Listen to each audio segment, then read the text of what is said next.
what I do. As much as possible, I would like to get enough sleep and enough food.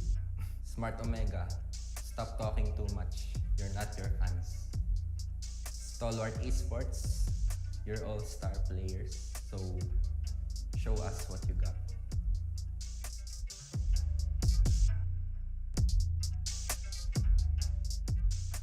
It feels good, bro, but we won't stop working.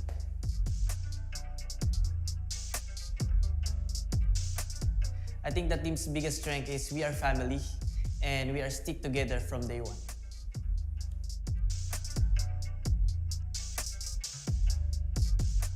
They don't call me Yup1 for no reason.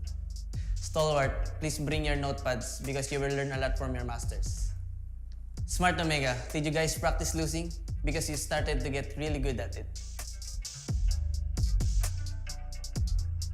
I want to leave a legacy where I'm known as one of the world champions, and I want to do it with my team Elevate and none other than that. So that's the legacy I want. Stalwart Esports, you've came before us. We've done it twice, and it's twice in a row. So when it's your turn, I don't see it coming in the near future. Smart Omega, how many more roster changes do you need to make to be like Elevate? It's nice having the former kings behind our back.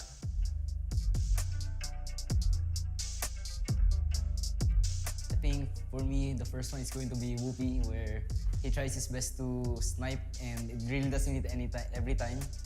Just his former teammate Candy always just kill him every time. Then for the second biggest player, I think has to be Clove. Just because of the fact that he's also my idol the last 2 years, but the student has also become the master now. I'll show him how it's done.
プレゼン行くぞ。はい、こちらが比較した結果です。2010年、あ、失礼。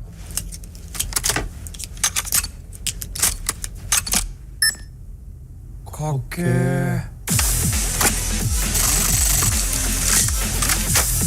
癖になる戦い。コールオブデューティーモバイル。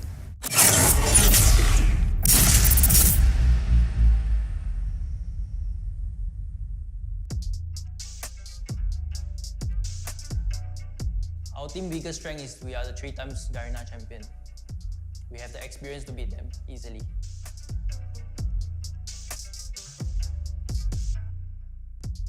I want to show the world that this team is really capable of being the world champion.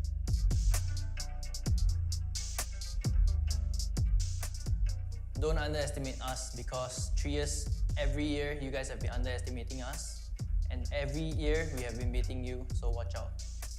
Hey Smart Omega, you can't even keep AG. What makes you think you can win us? Hey Elevate, I hope you guys don't cry this season. All the best.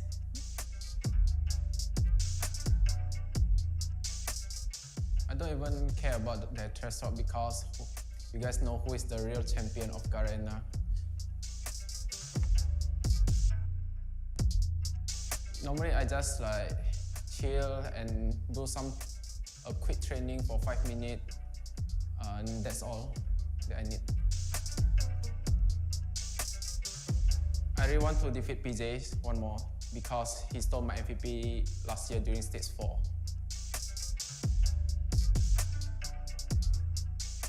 I learned that confidence is important but overconfidence is dangerous. To smart Omega player, especially Whoopi, just go retire. I'm so tired defeating you guys. For me, we're really confident with our gunfights. I believe that between individual skills, 1v1 gunfights, they can't beat us. So that sets apart from Stalwart to Omega and Elevate. Whoopi, because he's been crowned the best sniper, and I don't believe it. It should be me.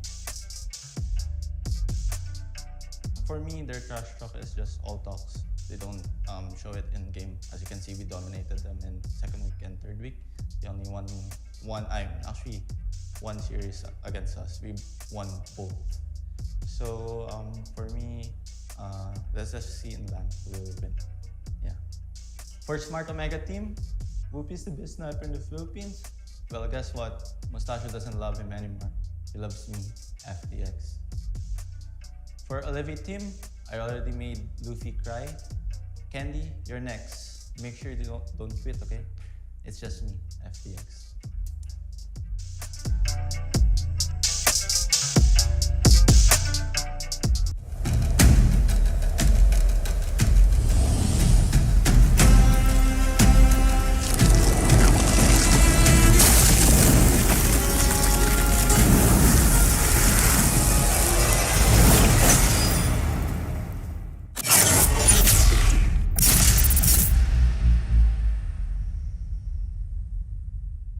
Gathered from all around Malaysia. This is COD N. Over 70 players showed up to immerse themselves in a day jam-packed with activities. Exclusive merchandises and prizes were given out to players throughout the day, and players also had the opportunity to interact with the Garena team.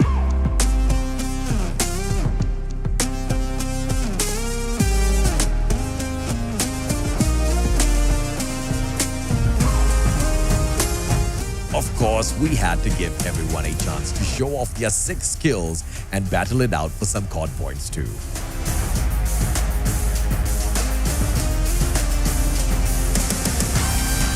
The energy was truly explosive, and we hope you, the COD community, enjoyed your time at COD.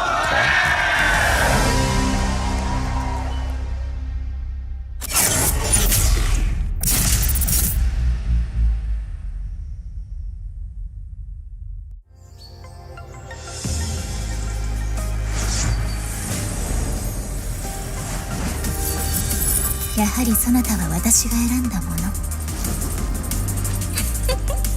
わらわはとても嬉しいぞ。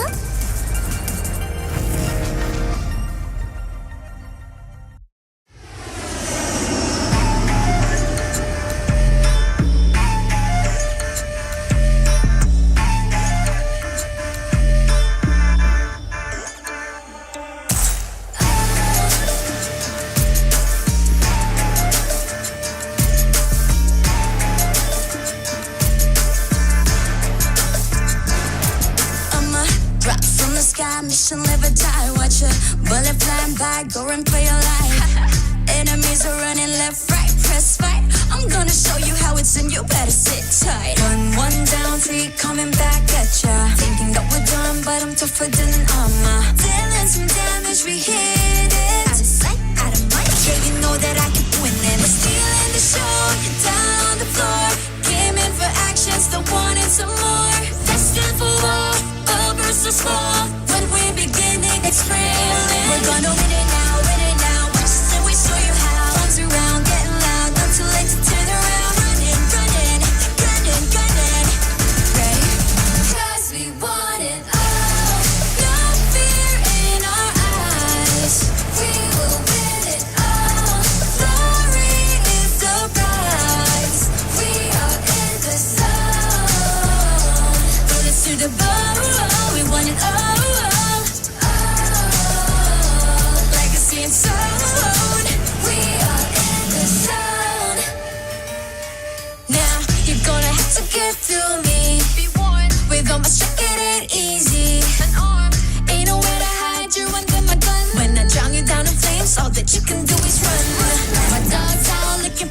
around the town. I know where you are, you can take my crown. About to be owned, use your bones from my throne. Landed back attack, got your track, boy you act. But see you in the show, get down on the floor. Came in for action, so what is some more? Destined for war, all versus four. When we begin, it gets real. We're gonna win it now, watch us and we'll show you how. Runs around, getting loud, not too late to turn around. Running, golden, ready, 'cause we want it all.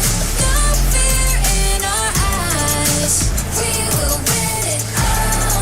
Glory is the prize, we are in the zone. Put us to the bone, we want it all. Legacy and soul, we are in the zone.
I usually do what I do as much as possible. I would like to get enough sleep and enough food. Smart Omega, stop talking too much. You're not your fans. Stalwart Esports, you're all star players. So show us what you got.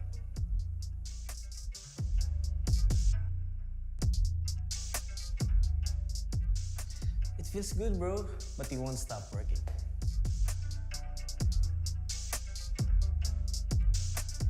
I think the team's biggest strength is we are family and we are stick together from day one.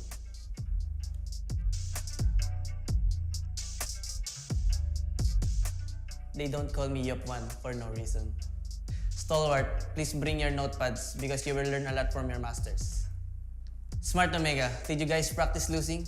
Because you started to get really good at it.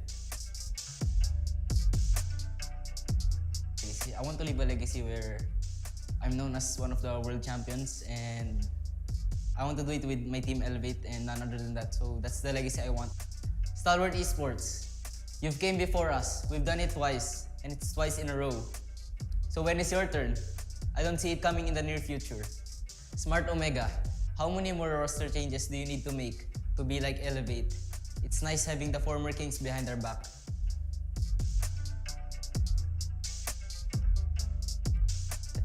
For me, the first one is going to be Whoopi, where he tries his best to snipe and it really doesn't hit every time. Just his former teammate Candy always just kill him every time. Then for the second biggest player, I think has to be Clove. Just because of the fact that he's also my idol the last 2 years, but the student has also become the master now. I'll show him how it's done.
プレゼン行くぞ。はい、こちらが比較した結果です。2010年、失礼。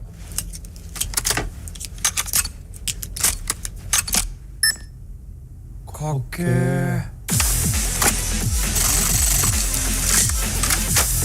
癖になる戦い。コールオブデューティーモバイル。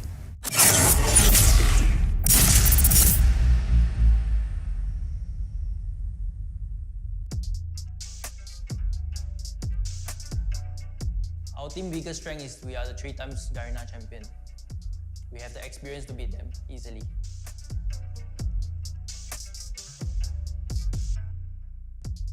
I want to show the world that this team is really capable of being the world champion.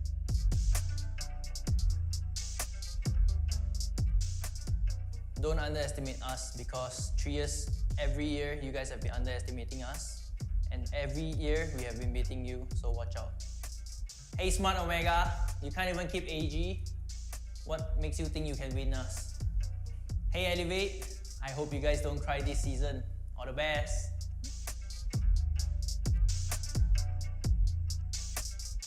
I don't even care about their threshold because you guys know who is the real champion of Garena.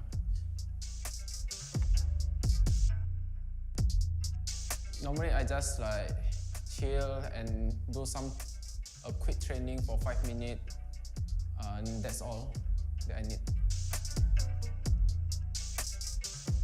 I really want to defeat PJ one more because he stole my MVP last year during stage 4.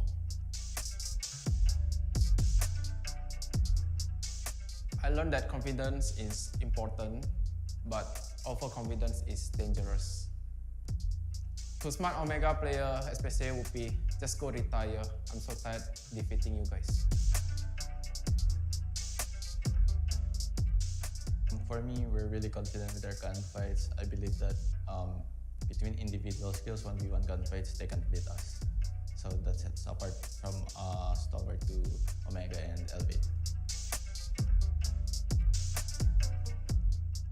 Whoopi, because he's been crowned the best sniper and I don't believe it. It should be me. For me, their trash talk is just all talks. They don't show it in game. As you can see, we dominated them in second week and third week.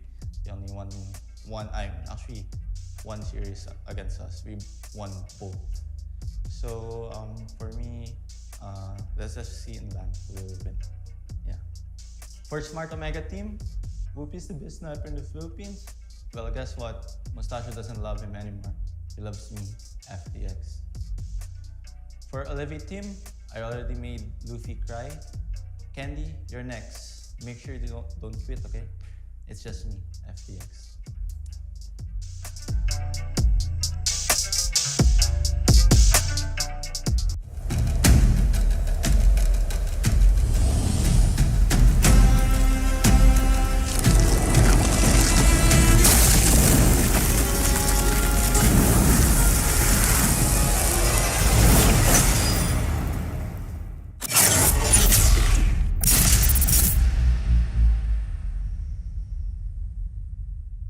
gathered from all around Malaysia. This is COD M.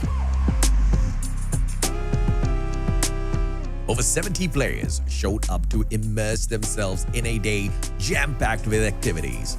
Exclusive merchandises and prizes were given out to players throughout the day, and players also had the opportunity to interact with the Garena team.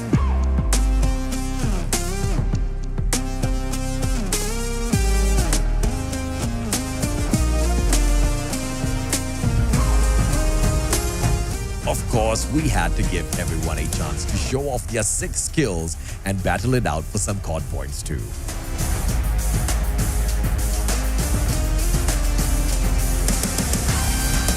The energy was truly explosive, and we hope you, the COD community, enjoyed your time at COD.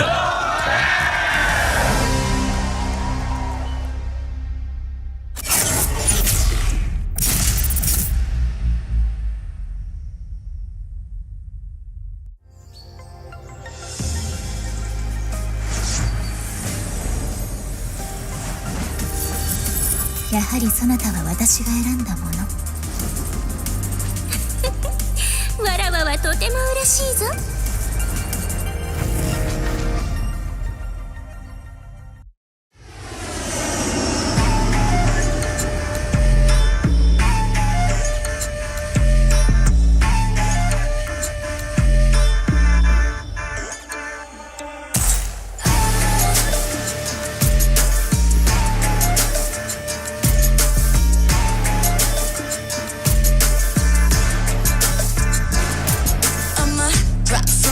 Mission live or die, watch a bullet flying by, go and play your life. Enemies are running left, right, press fight. I'm gonna show you how it's in, you better sit tight. One down, three coming back at ya. Thinking that we're done, but I'm tougher than an armor. Dealing some damage, we hit it. Out of sight, out of mind, yeah, you know that I keep winning. We're stealing the show, you're down on the floor. Came in for action, still wanting some more. Destined for war, all versus four. When we begin, it gets thrilling. We're gonna win it now, win it now. Watch us and we show you how. Arms around, getting loud, not too late to turn around. Running, running, gunning, gunning. Ready? 'Cause we want it all. No fear in our eyes. We will win it all. Glory is the prize. We are in the zone. Put us to the bone. We want it all. Zone. We are in the zone. Now you're gonna have to get through me. Be one with all my strength, it ain't easy. An arm ain't nowhere to hide. You're under my gun. When I drown you down in flames, all that you can do is run. My dog's out looking for you town to town. I know where you are. You can take my crown. About to be owned. Use your bones from my throne. Landed back attack. Got your track. Boy, you act rookie. We're stealing the show. Get down on the floor. Came in for action, so wanted some more. Destined for war, all versus four. When we begin, it gets thrilling. We're gonna win it now, win it now. Watch us and we'll show you how. Runs around, getting loud, not too late to turn around. Running, running, gunning, gunning. Ready? 'Cause we want it all. No fear in our eyes. We will win it all. Glory is the prize. We are in the zone. Put us to the bone. We want it all.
everyone, and welcome to the Call of Duty Mobile World Championships. We are live in Atlanta, Georgia for day 2. It has been an action-packed day 1 yesterday, 10 matches that we covered here for you. But now, after 16 teams, it's down to just 8 for today. Today is quarterfinals day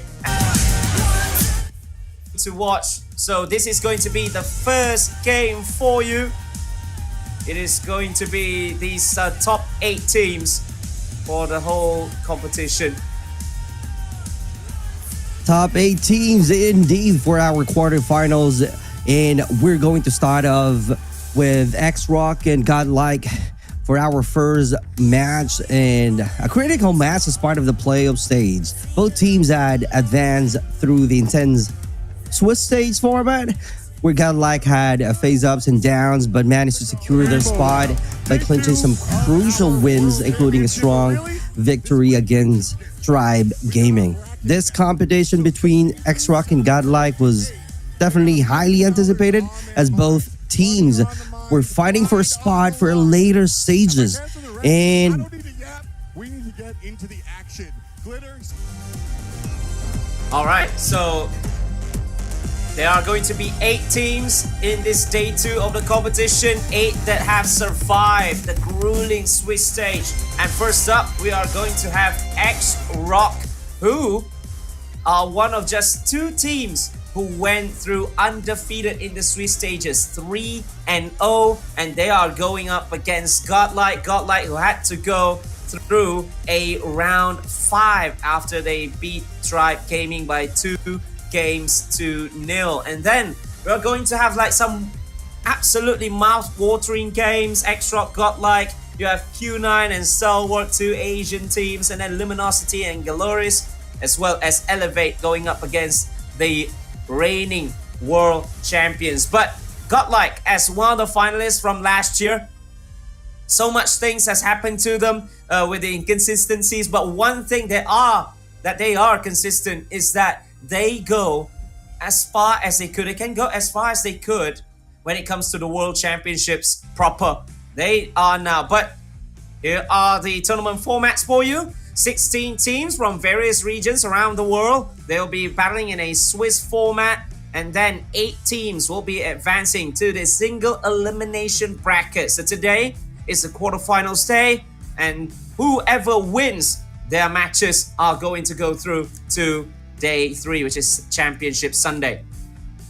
showing you the Swiss bracket on our day 1, and we saw already how the battle goes on, how turbulent it is for our Swiss stages, and we are having the quarterfinals, and seeing the teams advancing to the next stage will be a great challenge this time. It will be another chaos, and as SEKAIICHI saying earlier, that the first match will be for X-Rock and Godlike. And the one that I'm saying earlier, this competition between X-Rock and Godlike was highly anticipated, as both teams were fighting for a spot in the later stages of this tournament, which should be the next level. And Godlike has had a great journey balancing wins and losses, and they're fighting against the prize pool that we have right here. The first, or the champion, will be getting $400,000, followed by $170 for a second placer, and move on. Yeah, $1 million prize pool here. But the coveted trophy, this is what they are fighting for in the World Championships. Sometimes people might say, oh, it's about the money, it's about the money. Sometimes it's not really about the money, although the champions do get 400 grand, but it is the trophy, it is the flex, it is to call yourself the best in the world. As my name will suggest, actually, SEKAIICHI in Japanese was actually the best in the world. So it is going to be, look at this, 2 teams from the West, 6 from the East, which means that the East have been on fire in this season's World Championship. Here, Clark. He's absolutely dominated this World Championships, seeing them with a lot of teams. Only got 2 teams from West, so We will see how this turns out because of this quarterfinals. It will be another war zone that we might be witnessing for this match. And seeing this matches, all right, it's gonna be, well, a lot of things, a lot of words that I keep on hearing from other folks that this might be a bit of controversial, but at the end of the day, we just really need to show you the great matches and really moving on to the semifinals and to the grand finals. Yeah, of course, and people might be discussing about the brackets and stuff, but sometimes somehow what we know is that if you want to go all the way, if you want to become the best of the best, creme de la creme, this is the World Championships. Whoever you meet, they are the best in the region, and they could be fighting to be the best in the world. So if you are going to be the best, you gotta beat everyone. But Vitality, a surprise exit this season with the acquisition of the players such as Tectonics and stuff, but they went out with a 2-3 record. Might we say that the curse are still on because they still haven't gone through from day one since the World Championships in 2022. And this year, although they have one of the world champs, they have one of the best in the world, but that still happened as well. But we can see standoff, the standoff between X-Rock and we see as well from Elevate. They are the ones with a 3-0 record, but X-Rock, they are still unbeaten in even one map actually. They absolutely had a good run with no losses. It only means that they are crazy good from this World Championship. We are talking about World Championship, so it only means that they just really need to do their best, and their best is really good enough to put them on the top fragger. And X-Rock is really one of the forces to be reckoned with. That's why they're on the top spot. Yes, and we from the VT that we see in this as well, Elevate, although they won, it was a neck and neck battle for them in games 1 and 2. Should I say rounds 1 and 2? Right. They won against Godlike in a best of 3. They won 2-1, and then they won 2-1 again, going up against the Q9, and then they won 2-0 against their fellow Garena teams, fellow Garena rivals, which is Stalwart. But now here we have the top 5 kills as well. Only 3 players with more than 300 kills here, Club. Correct. Trunks got 307, 305 for Lucas and Peg. Yeah, this is another top 5 score that we have for the series. Tectonic being the 85,334 score right there, being the top fragger, Lucasine, Pegia, Trunks, and Abiz. These are the players, notable players from our current stage, and these are the players that definitely will help the teams to put the champion or somehow hold the trophy at the end. Yeah, and we can see Tectonics as well in most of the top 5s, but just could not do much because of that last, and then because of that last game loss. But like we said yesterday, they shot themselves in the foot by disqualifying themselves in that map 1 against Stripe Gaming by using the perk that they could not use. But here is X-Rock, ladies and gentlemen.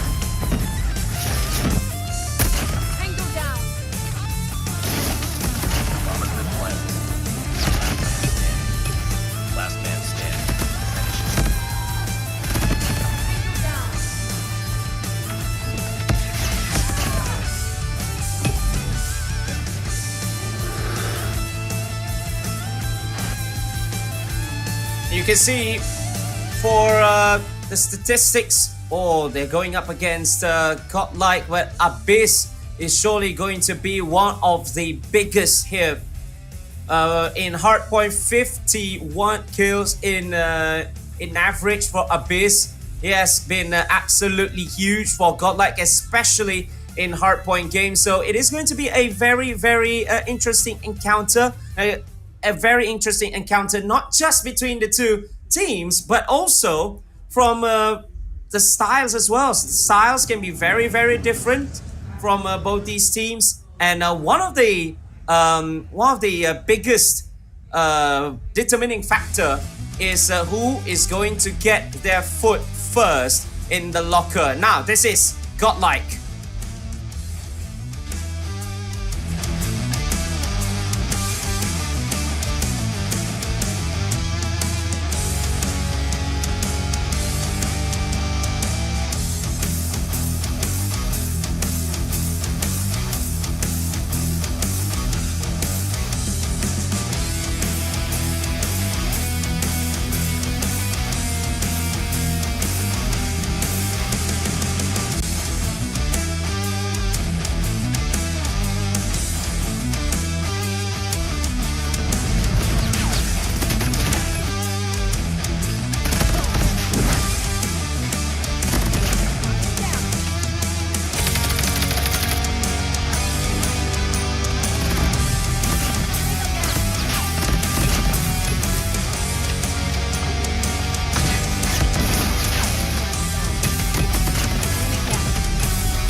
Alright, in Swiss stage, we can see that X-Rock won everything. They did not have to go to Control. They're not gonna play, they are going to play for the first time in Control in the World Championships this year today, because they won all the games 2-0. Godlike had to play lots and lots of games, 4-1 on Hardpoint, 3-2 and S&D 1-2 at Control. But Clark, it is going to be absolutely interesting to see X-Rock playing Control for the first time today, because at minimum, they're going to play 3 games. Right, so let's see how are they going to play with Control, because they're not able to experience it on our day one, and that is something that we need to see and be excited to see. How are they going to perform? How are they going to execute their plays for Control? But meanwhile, in no time, we're about to start our first match with Godlike, and like SEKAIICHI saying earlier, it was really interesting battle from these two teams, X-Rock being the top fragger. So it only means that Godlike really need to do a lot of effort, really putting a lot of their best foot forward for this battle so that they can have a great upper hand, because if not, they might be having a good loss, I should say, from our X-Rock. I'm saying a good loss just because X-Rock is one of the best teams that we have right now with no losses aside from Elevate. Yeah, and not just that. They are playing for the very first time in the World Championships. Most of the players are going to be playing for their first ever time on the world stage. But they are the projected number 1, first in the world. Where here you see the maps for you. Summit for Hardpoint, and then Search and Destroy at firing range. You've got a Seaside for the first Control. And if needed be, they're going to play at Standoff for Game 4, which is Hardpoint. And the last Search and Destroy will be Tunisia if, again, they need it. So it could be a minimum of 3 games, but a maximum of 5 at a best of 5 series here, Supercloud. Indeed, 5 game series, and that's something that we can about to see, or this might be a great Control coming from our X-Rock, or who knows, Godlike will be able to be ready enough and have a crucial moments and a lot of highlights to where they will be able to eliminate or annihilate early our X-Rock players. So it's going to be depending on them how ready they are. It's really a mental game right now for our day 2. is, as we all know, that they're fighting against one of the best teams that we have in our series, and also knowing that from the X-Rocks, we have player Ma, who delivered a standout performance, securing 53 kills and maintaining a 1.39 KD ratio, contributing significantly to their control of the hill. So meanwhile, Godlike struggled to keep up with Trunks and Learn, underperforming compared to X-Rock's aggressive gameplay. The map's fast-paced nature on Summit, combined with X-Rock's superior map control and coordination, helped them secure a decisive victory. So this match marked a strong showing for X-Rock, as they also went on to win in S&D. So let's see what's gonna happen, if this is gonna be the same story or a same score line as you mentioned for this quarterfinals.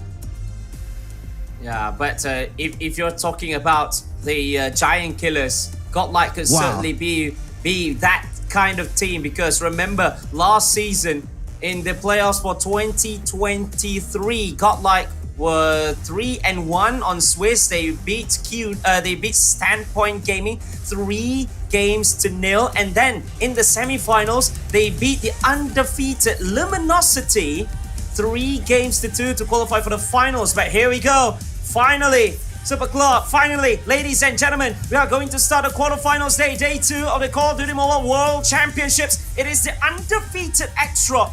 It is the unbeaten, not even dropping one game at all in Swiss, and they're going up against Godlike, who had to scrape through from round 5, which is the last round. Here we go, the first one, Hardpoint.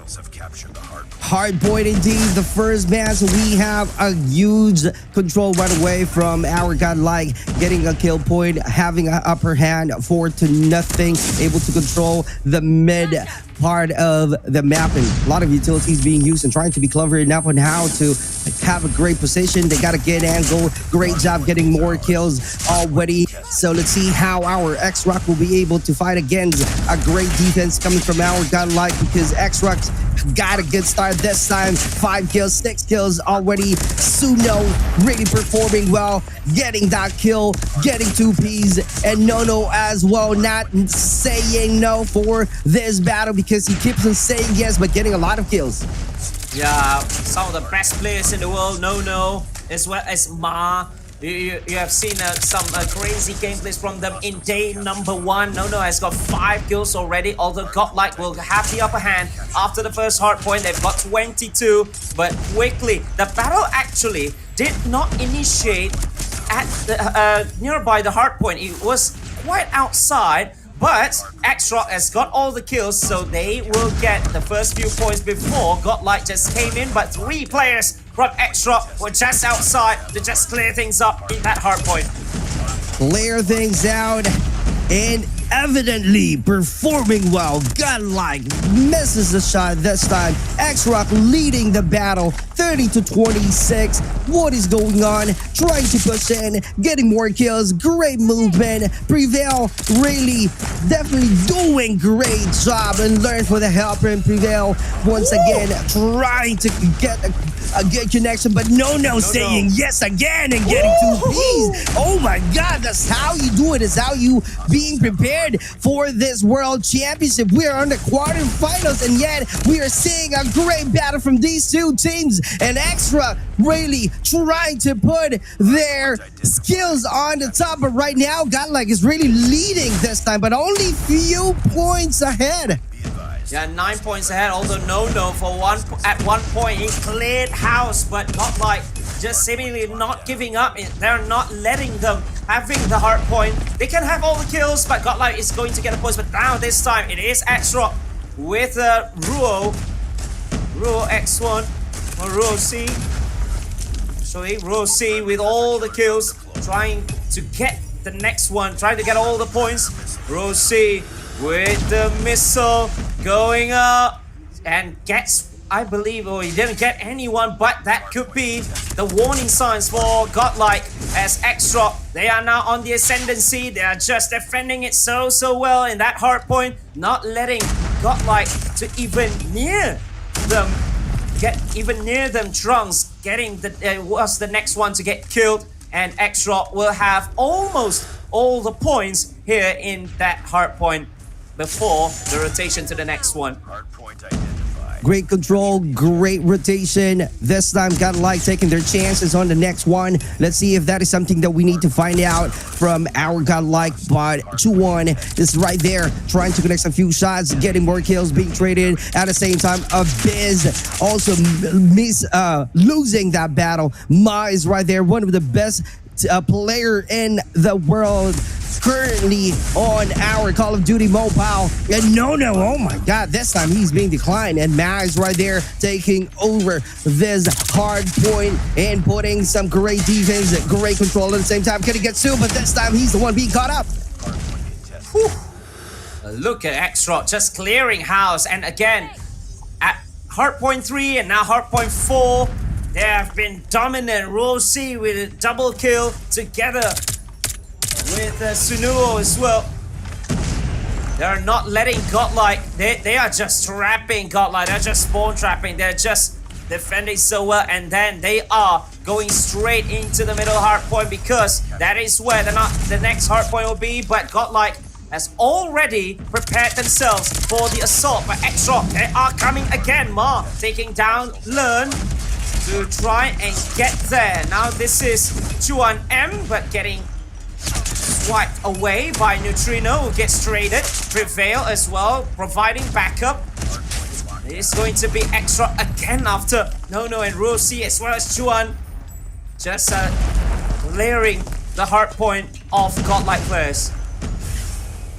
This is a textbook hard point from X-Rock as they lead this round. So controlling the mid part of this map and controlling the hard point at the same time. Nono is right there, seeing one of the players getting that shut down. Great job, and still trying to push and be committed, but this time he's the one being caught up from behind. And Rusi is as well right there trying to get a help, but in no avail. Prevail is right there being available, trying to put a good fight, getting a great defense, taking the advantage of the high ground from Learn of our Godlike. But X-Rock is still right there. You gotta make sure that you will have a great defense and being ahead of the hard point stage, because right now X-Rock taking over once again. So let's see if there will be another chance from our Godlike to take over the hard point. Oh, they did. Although at one point it was like a one-man, only just one man, and then with 3 spreading out to defend. But all the nades on Neutrino coming in as well, coming in big with that 4 kills. 2-1. He is trying to win that battle, getting 3 as well. And X-Rock is back amongst the hard point again, but Trunks and Prevail. Trunks coming in. Ooh, that's nasty from Godlike. Trunks trying to secure the hard point back for Godlike, and then getting the triple-digit points. They are almost on 100, but now they are going to do that. Trunks going big again before being taken out by Nono, but Prevail is going to be there. Rosie as well. Abyss, it has been back and forth, killing each other. And now is going to be the next hard point in which Godlike is going to secure first, and they will try to defend this. Sunuo comes in. Sunuo gets Neutrino, but Godlike Learn is going to be there for them. Godlike taking over that hard point, having a great defense. Claw trying to be effective, but no kill that we are seeing for now. But that's a good offense that they're showing already. How long are they going to control this hard point is going to be depending on them, how they position themselves, because our X-Rock finding themselves penetrating, going in and out from this area, sliding in. What a great move, getting that kill. And Nono on the other side of this map. Can he clean that out? Oh, he is being caught up and Prevail once again. Really being aggressive. Can he get the kill? Can he get the kill? And there you go. That's a good shot coming out from Prevail. Getting 2 Ps at the same time and moving on, having a quick rotation. But X-Rock is already there, so it's going to be depending on Godlike on how to penetrate and decline that defense coming from X-Rock. Let's see what's going to happen. Wow, Prevail just now with that R9 just sweeping everyone, just killing and getting blood. He's smelling blood, but X-Rock this time on the next hard point. They're trying to secure that Rusi with a 2-piece of his own. Ooh, look at that. That was nasty coming from Trunks just now. Ooh, getting aided by Sunuo though. And then Sunuo with that 2-piece of his own, and X-Rock are just going to secure the next one, that hard point. And look at how the defensive structure of X-Rock, after they get that hard point, everyone else will just stay outside the building and then just clearing house. But they are going to get spawned. Godlike are going to spawn just nearby the hard point, so that is going to be quite easy for them to reclaim the hard point back again. And then for X-Rock, they are going to spawn quite far away, but Godlike are going to get all those few last points before we rotate back to the first hard point, which is at the center of the map, in which Neutrino is trying to tease his way in, but X-Rock is going to get there first. X-Rock position is the key. Just like that, Ruzi getting another kill. Gotta get angle. Learn this right there from Godlike. Only got 1 piece right there, but X-Rock still trying to penetrate and reclaiming this hard point, because Godlike really trying to showcase how good they are controlling this hard point, with a frog grenade being thrown, losing the hard point, going on to the next one.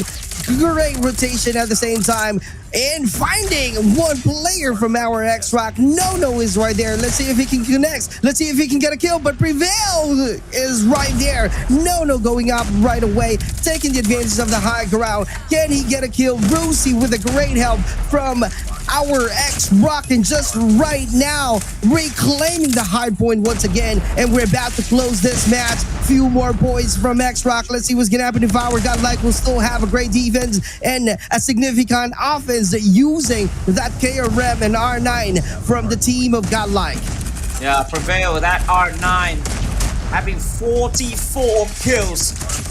He is the top scorer, he's the top fragger in this one, but they still need to reclaim. X-Rock has been on a very good strategy, but Godlike is going to get there first. Chuan is all alone. Chuan is getting taken out. Learn with 2 pieces of his own, taking out Rosie as well as Chuan. Godlike they are trying to come back from this, but X-Rock are going to come as quickly as possible, together with the help of their spawns actually, although Neutrino actually got 2 of his own, but it is still going to be No claiming the hard point for them. X-Rock, they are edging ever closer, but Godlike, look at No with that equalizer. No with that 3-piece. Sunuo overlearn as well. The Predator missile are going to come. It is going to get all the No one, but X-Rock, they are so close right now, and approaching the next hard point, approaching the last one. Surely it could be the last one, unless Godlike can have a Godlike comeback here with X-Rock. Just 7 needed to win game 1. Comeback is needed from Godlike because X-Rock is about to finish this match. Let's see how are they going to end this battle. Oh my god, that's a good gunplay that we saw. 2v2 situation, but the control still from X-Rock and really controlling this battle. What an incredible display from X-Rock. Their coordination, their positioning, everything was on point. Yeah, when they claim the hard point, they just never let Godlike to even get near them. Only one player, and then only one player inside the hard point, and then you can see a split of 2 and 1, sometimes all 3 being in various different positions. Godlike, although that one can be kind of risky, but that shuts the door up for all the Godlike players. They are not letting Godlike to even touch it. But although Godlike did come up with some very good gunfights in the end, but X-Rock, they are leading since the start of things, and they lead all the way to the end. Godlike have a lot to rethink heading into the next mode, losing this match against X-Rock from the hard point. So it's gonna be wild, it's gonna be a lot of pressure. How are they going to put a good fight again on the next mode is gonna be depending in their hands. So X-Rock 7-0 so far in this competition. That is 4 hardpoint victories already and 0 losses for them. They have been absolutely dominant. And look at Ruosi with 45 kills, No 46, Chuan M 49. And although Prevail, he tried his very best with his R9, but sometimes kills. And then when you have the other side that always have fraggers such as Rosi and No, and as well as Chuan, it is going to be absolutely tough. And they hold to the objectives very well here, X-Rock. Definitely true. X-Rock got a good, or I should say incredible display controlling the map. But kudos to our godlike because Prevail is right there. A huge L for the team, followed by Trunks. I keep on seeing the KRM being effective with a lot of kills. He keeps on getting to multiple pieces and helping out the team, retaking the hard point, but their best is not good enough just to win the mode, just to win the match. But right now, they just really need to rethink, go back to the drawing board and be prepared and ready for another chaos on our next match. Yeah, our next match is going to be Search and Destroy, the mode that X-Rock really thrives in. They are one of the best. They are one of the very best S&D teams in the world, especially when you've got Ma on your side, one of the best snipers in the world. It is going to be absolutely huge because this kinds of S&D matches is always going to be dominated sometimes, but it's always dominated by the snipers, and Ma surely is going to be our main focus here at Search and Destroy for X-Rock.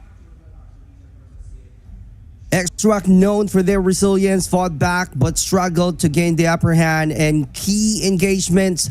That's the match that we are about to see. If the same scenario we will be witnessing from X-Rock, because the match was intense before, and with godlike rosters that we currently have featuring the players like Learn and Trunks earlier, leveraging their individual mechanical skills to outplay X-Rock in crucial 1v1 situation, because ultimately godlike's tactical prowess in S&D, really have the upper hand. They can definitely win against our X-Rock, because they can, from the previous matches that I watched with our godlike, they can solidify this time their performances by winning this match, winning this mode against X-Rock for S&D. Well, firing range, if stats before the world champs are to be taken up, firing range, X-Rock lost during the last 10 maps. They played one against AG, lost that one in July, but for godlike, firing range could be one of the chances. But look at this, X-Rock, they are going to start in defense. Godlike, as the attacker Learn, is with the bomb. Some nades are being thrown already. Ma, I think he just spots something. Prevail is in trouble. Prevail's in trouble though. One kill has been done already. That is Learn being taken out. Or should I say Learn taking Chuan, but no over Prevail. That's 3v3 already with just 80 seconds left. The bomb is still on the hands of Learn. It was Trunks as well as Prevail that has gone down for godlike. Ma is down as well as Chuan M for X-Rock.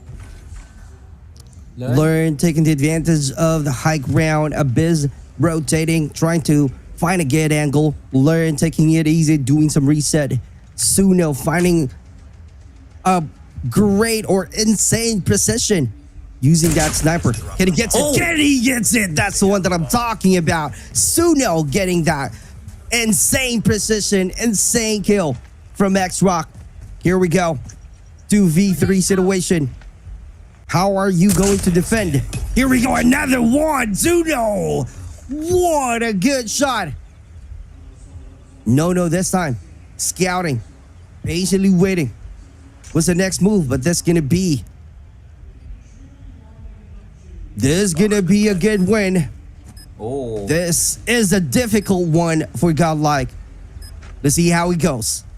But Neutrino, the solo player, he has just planted the bomb. 30 seconds left, and then the split push coming in from X-Rock. Neutrino is going to try and shoot one, but getting flanked by Neutrino, and there is going to be an easy diffuser. Oh! Neutrino getting down by Rossi, although he did take one. He did take two, actually, Rossi, with that final kill, and then an easy defusal. 1-0 in favor of X-Rock.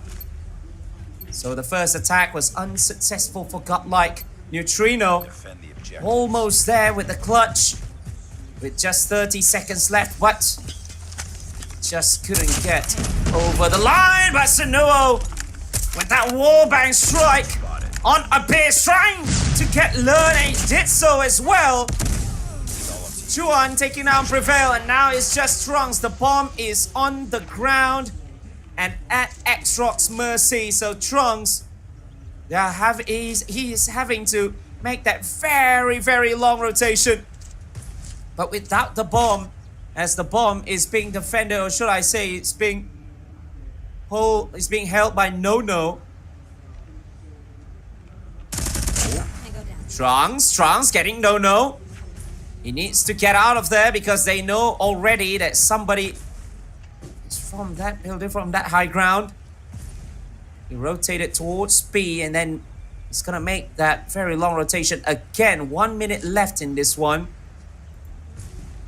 The clock is ticking. Trunks still need to find a way on how to do some clutch. Losing the time. Here we go. Let's see if he still have a chance to get the W at the end.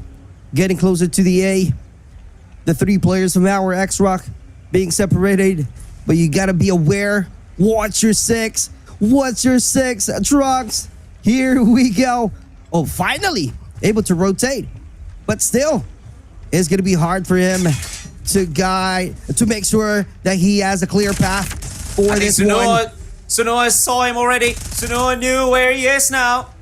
Just 10 seconds left. He needs to make that bomb plant, and then that's when Ma is going to take him down. And that's 2-0. He did have to make that a long rotation. He did get the bomb, but he tries to take at least one of the three out before the bomb plant. But he couldn't get Sunuo, although with that spray, and he had to take the risk there. Something else made the key plays on the last round. Let's see if he will be consistent this time. Biz is right there trying to scout, finding a good intel, looking for a great position, taking the time itself. I don't see any action at all for this time, but X-Rock, in terms of their performances already, because of the aggressive pushes and strategic positioning, allowed them to overwhelm Godlike earlier. That's why they got 2 W's already. It's a 3-2 split. 3 players on A for X-Rock defending, but look at Sunuo again with the entry kill. LW3 is X-Rock.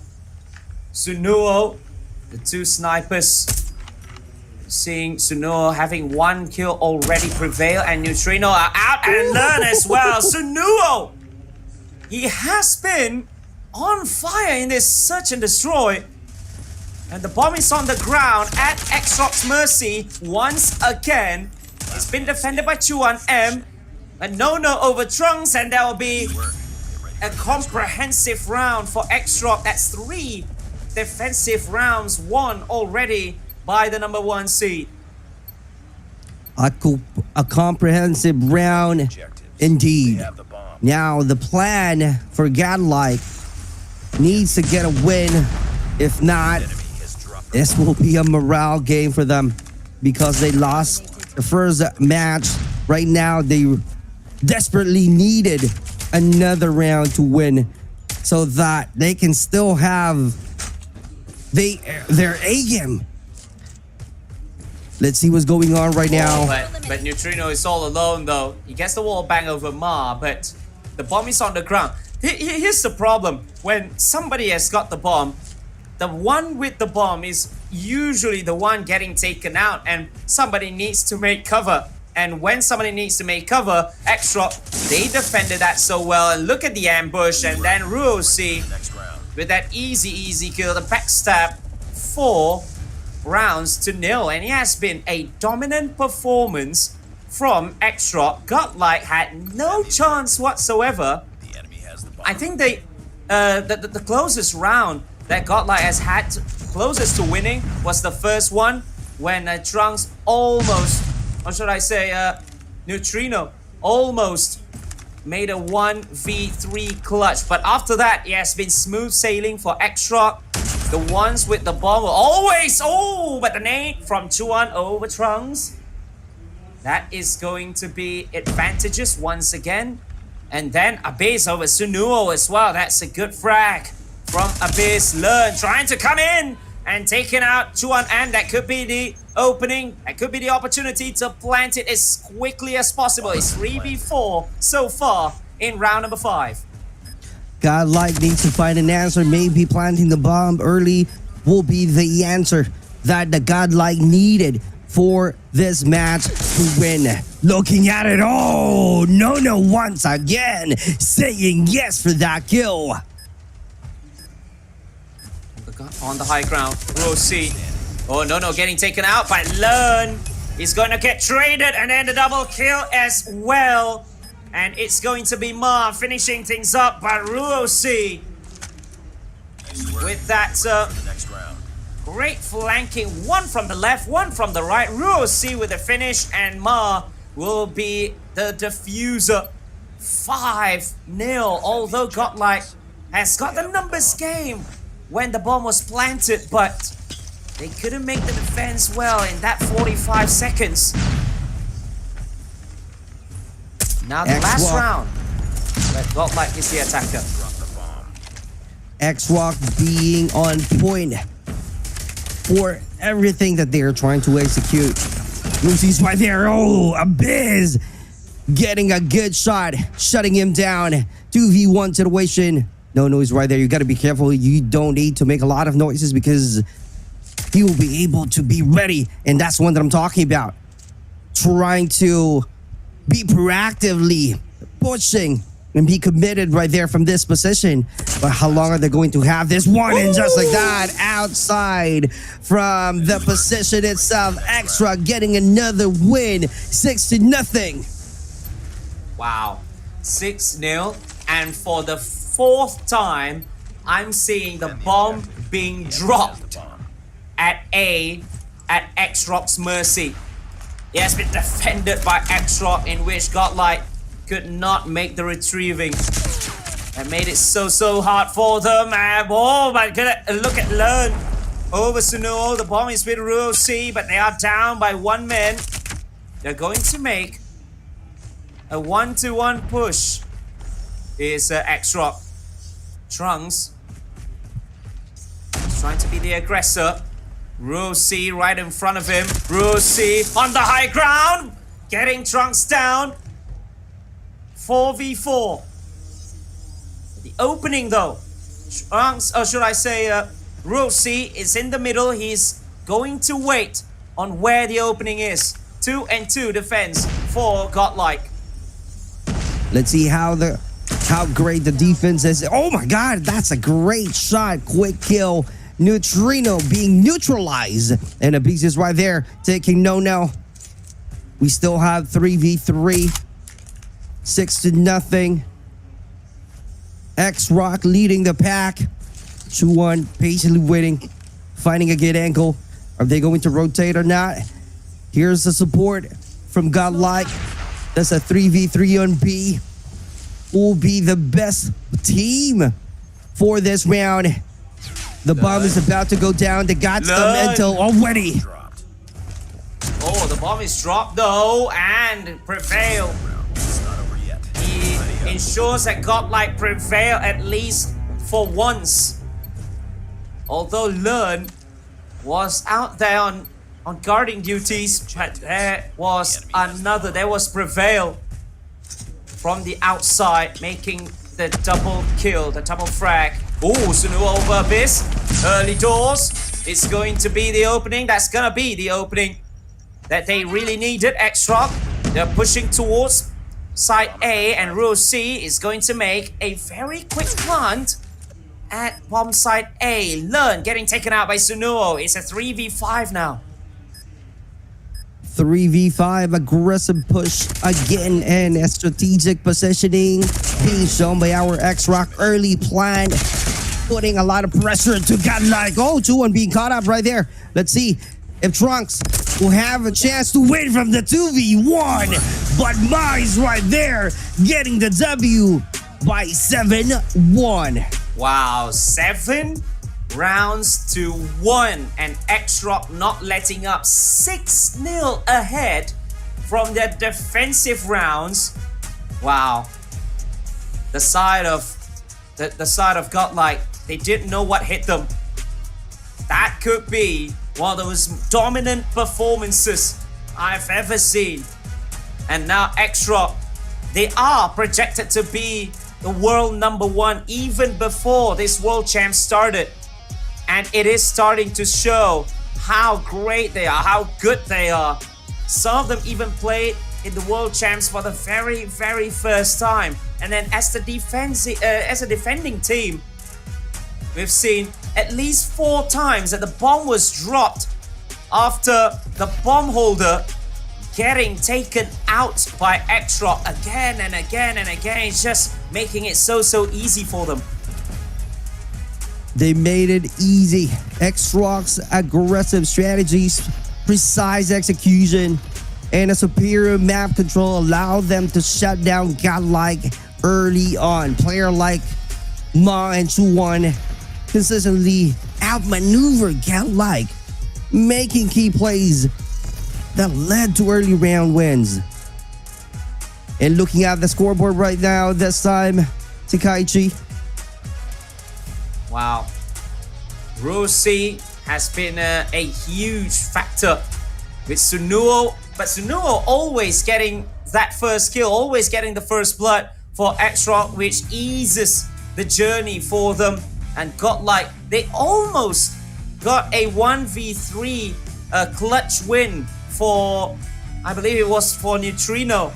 And you can say that things could change for Godlike, could change massively if they won that first round, but they didn't, and X-Rock just stayed on being dominant. And now for the first time we are going to see X-Rock in control in this World Championships. They did not need control at all during the Swiss stages, but it is going to be huge, as if they win this seaside control, then it is going to be them. It is going to be X-Rock marching on to the semi-finals without dropping any map.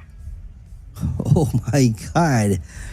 That would be a great thing to see from our X-Rock, sweeping all of their opponents and seeing them being the first one to march on our semifinals. So let's see what's gonna happen. We still have one match to go. If X-Rock will be consistently putting a lot of energy, same approach, same strategies, let's see if they can still win this battle, because Godlike still have something to offer for this match. Godlike still need to exert a lot of effort, need to talk about it. How are they going to put a lot of defense against X-Rock's offense, because they're really struggling to find their footing with their attempts to rotate and looking for any control of any side of the map.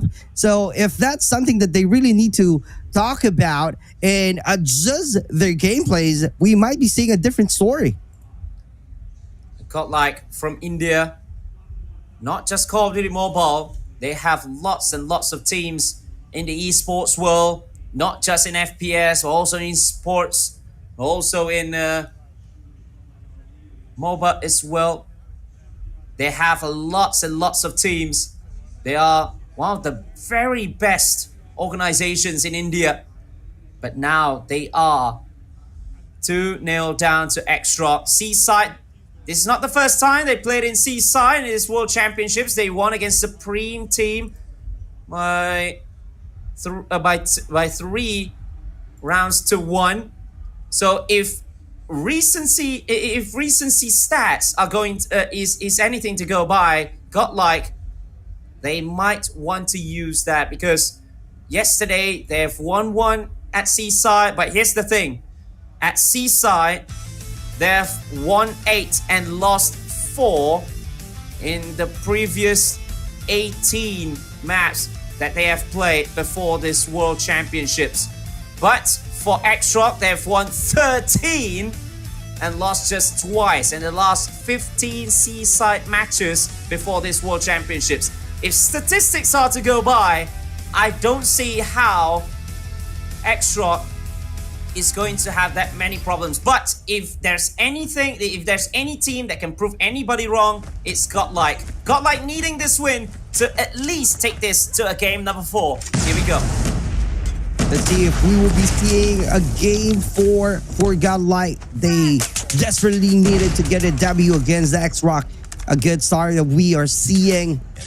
Positioning is right there from Godlike, trying to take control of this area. Here we go. Great job on the A side. Just like that. 2-1. Shutting him down. Another one. Great movement, but not enough to react. Learn is right there. 2-1 saying goodbye. It's a 1v1. Sunuo as well as Learn. They are in front of each other. X-Rock trying to secure point A, which was almost taken by Godlike. Learn had to get away from there. Now they're shifting focus towards B instead. But they've got No for company. Sunuo as well. Sunuo is all the way at A instead. But Godlike, they're having a 3-man push at B. With No. Oh, taking Prevail out. Rosie taking Transma over Learn. So I think No is going to defend this one. Taking Neutrino out of the game. Godlike almost getting B, and they got B, and now A is for the taking, but 2/3 of A has already been taken. But Godlike, they're sacrificing half of their life points. They're now just 13 lives left, so that many lives, those were the cost of taking B. So now X-Rock has the chance to defend this. Indeed. Seeing Godlike prevail is right there. Taking over. And he gets it. There we go. What a great punch. But 2v1 situation. It's clear chaos, and Godlike got the win. Great job. Great execution for Godlike. Yes, they take 2/3 of A and then shifting focus to B when they see that X-Rock has been defending with a tower defense on A. Taking B well, and then it's just 1/3 of A. They just went there and then getting the first attacking point, which is going to be absolutely huge for them at X-Rock. They're trying to initiate A. There are 2 players making the push over there.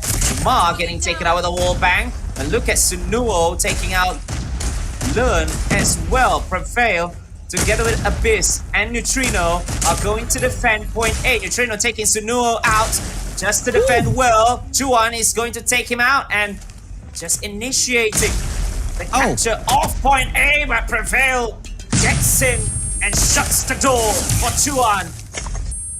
Great shutdown. We saw Ma taking a move, finding a good angle, trying to move around the map. Here we go, being found. Great job, Trunks. Another rotation that we are seeing, a quick and snappy kill from our X-Rock. Just like that. Sunuo is also still having the same position. Oh, misses 2 shots right there. Wow, Sunuo absolutely unlucky. This Knight's over there. Abyss getting taken out by Ma. But X-Rock only having 15 lives left, with Trunks seemingly being on fire. No with the equalizer, getting 1. He's going to try and take A. 17 seconds left. Abyss was there, but Abyss will be taken out by No. Who will be there to defend again? Now, a 4-man push at Alpha. Whereas Godlike, they are standing by at B. No is outside. He's got Prevail for company. Prevail takes him out, and 2-1 making the trade as well. 14 and 14. A has been taken. That's an extension of 1 minute for Extra to try and take point B. Taking the point B is the most important thing to do. But right now we are seeing that they're tied at 13. We still have a minute to go. Suno is right there with that great help from his teammate by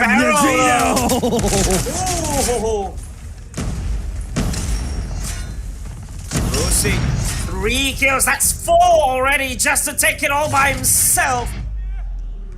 Lucy, MG42.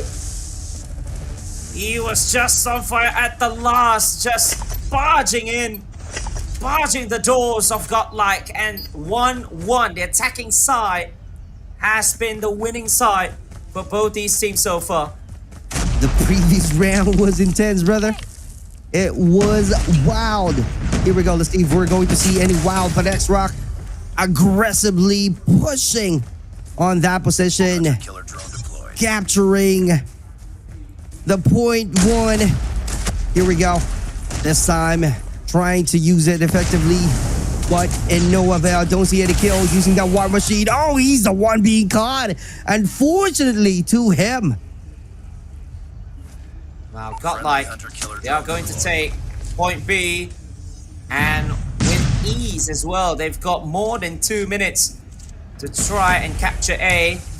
Not that many kills, not that many gunfights. Extra looked as if they just let Godlike take it. Oh, the missile from Ruosi taking out Prevail, but low up. What? What happened? Takes out himself, Trunks. Oh no. That was a clear mistake, but maybe it's a given point. I don't know. Like Catchy's saying, we don't know what just happened right there. But Ma taking over the position. Let's see if they can capture the A. Godlike have a good position. They started a good round. Oh, Neutrino being shut down. 2-1 is right there, but also being traded at the same time. What a great move. 1v1, 2v1 from X-Rock. That's how you get a W right there. Great teamwork being shown.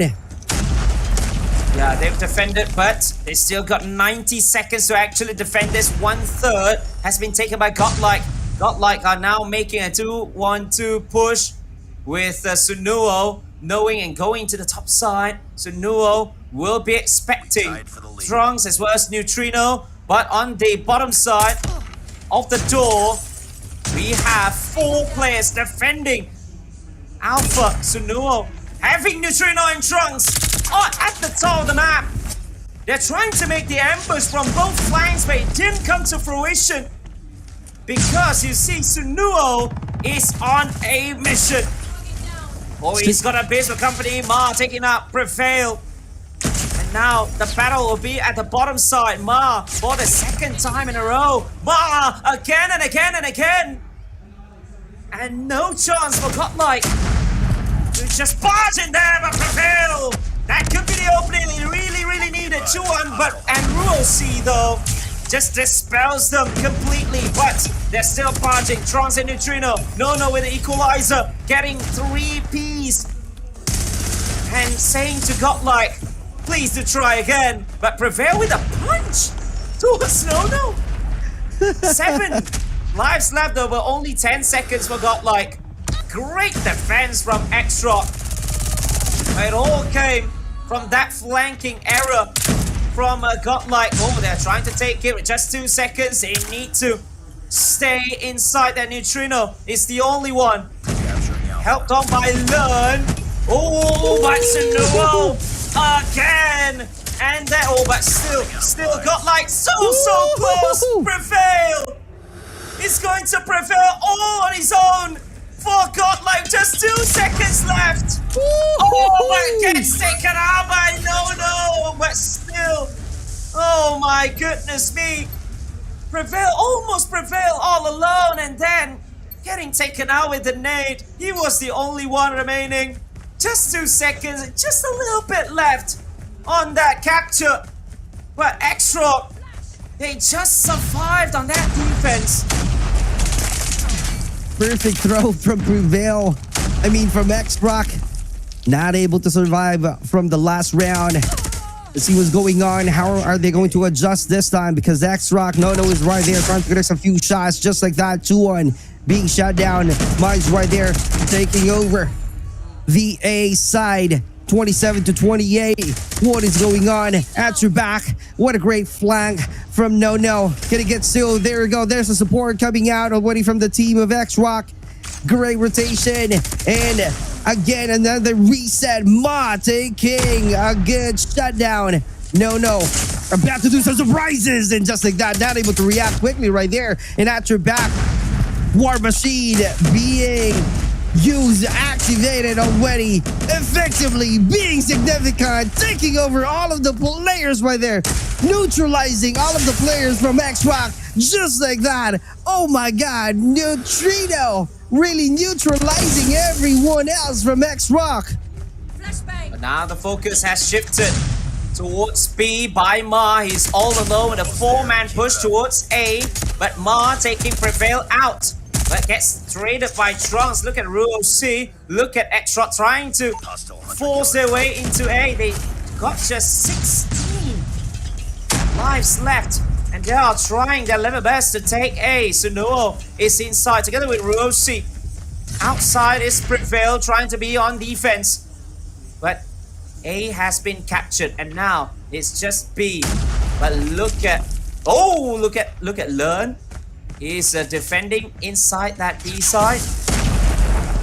And No taking Learn out, but there's still Neutrino inside. They're trying to barge in the doors. There's Sunuo getting taken out. Trunks having Ma, but Chuan and No, they're going to try and initiate their capture on B after the 2 kills. Oh!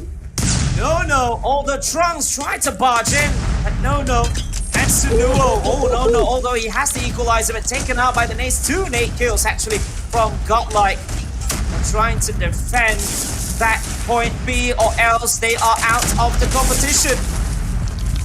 Bruce finally being effective from the last part of that War Machine. Prevails right there. Good rotation. Ma is also trying to find someone from Godlike. Let's see if he can get a good kill. Draw at your back. You gotta be aware from the surroundings. You gotta be always watching your 6, because X-Rock having a good rotation. Still looking for a perfect throw from Godlike, because it really works every time they throw a nade. This time also finding a good answer from X-Rock. Trunks is right there taking over the B. Let's see if Ma will be able to get a kill with this one. He was the one being stabbed down. Prevail in 2-1, also saying goodbye. We have a 5-5.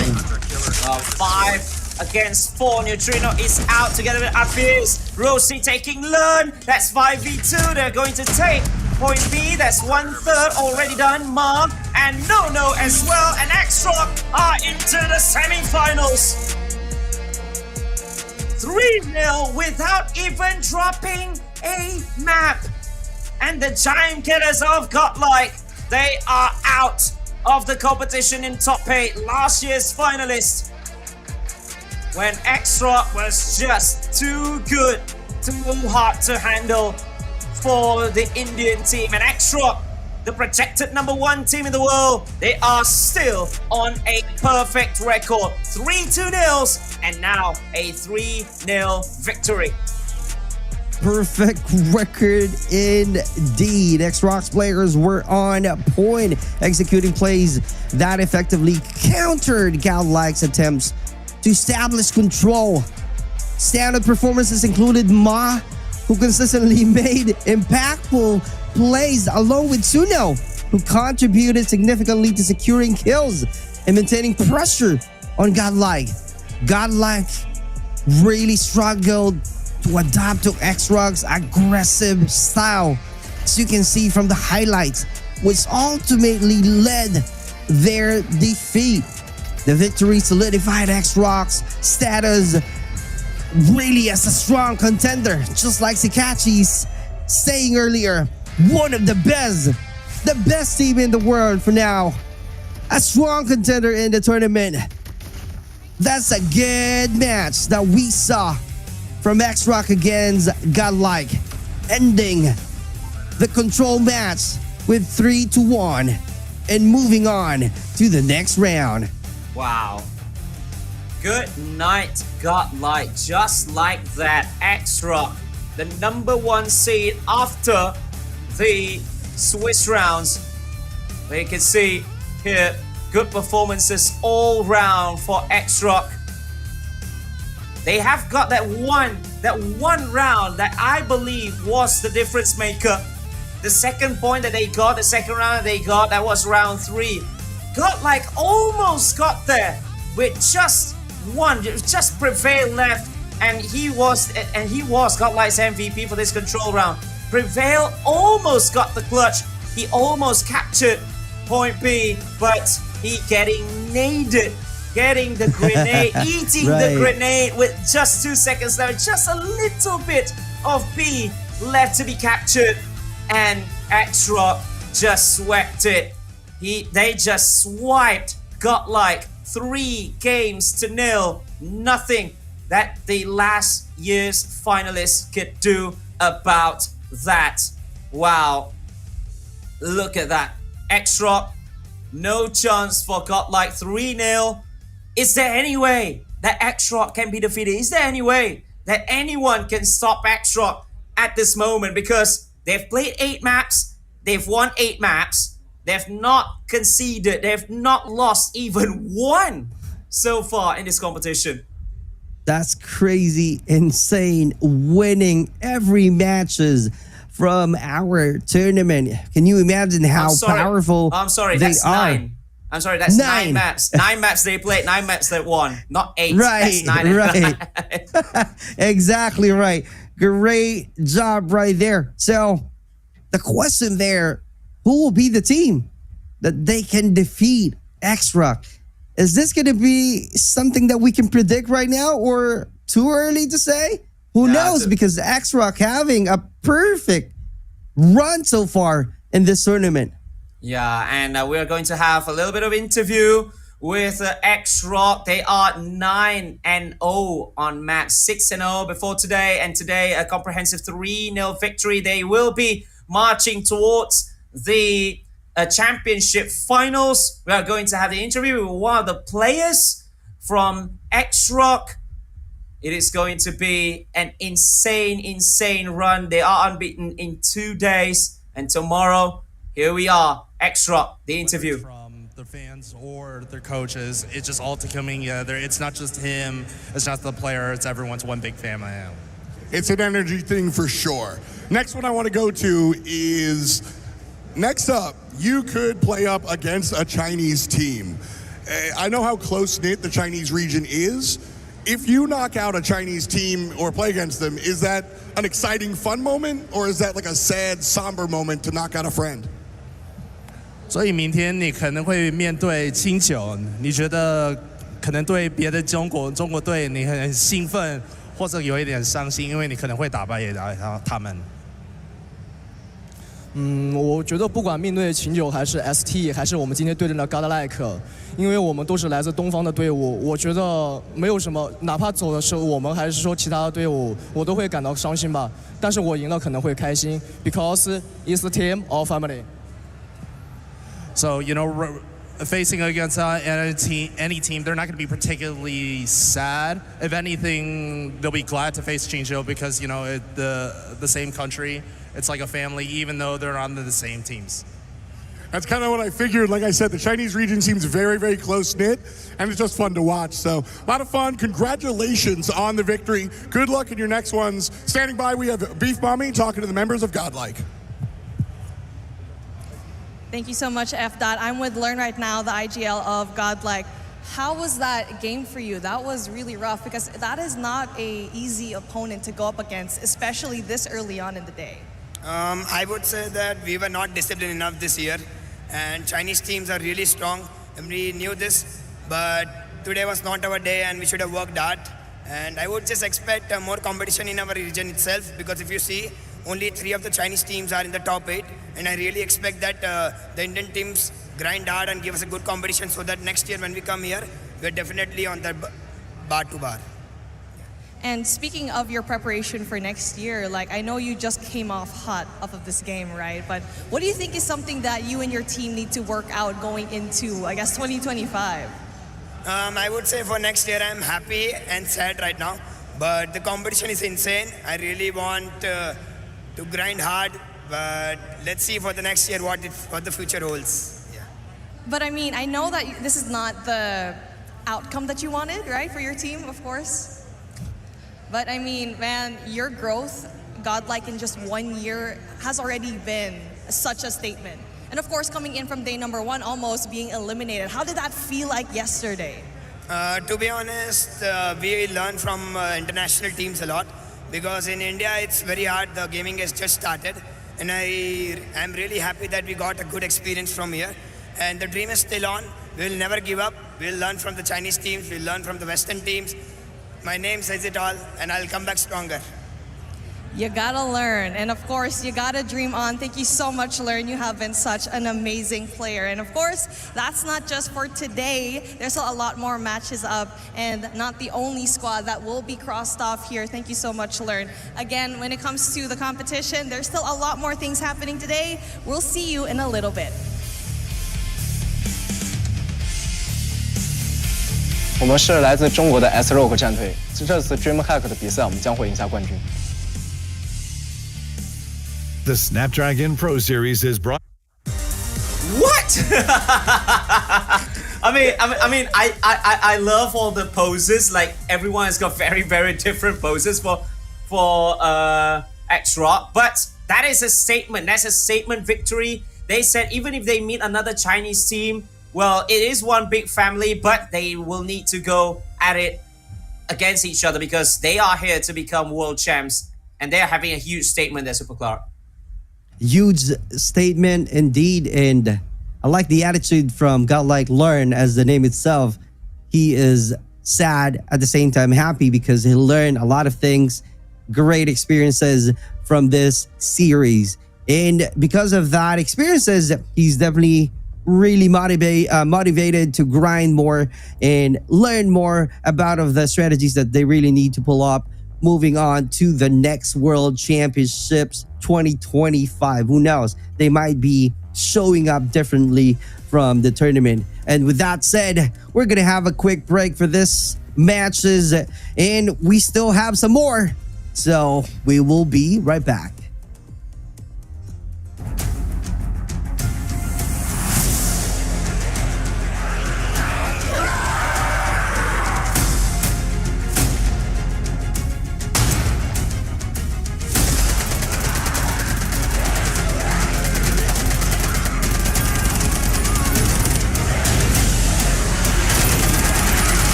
as possible. I would like to get enough sleep and enough food.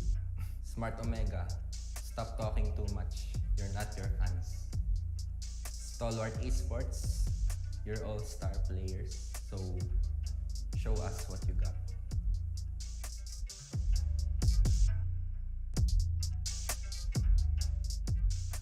It feels good, bro, but you won't stop working.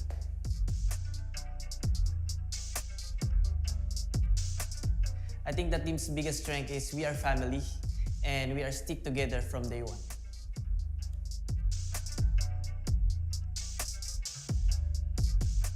They don't call me Yup1 for no reason. Stalwart, please bring your notepads because you will learn a lot from your masters. Smart Omega, did you guys practice losing? Because you started to get really good at it.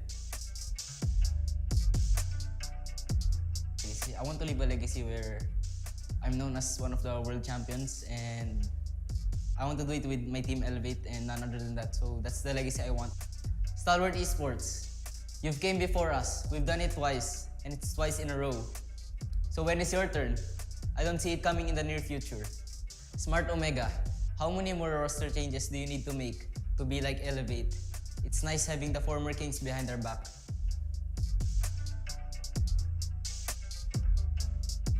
I think for me, the first one is going to be Whoopi, where he tries his best to snipe and it really doesn't hit every time. Just his former teammate can always just kill him every time. Then for the second biggest player, I think has to be Clove. Just because of the fact that he's also my idol the last 2 years, but the student has also become the master now. I'll show him how it's done.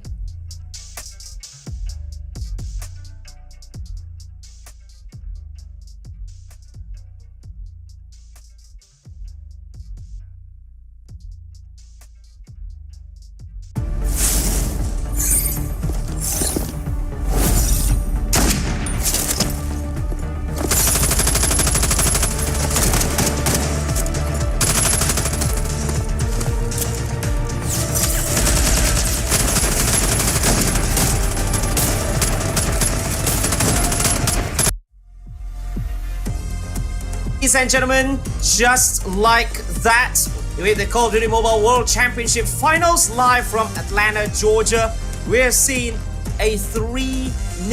A comfortable win, we can say, for Extra over last year's finalists. Godlike, I'm here with Warden, and next up is going to be another Chinese team, but going up against one of our representatives from Garena.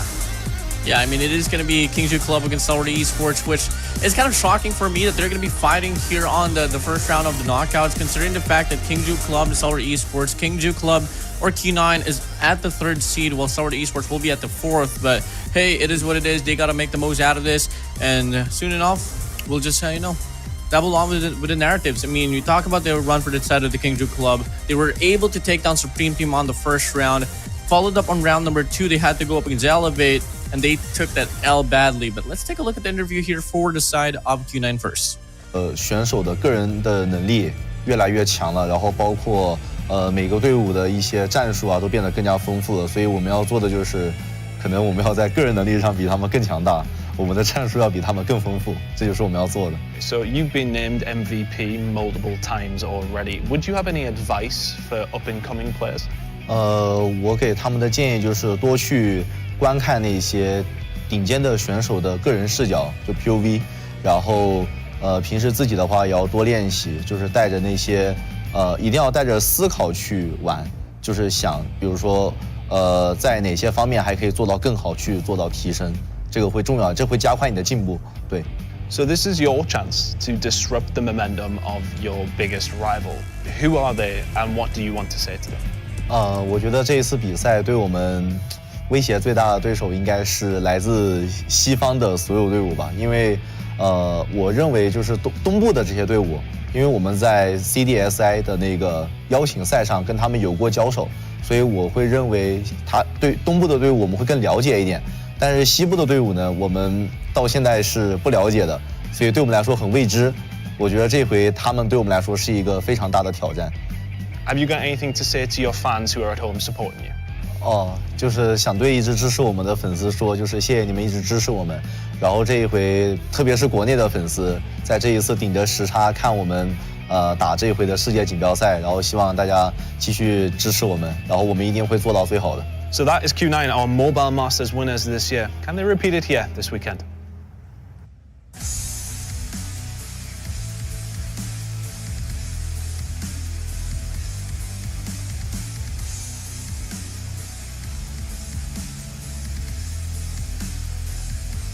Q9, the Mobile Masters winner this year, but it's going to be absolutely tough because they are up against STALWART Esports from Garena. But still, they have a very, very long run. They lost to another Garena team in Elevate already. Might they learn from what Garena teams can do to actually go up against STALWART Esports for this quarterfinals day? I mean, you know, Uling did say that they're not so worried about the Eastern teams here, more about the West, because they're pretty familiar already with how the gunplay works here for the set of, you know, any team from Garena or any team from the East. So, I mean, that is confidence right there being spoken out. But now let's take a look at the whole introduction here for a set of Q9 overall. Come again, the squad of Q9, it is composition of your boys of Ruling, Son, Mauchi, Curly, Zenan, and D-Chen, alongside with Coach Shine from the back end. And so far, I mean, these players has been able to wreak havoc, especially during the run for the Swiss stage. Yes, and the Emperor himself, Oling, with a strong team. They just swiped the competition. Although they lost against the Elevate with 2-0 all round. They are the 3rd seed after the Swiss rounds, after the Swiss round format. And they are not looking to stop. And perhaps even a repeat of the China Masters finals, in which they met in Season 8 if they win against the side of STALWART Esports. Now we take a look at the whole run here for the rivalry up against Elevate. STALWART Esports did take that L up against Elevate in a 2-0-2 fashion. Q9 exactly the same case as well. It was 2-1. So everyone in this very series right now, honestly, I think their biggest threat here is obviously up against each other on this very bracket, because obviously they are supposed to go up against each other. But right at the long distance, here's SEKAIICHI. It is going to be Elevate that might just be waiting, especially if ever we get to see Elevate actually get through Wolves later on. But for this time being, we take a look at the players of STALWART Esports. Come again, this is your second Garena representative with the lineup of Skirt, FTX, Shut Up, AG, Clovid, and Incendio.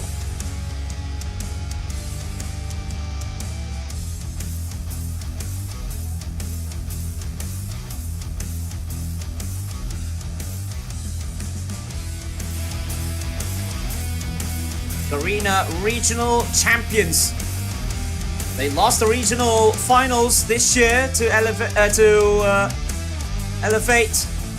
STALWART Esports, they are here, and Skirt to 25 kills per game in average, with a 1.4 headshot kills, but the assist as well. Not just the kills, but it assist as well from Skirt. He has been somewhat of a on some huge role throughout this competition, throughout the World Championships. But although they are back-to-back regional champions before, but would you think that this is the best STALWART Esports that they can offer? Oh yeah, truly. I you know, with the addition of AG, yes, for sure, they did lose at regionals, and I think it's just, you know, Elevate being a greater team than them. But aside from that, I mean, this roster, especially with the acquisition of AG, showed really great impact for the whole squad. And we gotta keep in mind, Skirt on Search and Destroy has been improving drastically as well.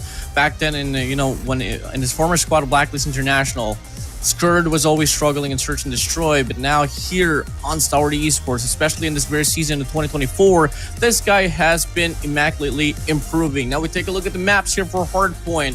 A direct comparison here for Apocalypse. China Q9 Apocalypse is one of the best out there, though for sure CDSI, STALWART Esports, was able to go up against Q9 as well, and they were actually able to dethrone Q9 as the kings of Hardpoint Apocalypse. But if you want to talk about papers directly, here's SEKAIICHI. It is an 88% win rate here for the side of Q9. with only 16.67% for the side of STALWART Esports.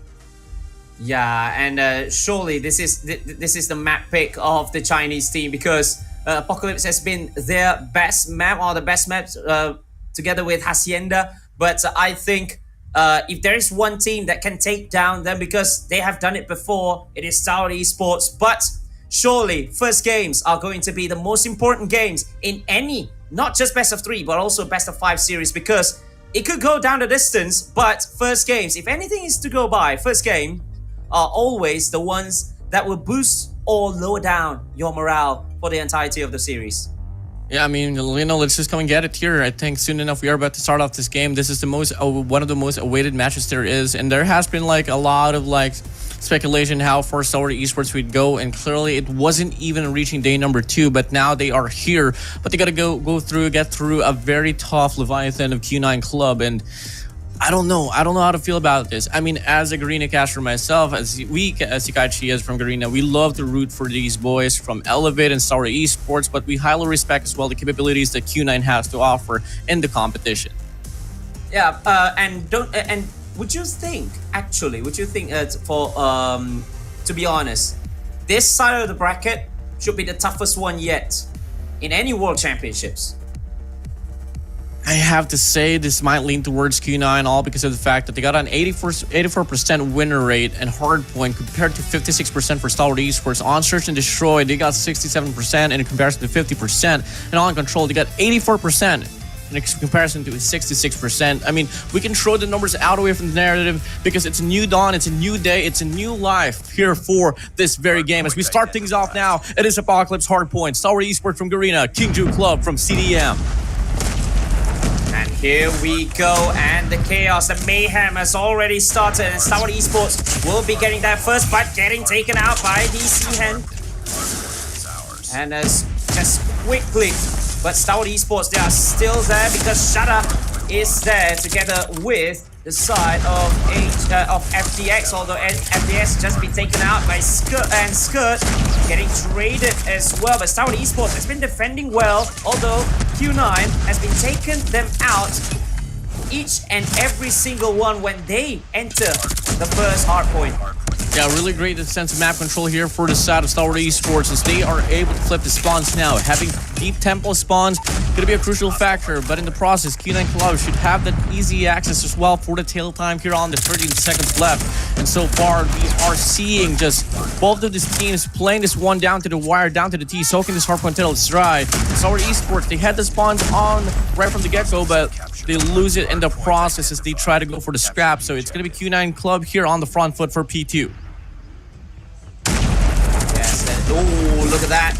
DC Hen getting taken out by Shut Up though. But Q9, look at Curly with that triple. Just straight up and taken the second hard point. But FDS is trying his very best, but getting naded by Elchi as well. Glow taking him out. Glow with the Fennec. He is one of the youngest in the series. One of the best young prodigies a few years ago, now strutting his stuff in the World Championships. STALWART Esports having it just for a little time before Q9, his son, taking him out by Skirt. Just traded back by the Emperor Oling himself, but still STALWART Esports, although they get taken out again and again, but still they have that map control and they are with the hard point so far. Yeah, I mean, despite the circumstances here, it's still going to be STALWART Esports actually putting their names up in the board as they take the lead away from the side of Q9 Club. Yes, circumstances was there, but they were able to put up enough pressure to avoid the run out there on towards P2. Now we move over to the next hill. Down the trenches we go. It is going to be STALWART Esports getting the first initial time instead of the hill, despite the spawns not setting for them. Yes, they are respawning so far away, and it's going to be absolutely tough, but it's still STALWART Esports. They're just coming in one by one, although Curly gets the kill, gets the double. Shut Up trying to cover the War Machine, but Oling just sets him away with his own War Machine with 3 pieces of his own, and that's going to be absolutely tough for STALWART Esports to come back from this, as they are going to spawn very far away. And Q9, although they will lose their lives sometimes, but They are spawning quite nearby, so that's why they are still with the ascendancy in this one.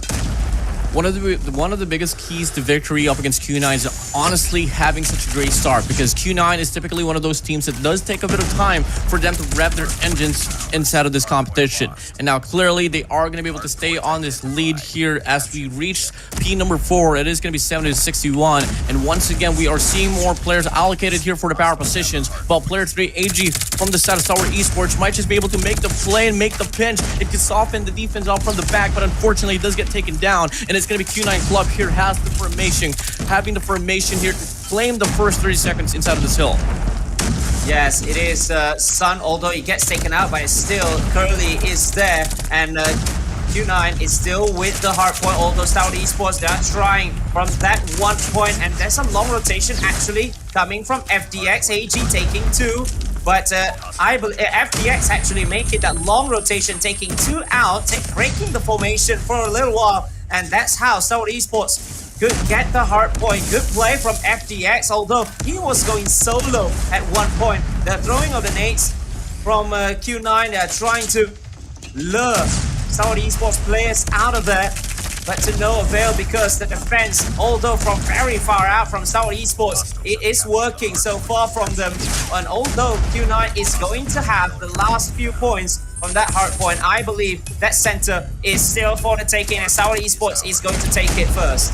A minority of a lead here for the side of the Q9 Club, but STALWART Esports, as they open up this hard point, they take it right back soon enough.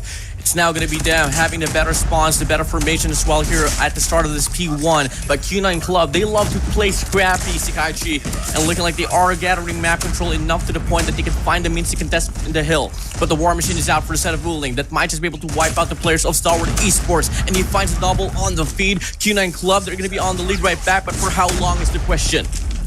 Yeah, it is neck and neck. They are just exchanging leads. They're just exchanging hard point. They're just exchanging hard point one after the other. They're respawning and then just straight away coming again. But the spawn is with the side of STALWART Esports. It's going to help them massively, although you can see that they are now reclaiming back. But Q9 as well, it has been back and forth between these two. Nobody, and I say no team, has had a huge lead or dominant so far. It's 110 to 110 after all these hard points have been played. So 220 has been a split. But Q9 is going to have the next hard point, and they are making the formations count. Yeah, it's not too bad of a fight that we're seeing here from the side of STALWART Esports. I mean, you take a look at their history line for Apocalypse, they stand at a 1-5 rate for this very map with a 16.67 rating. That is not the most promising case after all, but if you take a look at the run here inside of this game, it's not too far apart, but clearly there's just a bit more touch here for the side of the Q9 Club as they claim this hardpoint number 2. The first 30 seconds going to go to their name, and looking like they're about to build a full 60 as Curly finds the quad. Yeah, Curly with the equalizer. He tries to find a 5th, but shut up. Makes him pay, but still, I believe this hardpoint is going to be all for Q9 Club. They are going to have almost all the 60 points. Great defense, especially with that equalizer, with a quad just now. And they will have 57 points from that B2 alone. That is going to be absolutely huge, but STALWART Esports has already begun to have the formation with the defense on the next hardpoint. A player that needs to stand out here for the set of STALWART is honestly to be shut up. He is the most important player for hardpoint, and if he's not going to be able to back himself up, carry his own weight, then till then we might just be able to see STALWART Esports falter, all because of defensive pressure. But so far, Shut Up is going to be able to go on a spree. He does find a triple with that War Machine, but clearly now Q9 Club in the process of that skirmish in the middle of the map, they are able to flip the spawns, and it's going to be them back on the driver's seat. Yeah, and they are spawning right at the hard points of STALWART Esports. Spawning so far away is going to be absolutely tough for them. Oli with that War Machine coming out again. He's just cleaning house. All 5 taken down by the Emperor himself, Oli. That is going to be absolutely huge. Q9 Club almost with that 200 points, and STALWART Esports are in trouble. Truly in trouble, man. I mean, 2 more points away for Q9 Club to enter the 200-point mark. And once again, they beat the rotations out away from the hands of the STALWART Esports. Take a look at this. 2 players here trying to wrap around for STALWART, but unfortunately, they can't find the means to win their gunfight. A lot more pressure will be shown here as they go for a 3-man push once again, but unfortunately, they fall into the hands of the Q9 Club. As this hardpoint opens up, this is the run for Q9 Club to be on the striking distance to close out the game. Will it be enough is the question. Should be enough if STALWART Esports can't hop inside of the hill. Oh, but that was a good nade from Flo, but Oling again and again and again, he has been carrying this team. He has been on the ascendancy with all the gunfights. As STALWART Esports, they are trying their level best to just narrow down the scoreline. That's 98 points, the lead for Q9 Club. And they are edging ever closer to take this map 1. STALWART Esports, they will have to make do, but they are still not giving up. But the rotation has already been made. STALWART Esports, oh, getting taken out is Clove when he was about to take that last hard point. But Q9 Club, just 16 seconds, they will have the victory because they have been defending massively. The formations are there. STALWART Esports, no answer, especially with the previous 2 hard points. 239 to 140 here. Progression is put to still here for the side of STALWART Esports, but they do have the better rotation once again here on this very hill. But Q9 Club, the way that they haven't been able to play this P1 is to come off late for the rotation for P2. Just play stack inside of this hill and deal with the rotations later on. And clearly now, soon enough, we might just be able to see Q9 Club funneling through this P1 as they only need to claim 11 more points to close out this game. Yeah, but they are trying. STALWART Esports are trying. They are desperately trying, especially Skirt being all alone inside there, being helped on by FTX, but getting taken out, and I believe that is going to be it. Easy Hand as well inside there is going to get contested, so there will be like 1 more hard point to play. So it was a good hard point for STALWART Esports, but the inevitable, just 4 left, unless STALWART Esports could do something about this. The Spawn are on their side so far in this hardpoint. No way that we can see STALWART Esports just put up a comeback. Come again, 3 operators out, make it 4 operators out. The Equalizer gonna try to go for a run through here on this front side, spraying down for dear life. Clove finds 1. AG meets him at the end, and it's gonna be Q9 Club here getting the breakthrough, all because of Curly with an Equalizer. The Q9 Club, they claim the first game pretty dominantly. Wow, that Equalizer just wiping out the whole squad of STALWART Esports. And then Chinchu Club, they are going to have a 1-0 lead in their favorite map. Or should I say one of their favorite maps actually for Hardpoint. And they are excelling. They are excellent in this map. And that shows from how dominant they are against STALWART Esports. Yeah, I mean, it does go down to Q9 having Apocalypse is one of the most rep maps for them. They were able to play 15 wins and 2 losses, 17 in total, and that goes to show how much experience they have for this very map. I mean, well, it is what it is. You know, you only get to ban 1 map each, and I know for sure that in some ways STALWART Esports might just have chosen to ban on Hackney Yard, all because of the fact that they weren't really the most convincing there. But anyways, we draw things back for the highlights. Honestly, Curly made one of the biggest plays out there with an Equalizer, able to get the break from the front side and was able to overpower the rest of the composition there for the set of STALWART Esports. Enough to be said, this is a best of 5. It takes 3 to win, but for the time being, Q9 Club, they take the spotlight with a dominant fashion. You take a look at Curly SEKAIICHI with 50 kills on the board. Wow. Wow, Curly, especially with that last 6 kills, wiping out everyone and then 1 more just for that 4 points. He has been absolutely superb. And Oling as well, with the trades, with the revenge kills, and sometimes the war machine that he has got out as well. It's just repelling when STALWART Esports were there trying to get back into this game. It's always Oling, it's always Curly that makes the shutdown towards STALWART Esports. Skurd shut up, struggling there. 28 kills and 25 for a set of Skurd. You know, Skurd, come again, search and destroy is not his forte. It's truly hard point. And if he's not going to be able to perform at its best right now, at its peak, then obviously they are just going to trample down under the hands of the Kingju Club. As we move over to the series, let's level up your career with DHL, guys. Find your job here at esl.gg/EFFI, DSL, name it whatever you want. But anyways, SEKAIICHI, we are looking at the trophy here. It is damn beautiful. And guess what? We're nearly just a day away from actually calling who's going to be the Call of Duty Mobile World Champions of 2024. Yeah, and remember as well, it's not about the money, although the champion will get 400 grand, but it is the flex. It is the opportunity to call yourselves world champion, or in the future former world champions or something like that.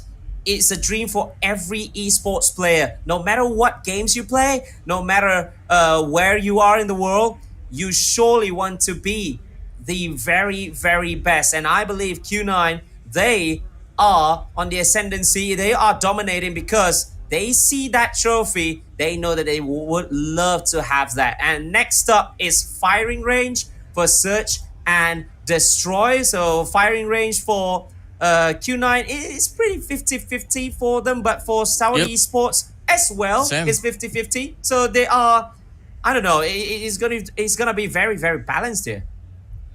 Yeah, but we're talking about a CDM team that really relies a lot on, in search and destroy. And if you take a look at the times where they actually took that L on S&D, it was surely up against Elevate and X-Rock. First out of STALWART Esports, looking like their loss on firing range went into the matter Elevate up again. against, if I'm not mistaken, that was, also one is going to be from the side of Elevate. And we take a look at the other side of the spectrum, firing range. Well, I can't really find the answer on who they lost up on the second time for firing range, but enough to be said, on paper, it does say it is 50-50 for the side of STALWART Esports and Q9, but my heart is telling me right now that this is bound to go to the CDM region, all because of the fact that they have been able to put in a lot of reps in Search and Destroy. SEKAIICHI, their passion in S&D goes a long way. They treat Search and Destroy like it's Hardpoint. They got more Search and Destroys compared to Hardpoint in the CDM region, and it's not even race to 7, it's race to 9, bro. Yeah, and remember as well, this is going to be the opportunity for Q9 to actually have a 2-0 lead. And the last time that we've seen every quarterfinals having a 3-0 victory to either side of the team was just last year. Every winning team wins by 3-0, but I believe this year could be the most competitive yet. But STALWART Esports, they will really, really need to buck up because they are down by 1 and they would not want to play in an elimination game as early as Game 3. Yeah, I mean, it's bound to be a staggering loss here for the side of these boys of STALWART Esports. Nonetheless, we get to see a great opener from them, but looking like Mauchi beats them right to it as he opens up with a Garena, getting the first early 4v5 here. Now we get to see STALWART Esports looking to go for the commitment here on this B bomb side, but they meet Mauchi once again with this MG42, gonna go for the spray down spots 1. But unfortunately, the stun does cancel him out. Now it's gonna be a 4v4 here still, right around the vicinity of this B bomb side. Having the bomb shut up, perhaps wanting to try and search for it. The long rotation by FDX. 3 players are on bomb site A, and I believe you will know about that as well. Skirt getting taken out, so the bomb will be taken by AG, who gets 2, who gets 3, but getting taken out by Oling. The bomb will be taken by AG. It's a 2v1 situation with Oling, the only man alive for the side of Kingju Club. Q9, shut up, we'll be waiting for that sweet time, whilst AG will be setting up the bomb at bomb site B. Captain Oling here. The fearful trip is not yet done on the skirmish, on the crusade here on this B bomb site. I think Shut Up is going to be playing off the post plant as well. Might just play for the cross. AG is going to be on the front line for this one. He checks triple boxes, no information. Now we go for the check out. AG does get that information now. They can just play for this double chow. Uling shouldn't be able to win this round, especially if STALWART Esports can just play this one down to the ground. But the nade connects for the set of Uling. He checks out, trailing down AG, but he can't find the angle. finally does get the initial direction, but unfortunately for him, he gets caught in the crossfire. And it's going to be STALWART Esports now here, able to clutch up a pretty detrimental first round. Yes, it is going to be absolutely huge for them. First rounds are always going to be huge, but remember this is a first to 7, so still a very, very long way to go. A good wallbang shot from Shut Up over Sun. So once again, they are going to have the initiative early on in this round as the attacker. Skirt will be with the bomb as per usual. The default here, 1-1-2 formation for the set of Q9. Once again, those first bloods must be needed for STALWART Esports. Now, they make the call here. They want to funnel towards this B bomb site. FTX looking to get the wall bang, perhaps. Concussion's gonna fly true. Could be the smoke, perhaps. Now they get that information as well. One guy's gonna be playing off triple boxes. One guy's gonna be playing off the car, but instead, Uling just go for the spray down. He finds a double. Can't go for the connection onto the third. And now it's gonna be a 2 versus 3. AG from the flank spots Deechin out. And now it's gonna be Curly here all alone in a 1v3 situation. Yeah, Curly is the only man remaining. Skirt, I believe all 3 of STALWART Esports players are going to lean towards A. Curly from the building, yes, he will know about that 45 seconds and he will need to make the move. 2 players already at A, and then from far out, AG will be there just to make the flank. 1 player making the rotation. Curly, he is going to spot AG. If he comes in from there, he just gets AG. Now 2 more to go, 20 seconds left. There will be a throw, good shot against Skirt, but Shut Up with that trade to close that out 2-0. 0-2, and I'm loving the fact that STALWART Esports is improvising over time. This is exactly what you need to do, especially up against any CDM teams in Search and Destroy. Because once you are pretty stale with your evolution for how you take certain rounds, Q9 Club, they're pretty capable of just adapting to how they can counteract your own plays. As we start things off here for this round number 3, it is now going to be STALWART Esports once again playing default, just hoping for some pickoffs to happen. 3-1-1, 3 players of Q9 guarding A, 1 in the middle. Meochi is trying to scope, is trying to find the intel, find the information. As Oling is all alone at bomb site B. It's going to be a throw from the side of Shut Up. Shut Up is trying to find a lucky scope, perhaps. 3 players at bomb site A. They are Deechin, Curly, as well as Sun. FTX from the high ground. Still waiting for that opening. Less than 1 minute left, though. It's a triple stack here on his A bomb site. STALWART Esports about to head straight to the defense. This is not looking great here for STALWART, but once again, they got the momentum. They have been able to claim the first 2 rounds, and they're going to be funneling through here on this mid-map. Going to go for the challenge here on the trailer side. Fix up now. Curly finds a triple. The spray down is huge. He finds the 4th as well. 1 more kill for the ace, but Sun denies. And finally on the board, we get to see Q9 Club. Yep. They don't have the choice because the time is against their side. The time is not on their side. They had to get into the house and then just getting wiped out by Curly. A 1-man show with that quad. And then Sun with the finish. So 1 point for the defensive side of Chinchu Club, Q9. And this time, another strategy needs to be done. It's a 2-1-2 defensive split for Q9. That's one of them in bomb site A. Or should I say, this time, Curly is in the middle. Put it down. STALWART Esports, once again, having a high percentage on this B bomb site. They want to go for another run at this. But Oling's holding down the scopes. The timing is real. Uling finds FTX out. Mauchi's there as well from the back, supporting his teammate. Clove gonna go for the entry. Spots 1. Can he find a double? Yes, he can. STALWART Esports, they get the breakthrough here on his B bomb site, but the players from Q9 is off the rotation as well. They're coming in pretty quick. Yeah, so 4 players are now at bomb site B. 2 trying to guard On side B, they are absolutely outnumbered. Clove with that opening double kill just now over Mayochi, as well as Oling. But AG is going to take Curly out. There is going to be a huge opening 4 against 2 for the side of STALWART Esports, trying to find their third, and the bomb has been planted, so they need to make a move. D-Chen as well as Sun. And D-Chen has already made a rotation from A, trying to spray AG from that high ground, trying to take D-Chen out. It did hit him a little bit, but to no avail as yet. D-Chen, I think D-Chen might spot somebody here. We still know he's gonna get information and getting wall banged by Shut Up, and then AG with the finish on D-Chen. So that's 3-1, 3 attacking points from STALWART Esports. Masterclass performance here so far on this B bomb site for STALWART Esports. And I think if Q9 is reading this one right, they should double it down, but looking like STALWART Esports wants to go for another take at this.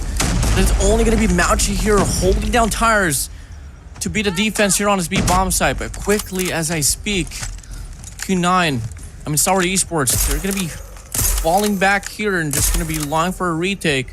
But I wouldn't be so surprised though if they want to lean towards the B bomb site once again.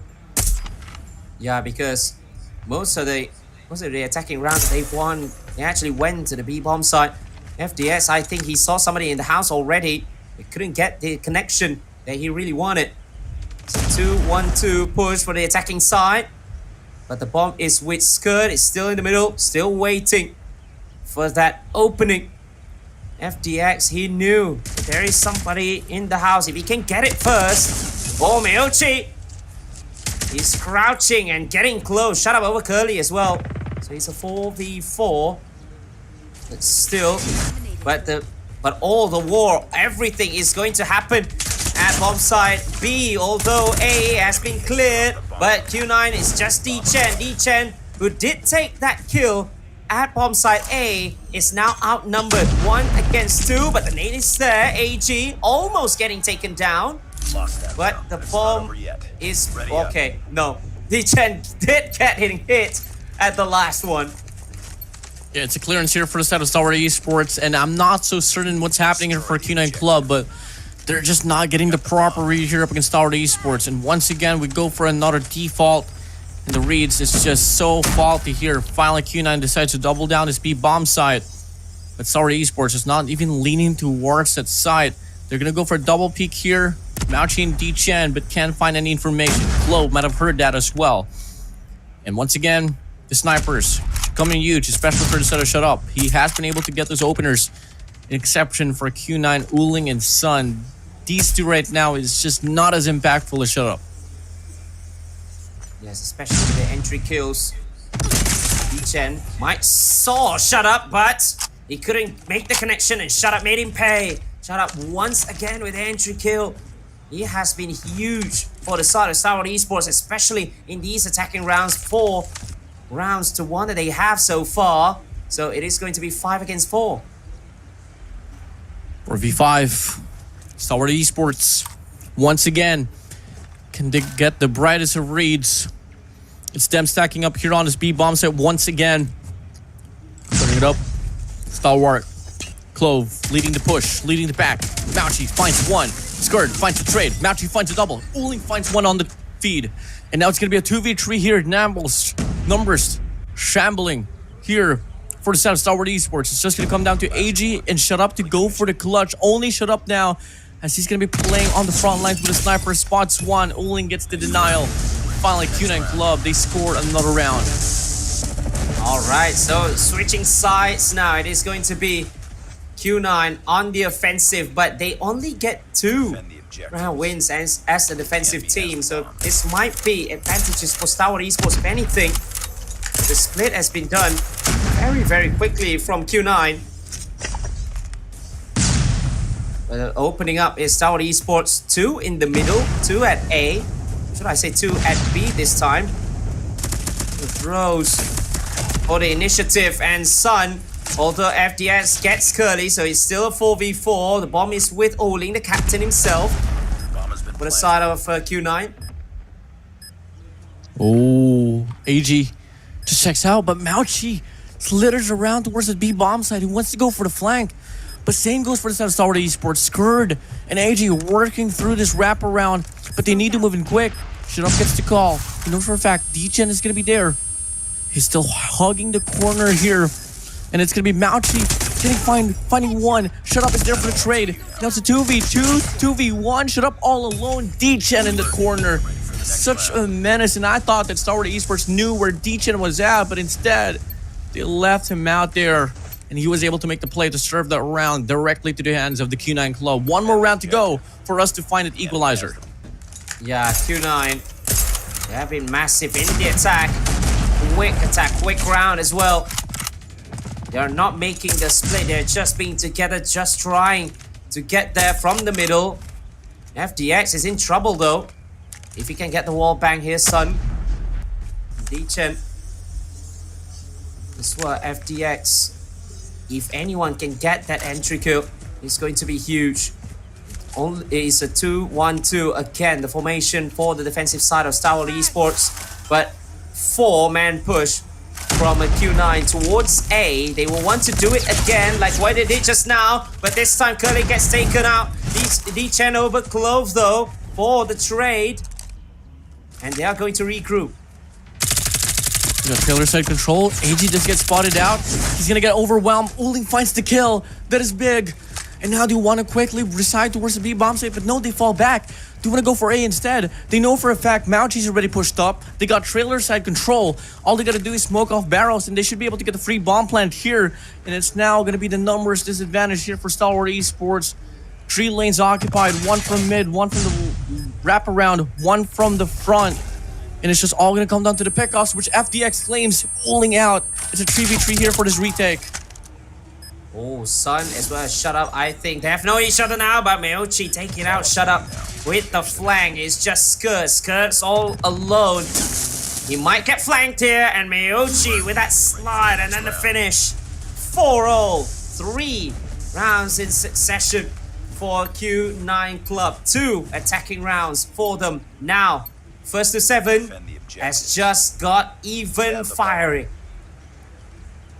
The narrative lives on here for Q9 Club, showing that they got their masterclass performance here on a Search and Destroy.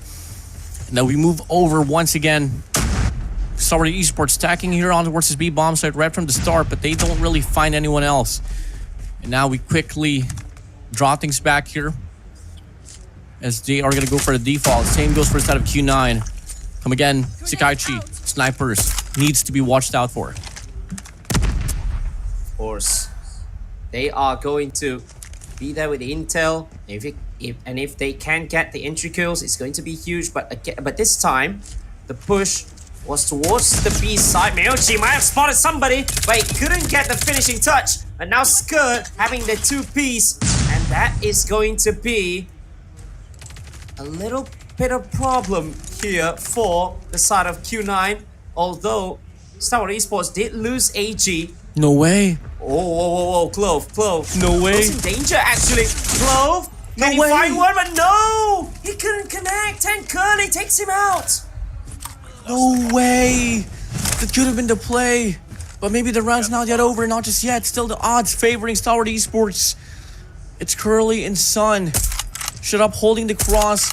He gets that information. He knows exactly where they're at. They can go for the plant anytime soon. It's going to be an open plant here for Q9. But look at the 2 players here working through jungle side. Can Q9 expect this? Oh, they're expecting that. And then FDX over Sun is just Curly all alone against 3. Will there be a split? But Curly is waiting patiently. Look at the rotation from Shut Up, and then FDX is going to come at him. Oh, Curly gets one, but getting traded, and that is going to be an easy defusal for Shut Up to just finish it off, and STALWART Esports finally intercepting 3 consecutive rounds taken by Q9 before this. Now on the lead is the Garena representatives. STALWART Esports 45. 1 more to go to get that match point.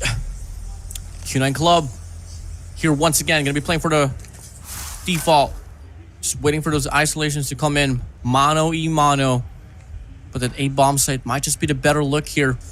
As we take a look at this, if they want to go for this mid cross, might just be the worst mistake. But if they go on for a full barge on that A bomb site and retake trailer in the process, might just be the play. But it's all going to come down to the waiting game, the patience getting tested for STALWART Esports and Q9.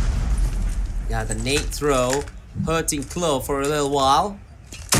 Maybe they will know that somebody is there because somebody was hurt, but still 4 men is right at the A side, but Mayochi on the high ground is still trying to scout. He's still looking at it. Nobody home at A, so they might want to make that push, but FDX might just be waiting. Clove as well as a Skirt are also waiting as well. All four coming towards A, so he's going to be mayhem. Clove getting 2, AG getting 1, all getting split. Oh, Sun getting 2, but getting traded by Shut Up. It's all Mayochi all alone. Bomb is on the ground, so Mayochi needs to do it all on his own to take this game. 30 seconds left. The enemy has the bomb.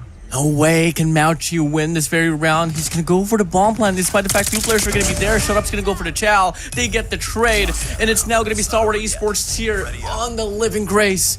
One more round for them to take a game away from Q9 Club into the series and get this equalizer. Can we see STALWART Esports proves the number wrong in this firing range search and destroy? Q9 won almost all their search and destroys yesterday. They won all, actually, all 4 search and destroy matches that they've won. But now it could be the first time against STALWART Esports, who have been defending massively when has been attacking massively when they were the attackers, getting 4 attacking points. Bomb has been planted.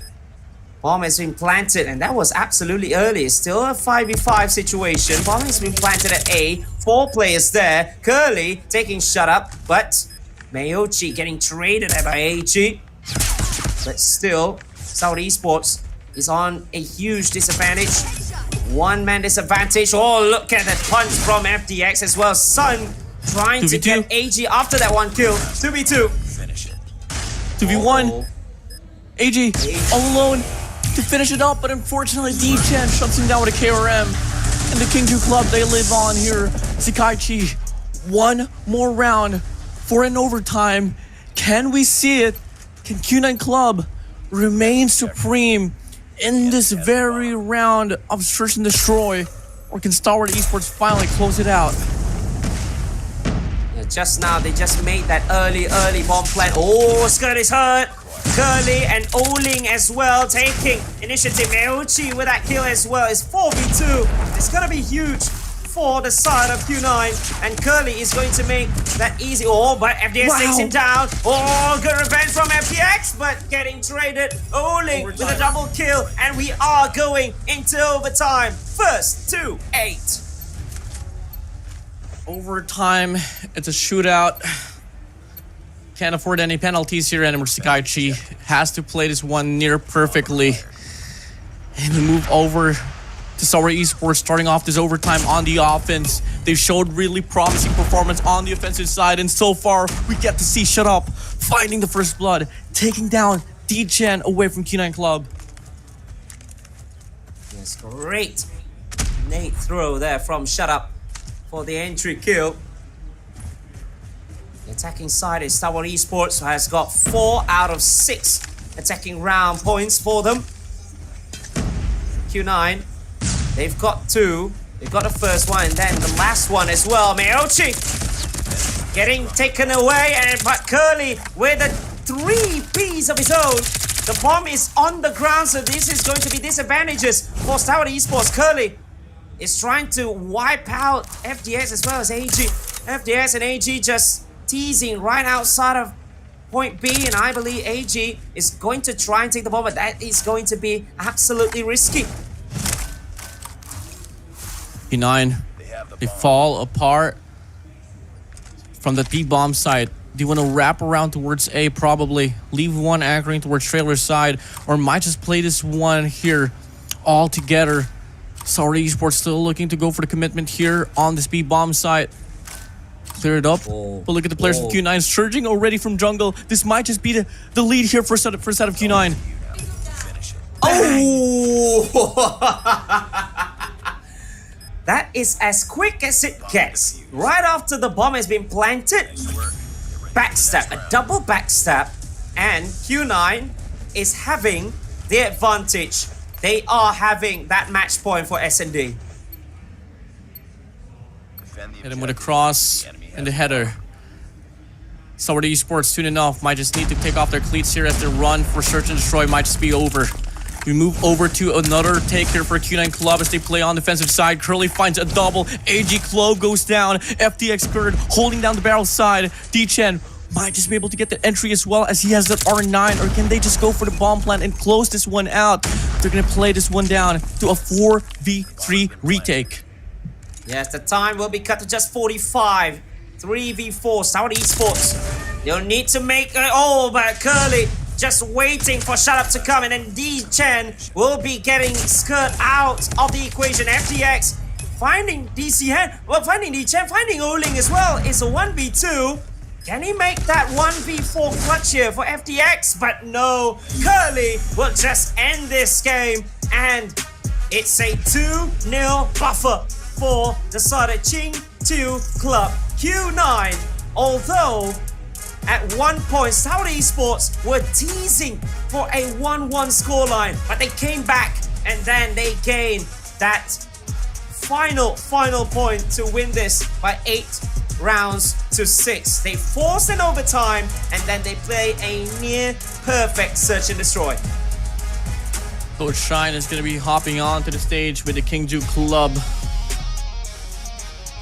talking about the readjustments that they need. STALWART Esports on the flip side, not too happy with the results. Obviously, they had this one to their bag, but clearly they couldn't find a final adjustment, especially on this overtime. Q9 Club on offense, just masterclass performance there. Move over to the highlights. I mean, there was a lot of kills accumulated back and forth between these two squads. And I must say, the highlight goes entirely to both of the squads here, SEKAIICHI. They were able to show us the beauty of Fire and Rain Search and Destroy. Yes, it has been textbook, but when it mattered, it was Q9. Although STALWART Esports were teasing, they were hitting 6 first, but look at that. And then Curly, he has been huge in the last 2 maps, in the last 2 rounds. And then the celebration, because they know it could be an all-Chinese affair in the semi-finals. But they will need to win control as well. Look at Curly, as I said, he was the biggest contributing factor for that comeback. Yes, Oling played a huge part, especially to make it 6-all. But after that, Curly just takes over. Curly on hardpoint and on Search and Destroy. It's just something that you'd never want to go up against with, man. I mean, on the run for CDSI SEKAIICHI, Curly was struggling quite a lot. But here on this World Championship, he has evolved drastically, especially now since it matters the most. STALWART Esports, if they want to stand strong and live on inside of this tournament, they got to aim high and define their path, as www.airforce.com would say. But anyways, STALWART Esports, once again, they can't afford to put up any mistakes. Yeah. Especially this being the elimination game. If they lose, they are out as a top 8 team. STALWART Esports, they would not want that to happen to them. And STALWART Esports, although we did say that this might be one of the best STALWART Esports that we have seen in quite some while, but they are currently being overwhelmed by what the Chinese side can do.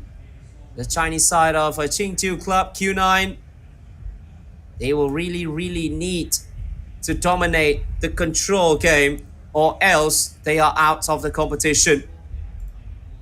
If I'm not mistaken, we're moving over to Arsenal Control, and if it is going to be Arsenal Control, then we draw things back once again to the numbers here, SEKAIICHI. Seaside. Oh, Seaside, okay. If it's Seaside, well, that is arguably the worst map for the side of Q9, but at the same time, it's an 86% win rate. That is their worst. No. Rate is their worst. So Q9 stands strong with 86%. STALWART, It's 66%. So, hey, I don't exactly know what to say because Q9 has played 13 rounds of Seaside Control. STALWART Esports has played 8, at least on the winning side. 4 losses. Q9 has 2 losses. So I don't exactly know what to expect.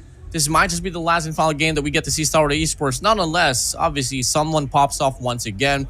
And the story of the line here for the side of STALWART Esports, Clove, shut up. Skurd.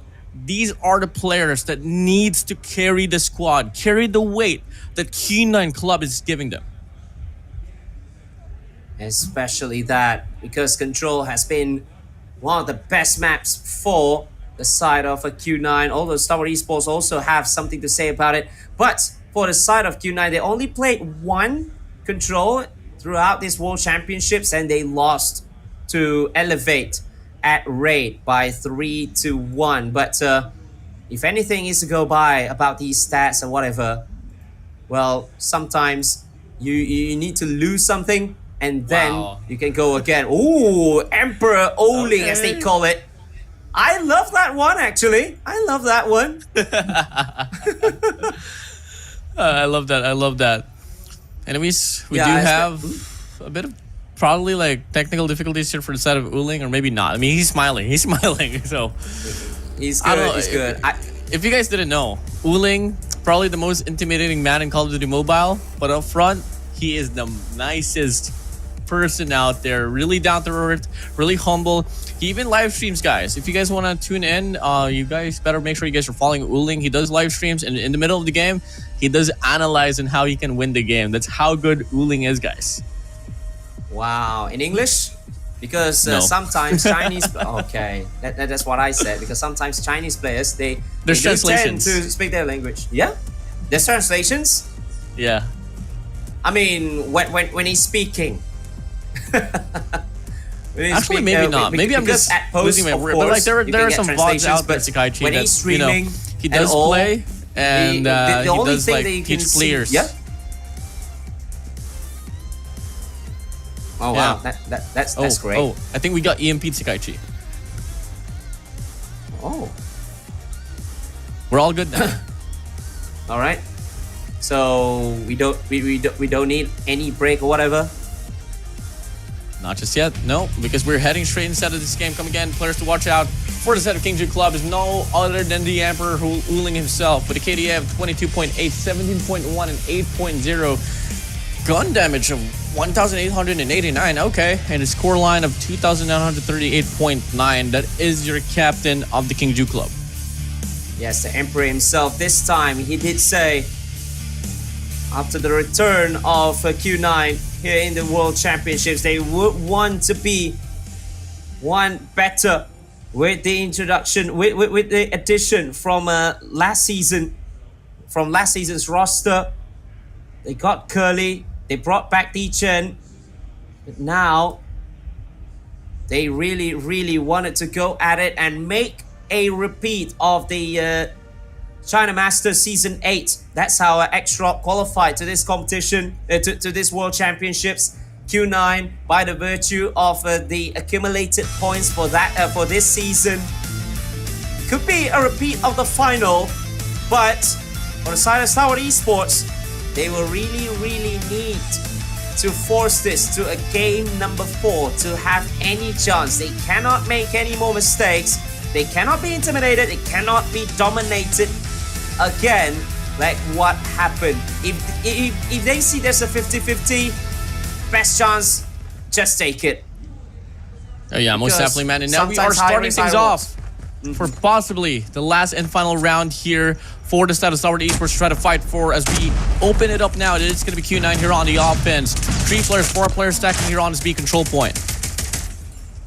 Yeah, so it is going to be STALWART Esports on the defensive side, but look at B instantaneously being taken. Oling just spamming a little bit, just giving some alarm bells ringing.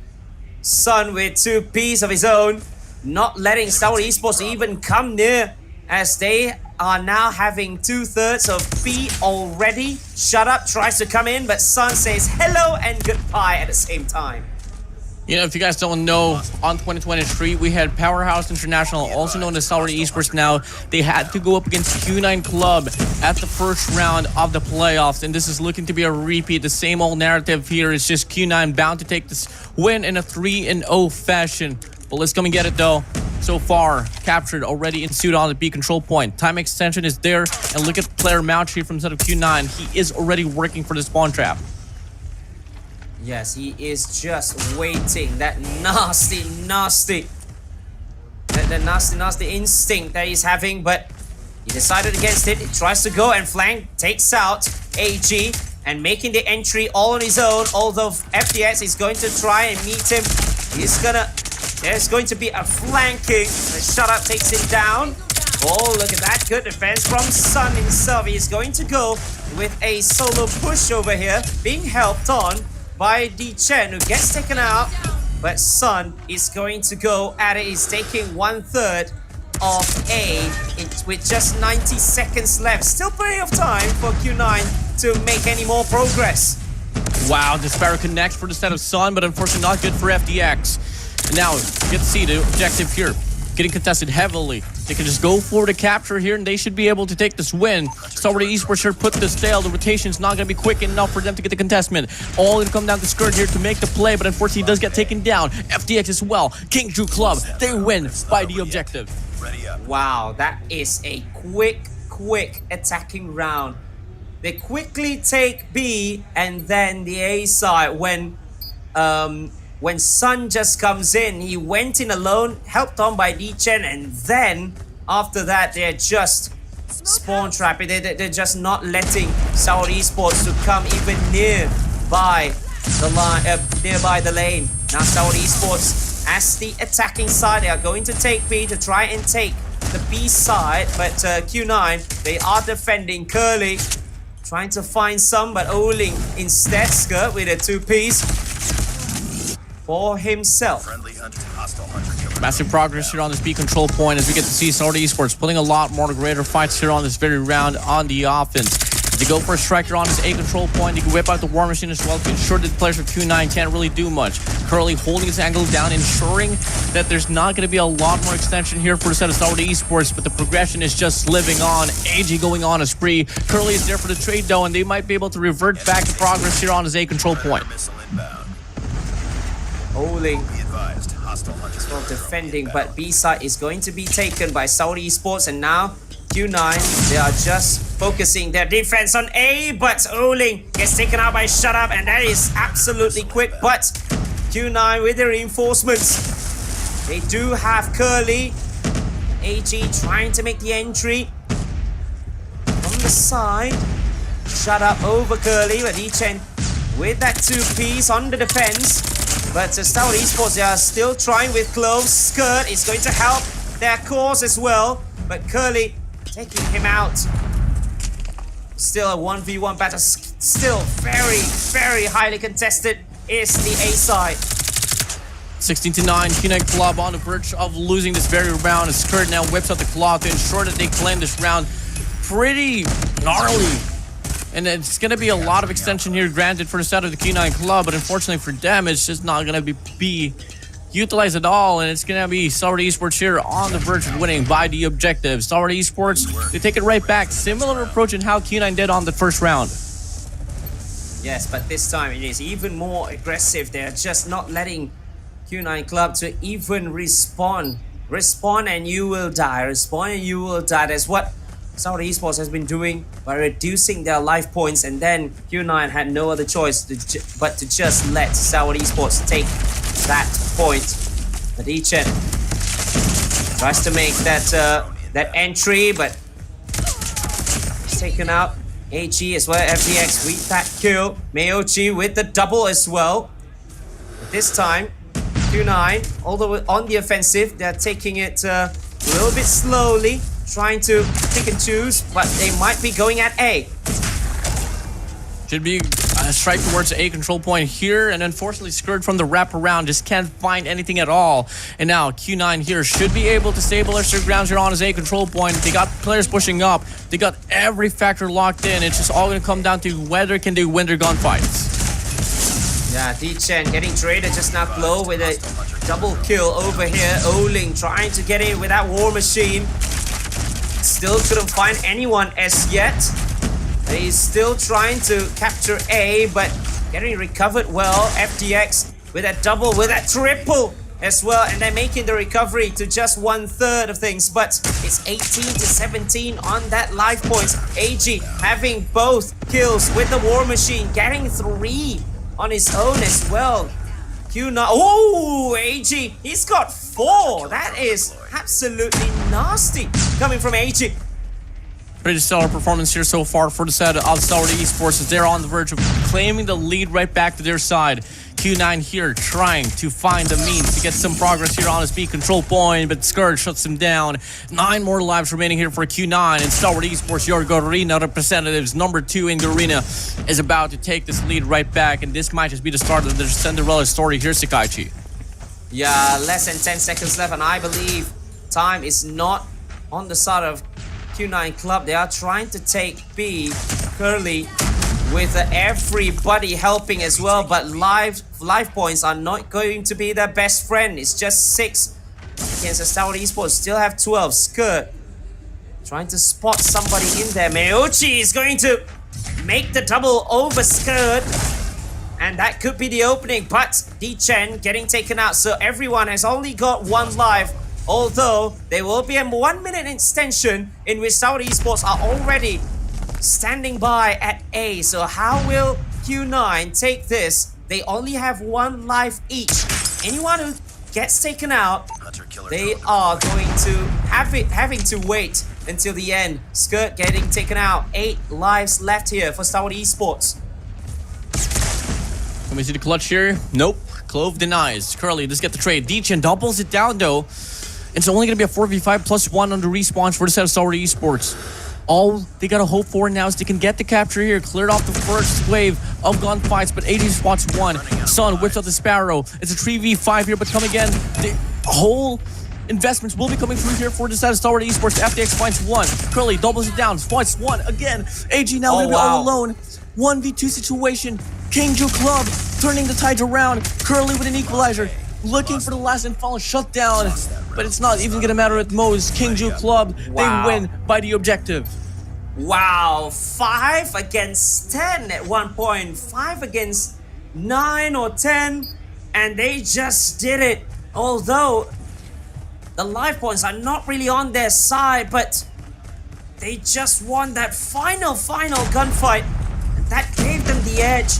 They win this, and they are into the semi-finals to meet the exact same team that beat them in the Season 8 of the CDL, or the China Masters, which is X-Rock here in the World Championships. Curly getting 2 on his own. STALWART Esports, they're losing lives to the left, right, and center. They just lost 9 on the bounce. 9 just in the blink of an eye. And Q9 having a huge momentum. And STALWART Esports starting to take to bow their heads down though. It's wraps. It's all over. This is game here already. Q9 Club has only dropped 1 life at all. They get the extension just ready for the map control. They can go for the spawn trap. They can feed the demise to the side of the queue for STALWART Esports. Q9 Club here facing the run to eliminate STALWART Esports here. No hope whatsoever.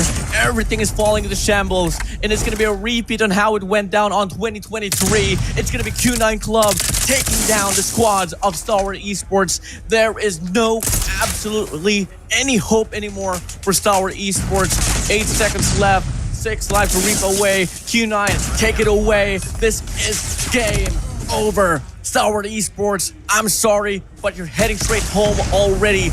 Might just be the last and final heap of hope here, but at the end, it is just a fantasy remaining to be a fantasy. Gonna face the reality. It's game over. G to the G's, well played. Q9 Club, they eliminate STALWART Esports. Wow, that domination in that last round. I believe the previous round was the deciding factor. They've won it already right there because STALWART Esports, they have that round in their hands, but they're losing lives. They could not They could not find the other 5. It could not get spawned. And then, I don't know how, they just got decimated. And then, the last round is just where the motivations have perhaps sunk out. They just bow their heads down and then say that they have lost that one. Because if that score went to 2-2, I believe they might have some hope. But when Q9 made the comeback, it was wraps. It was all over for the side of STALWART Esports. They're getting spawn trapped upon spawn traps upon spawn trapped, and then a dominant victory to win by 3 rounds to 1 for Kinju Club.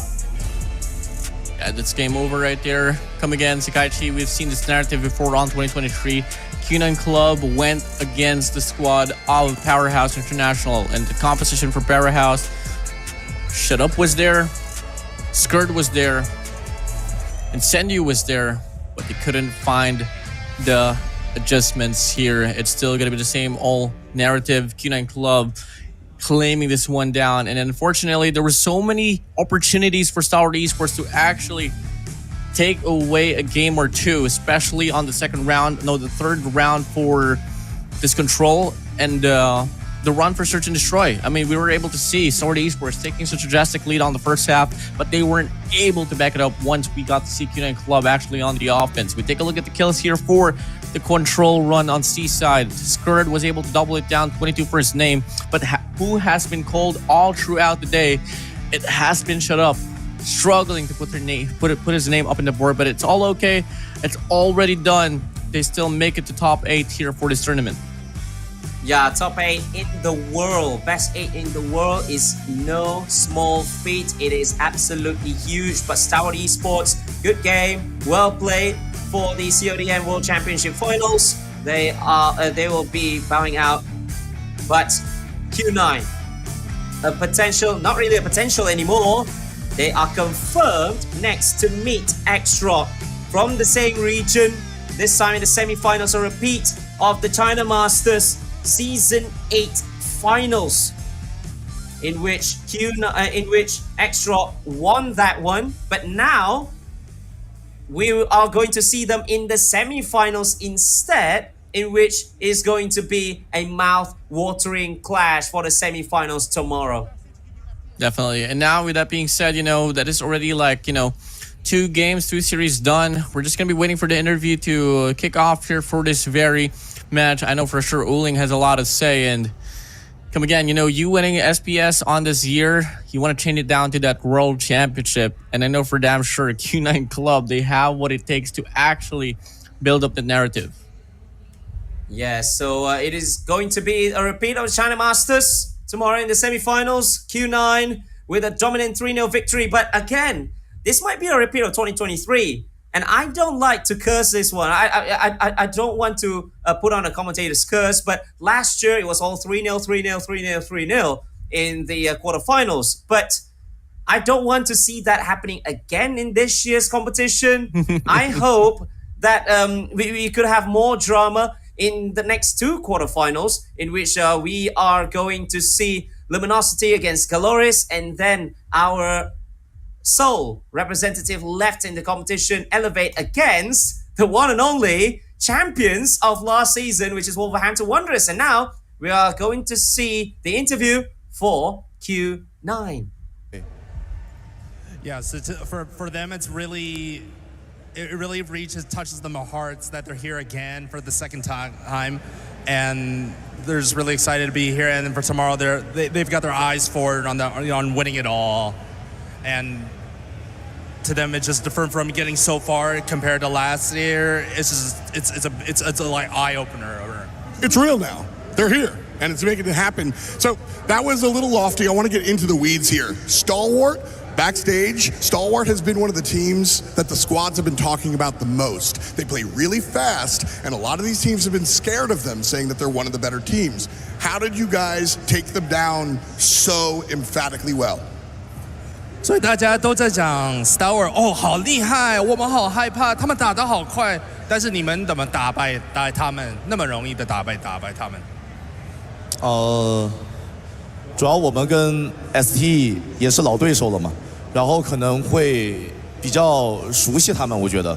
然后其实今天我们的过程并不顺利，就是我们在 SND 的时候遇到了一些问题，就是前面一度处于劣势吧，然后包括在第3局的那个控制的时候，我们也是比较困难的。所以我想说的是，今天虽然赢了，但是我觉得还是很困难的，对。So to them, it's not actually that easy. So one of the factors is that I think they're long lost teammates. And for them, I believe they mentioned the 3rd round, the control map. That one was particularly difficult for them. So it might have looked like, like you see on the board there, it's a 3-0, but to them it didn't feel like a sweep. Well, they certainly looked out there and performed pretty well. So again, congratulations, Oling, on the victory. We've got Beef Mommy standing by to chat to the other side. Thank you so much, F-Dot. Again, I am with Incendio from Stalwart Esports. My dude, you have been in this very stage before, but how does it feel like coaching for a team this time around? It's easy to coach them actually because they're really pretty good players. You don't have to tell them much, you just have to tell them their mistakes, and they do the job. And speaking of, we did hear from Oling that it was not a sweep. It was very close, especially in that S&D. What happened in the matchup? It was very close, but at the very end, you had crumbs, but you were not able to kind of capitalize on them. I feel like the team played really, really well. China is a very, very good S&D team. We managed to outplay them. Even the casters were impressed that the team managed to pull off a lot of pop flashes, picks offs, and have a very, very good game. So I think we just fumbled a little bit. Could have been better. And I know that Stalwart has been a team that almost lost 2 players before even getting here to Atlanta, but I just wanted to get your feelings, right? I know that right now a big game has just finished, but how does it feel like to be here in Atlanta, especially with 2 new players, FDX and AG, finally being here in the first time here in the World Championship? I think they're adapting pretty well, despite they just landed like 2 days ago. So I think they have a blast here, just that too bad we're eliminated. Man, you looked pretty good, but at the same time, competition is really stiff. But I do want to ask you, moving forward, how is next year going to look like for Stalwart Esports and for you as a coach? I'm not sure what would go on for next year World Champs because there's a lot of issue going on right now. It kills morale to play this game, honestly. Lots of fixes, but it's okay. There's still another year to definitely look forward to. Thank you so much, Incendio, for being so down for this interview. Again, Garena represent. Thank you so much. All right, y'all. There's still a lot more games moving forward. Of course, that's not just that. We still have other teams happening today, and we have Brotherhood right here. Definitely no stranger in this competition.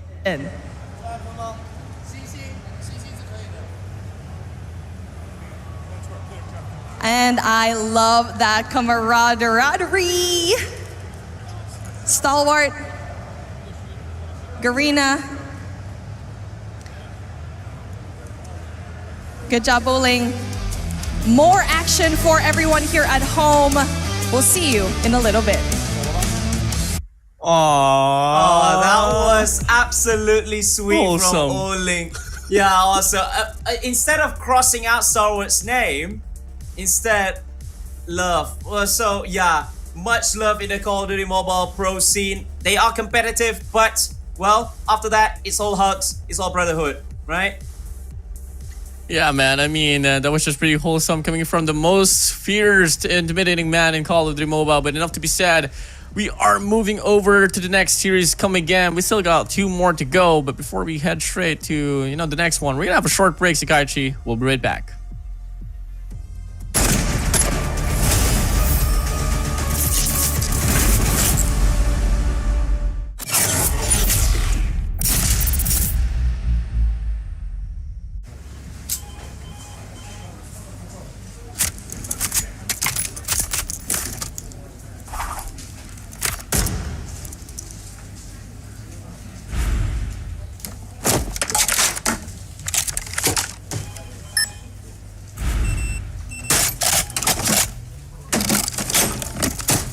Anything, Glow? はい、こちらが比較した結果です。2010年、失礼。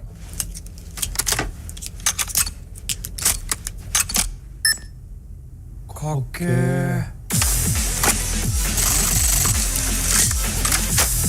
癖になる戦い。コールオブデューティーモバイル。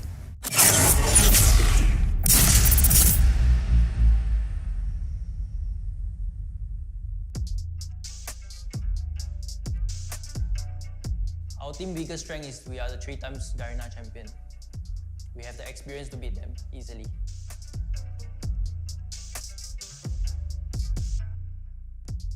I want to show the world that this team is really capable of being the world champion.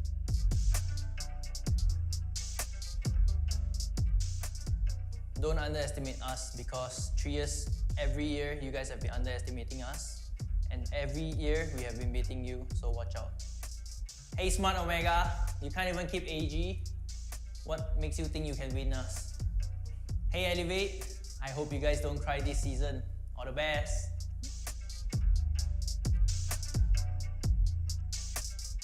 I don't even care about their threshold because you guys know who is the real champion of Garena.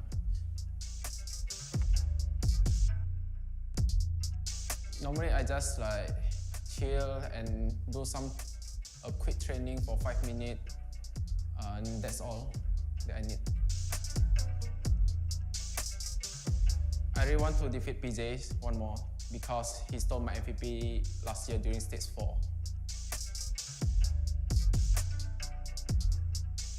I learned that confidence is important, but overconfidence is dangerous.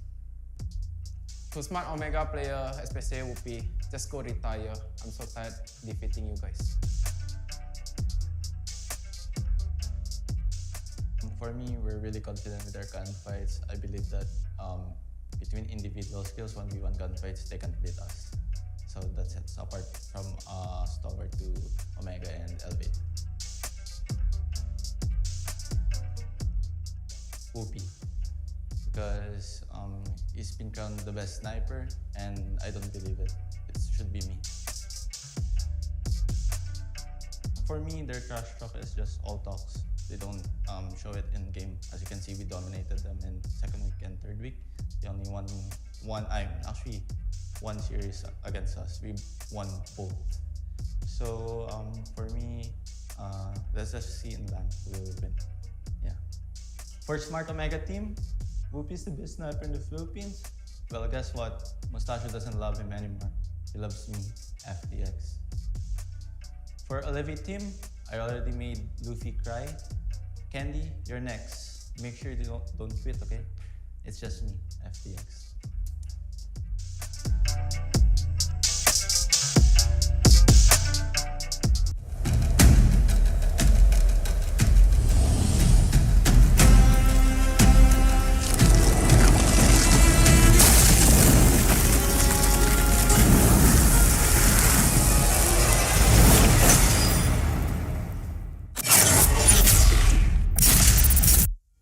Welcome back to the Call of Duty Mobile World Championship Snapdragon Pro Series, brought to you by ESL, and obviously us here on Garena. We are the casters now here for this game number 3. It is going to be Luminosity Gaming up against Galoris and Super Clark. I mean, I don't know what to expect here, but one thing for sure, the performance here for set of LG wasn't really the most promising on the Swiss stage, but I know for sure Flower, the coach, has something to say about Galoris.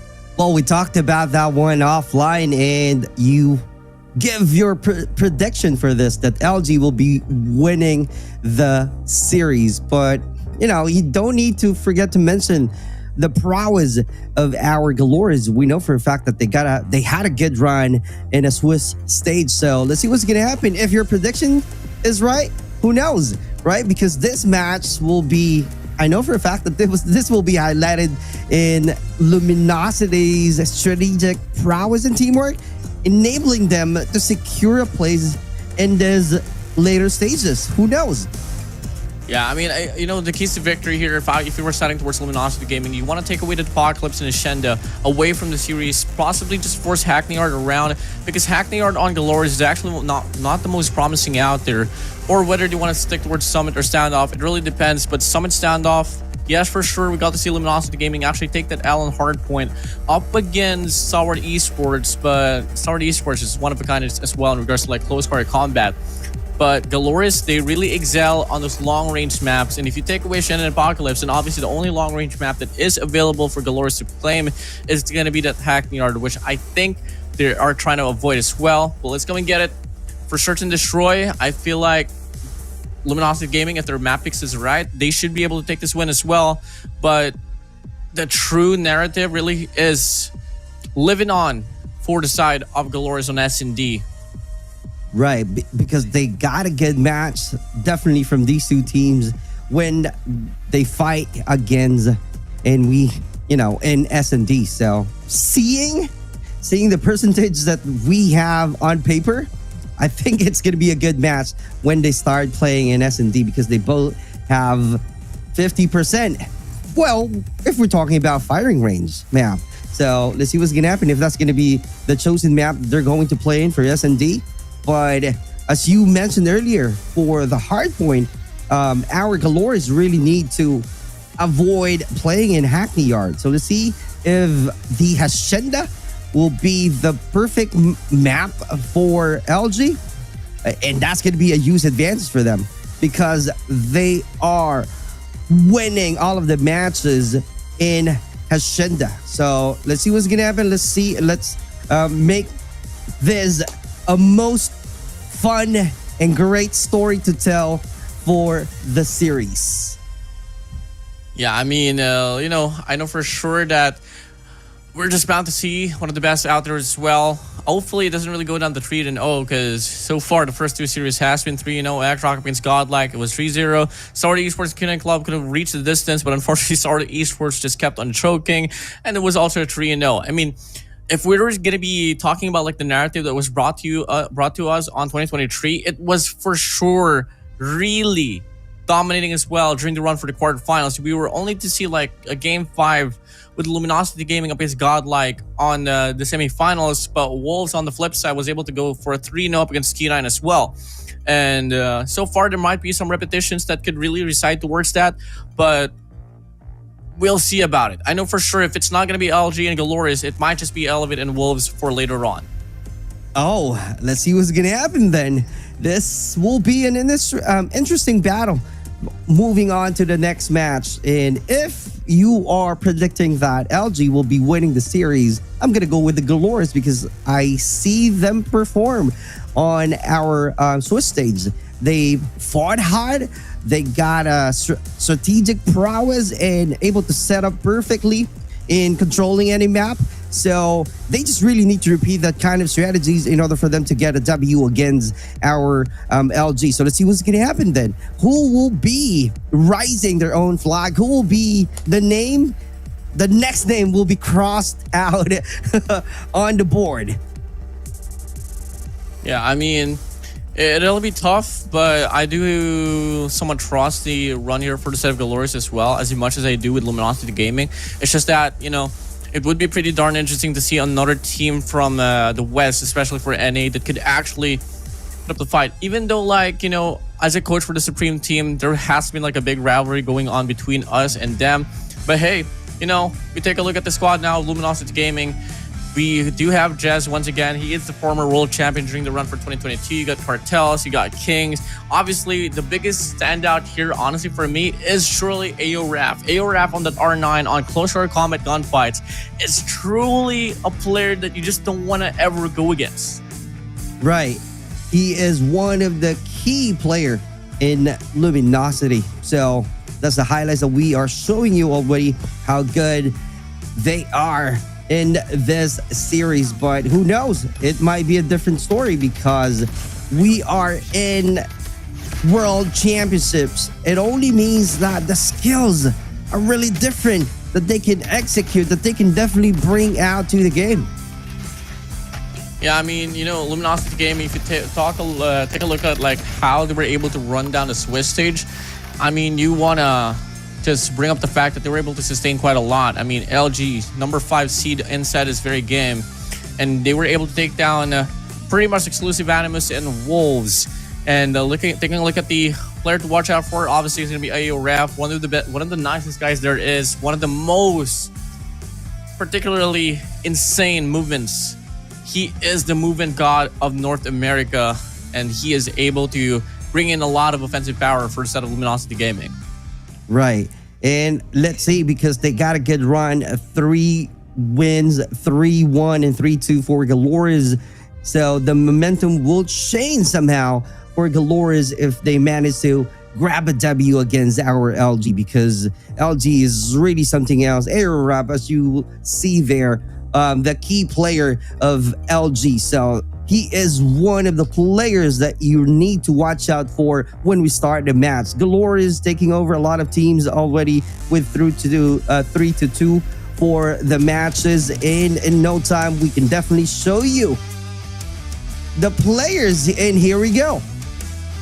Yeah, I mean, Galores with the composition of the one and only Mihawk, Lucas and Foki, Han, Pabzera, and the coach Palitao as well. I mean, Coach Palitao, his influence is all across the board. I feel like he doesn't really get a lot of highlights, but he was a former coach for Revenant in India, currently a coach here for Galores, and a former coach as well for SKAID. And rest assured, this guy has been able to bring in so many impact for the squad of Galores, and I totally missed out. He was able to coach, if I'm not mistaken, the Kings clan as well during the run for 2023. So he's a very influential man with great knowledge. It's just all going to come down to how can they get the readjustments here up against the players of Luminosity Gaming. Let's see if that adjustment will be evident for our Galores, because as we know for a fact, if you have a best coach, it will be significantly affected or impactful with the strategies that they're about to play in our match. Here we go. In no time, we're about to start our next match for Luminosity against Galores. Let's see if the prediction will be right from Warden, if LG will be getting the W at the end, or Galores will fight hard and do some extra effort, doing some miracle and getting the W at the end versus Luminosity. A major step up that STUG needs here for Luminosity Gaming. So far, ever since their run for Stage 4, his performance just hasn't been the most promising out there. And when you go up against a squad like Galores, yes, for sure, a big standout for Lucas in as well, as he is arguably the best player in Call of Duty Mobile. You kind of need to have the whole squad at their best here now. As we take a look at the maps now here, Super Clark, it is going to be a hardpoint standoff.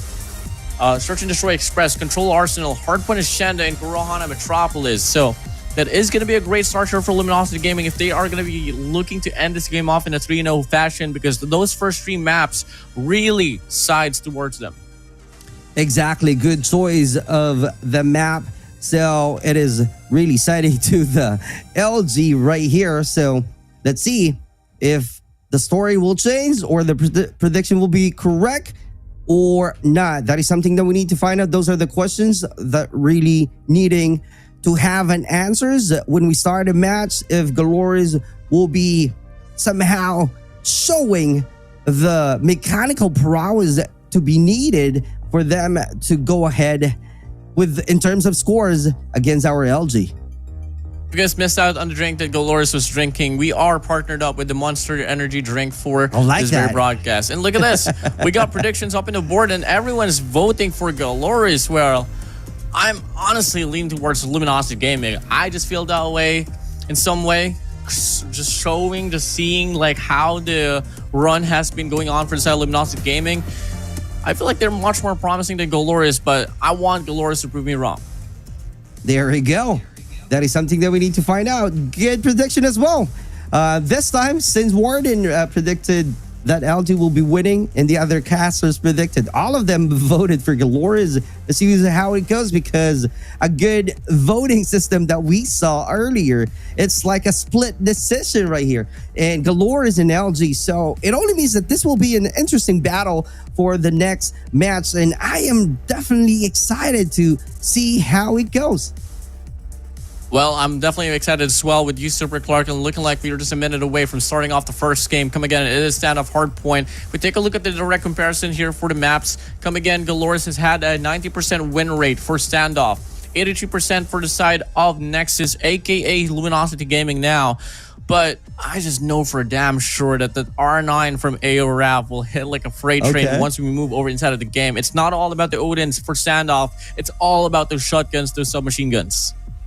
I couldn't agree more. It's somehow leaning towards to the one that I'm seeing from the scores or the percentage, that the win rate that we have on paper. Who knows? Sometimes the number can be wrong, or most of the time. I know it's wrong. I just know damn sure it's wrong, because I know for damn sure Luminosity Gaming will win this. But hey, come again, Galores. I need them to prove me wrong on this one. I'm just so standing firmly with Luminosity Gaming, all because of AORAF. This guy is turning to be one of the best players out there for North America. And now we are heading straight to the spooky coast of Call of Duty Mobile. It is standoff, a very close quarter combat oriented map. Takes a lot of power precisions as well to retain the spawns. Money hills to watch out for is at P number 3 and P4. And let's just come and get it here, Super Clark.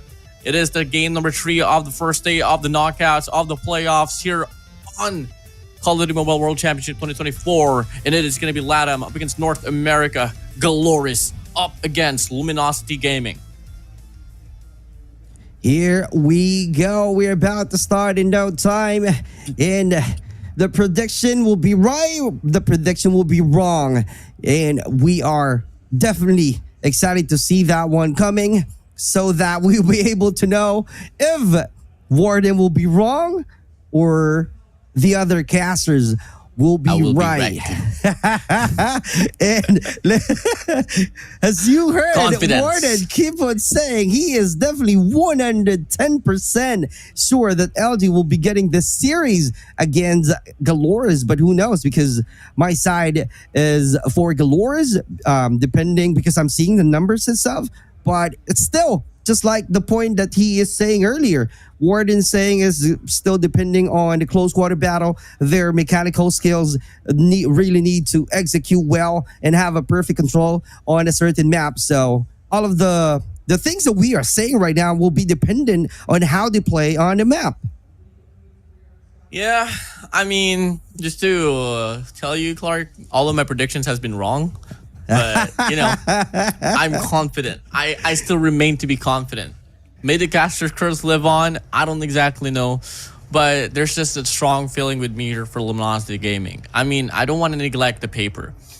84% win rate for hardpoint for the side of Galores. 56% for the side of Luminosity Gaming. We move over to Search and Destroy. It's 67% for Galores. 50% for Luminosity Gaming. Once you move over to Control, that is where the numbers strike once again here for Galores. It is 84% in comparison to 66% for Luminosity Gaming. But when you move over to the knockouts, you move over to the playoffs, where mentality matters.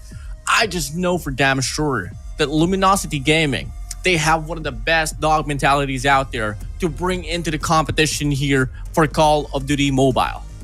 To see how aggressive they are, if the prediction is right, because as we all know, Warden predicted yesterday the match from Ancient Gaming, and I don't believe him when we started the match, but he was freaking right, because I mean, Ancient Gaming not able to showcase some of the great skills that we are expecting to see on that match, but it's kind of like an easy win.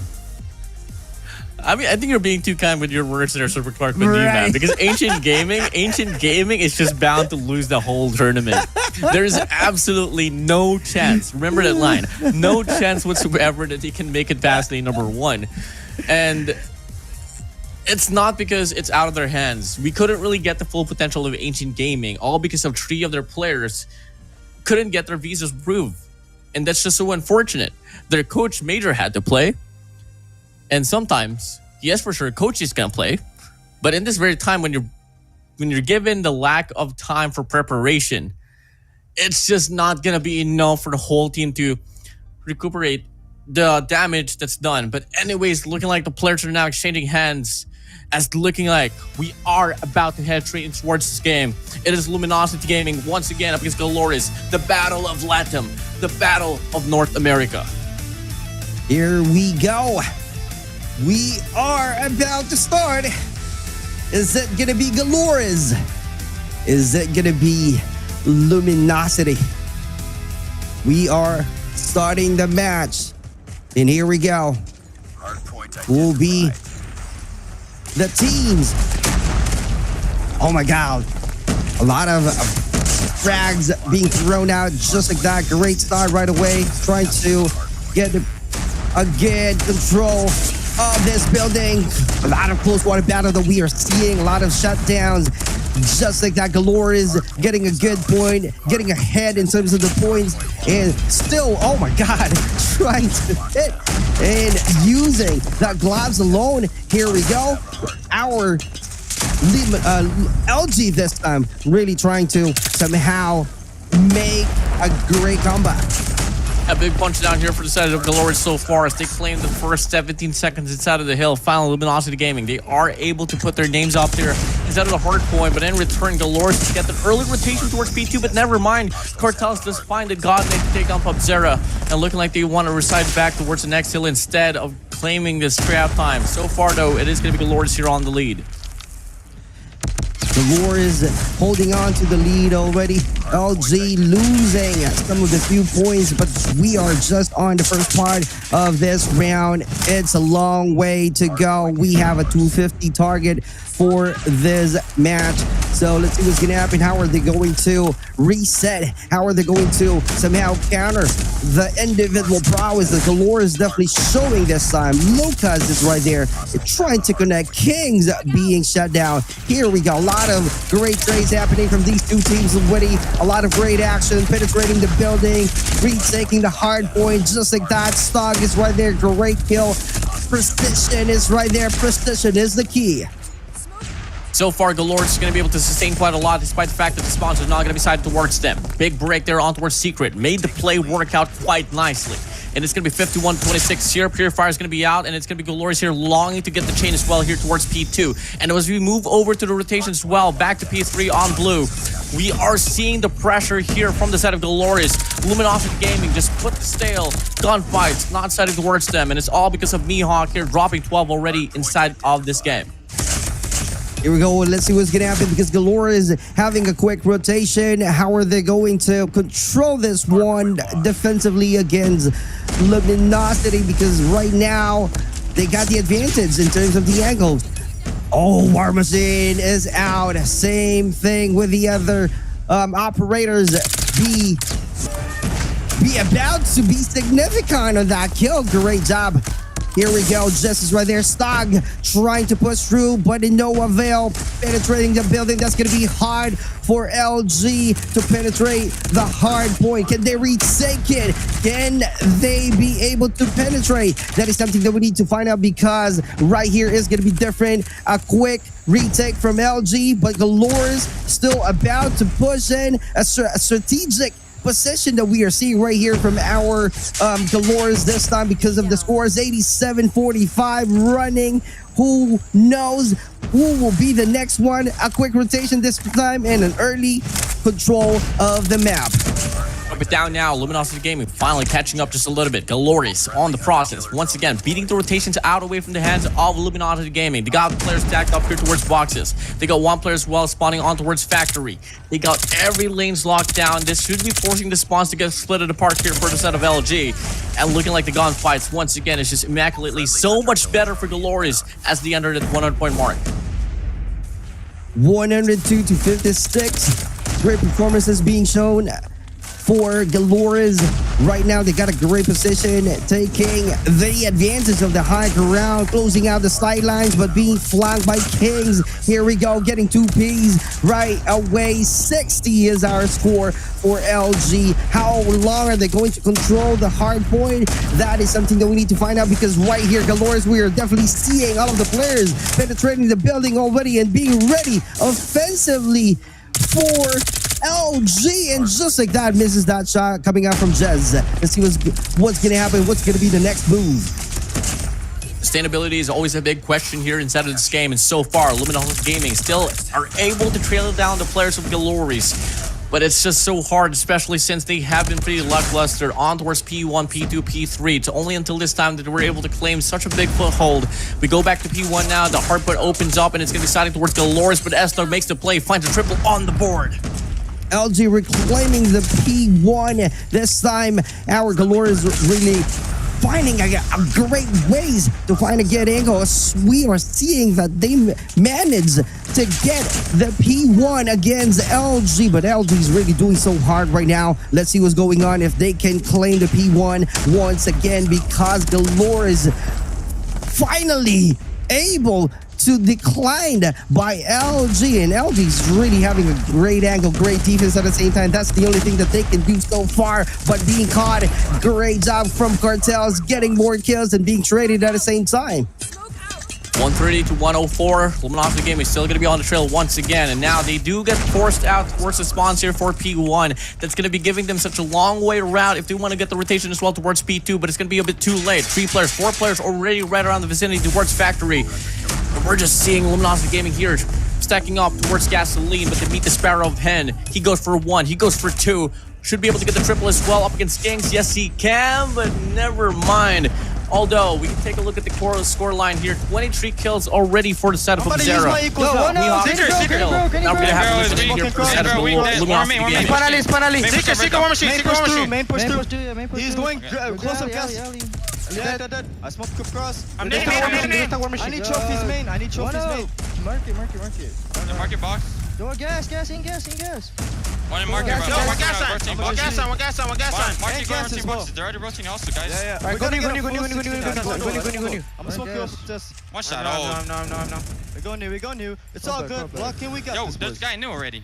There's a guy new. And new? He's somewhere new. He rotated early. I'm looking at Banner Blue. Courtyard to top blue. Deli. Ali now. Lucas on the right. Lucas. Yo, Banner Blue. Banner Blue. One more. Do get to see just a lot more composure here for the set of Luminosity Gaming, saying that this is all alright. They can back it up now towards P3, and so far they do get this opener, but unfortunately for them, they don't really have a lot more pressure here right around the vicinity. They get force spawned here towards Factory. This Purifier from Cartel should have been the saving grace, but unfortunately does get taken away. Jess now here with a clock. Can he make the play? Looking like he does hop in, should be able to solidify the hallway. Definitely able to solidify, getting 2 Ps right there. Great offense being shown by Just already. So let's see. Oh my God, someone is out there getting another kill. Great job. 124 to 188. Galore is on the lead, taking over, really doing so hard, penetrating the second level. But a great offense coming from Kings, really being brave, just being alone on that platform. And because of that one, Galore is really need to adjust their possession right here on how to take control of the high point once again. But a quick rotation, as you can see, 3 players are the vicinity already for the next hard point. They know where to go. They know how to position themselves so that they can be ahead. A good number of great kills that we keep on seeing from Galores being ahead of the plan. Doubling down the reinforcements here towards farm side. 2 players, 3 players now on to rotation for the set of Galores. Luminosity Gaming, they need to hop in quickly here because they need to make the most out of the time that Galores needs to rotate, but unfortunately it's a bit too late now. Sparrow is out for the set of Head and clears out 2 players, and it's going to be Galores once more on the driver's seat convincingly.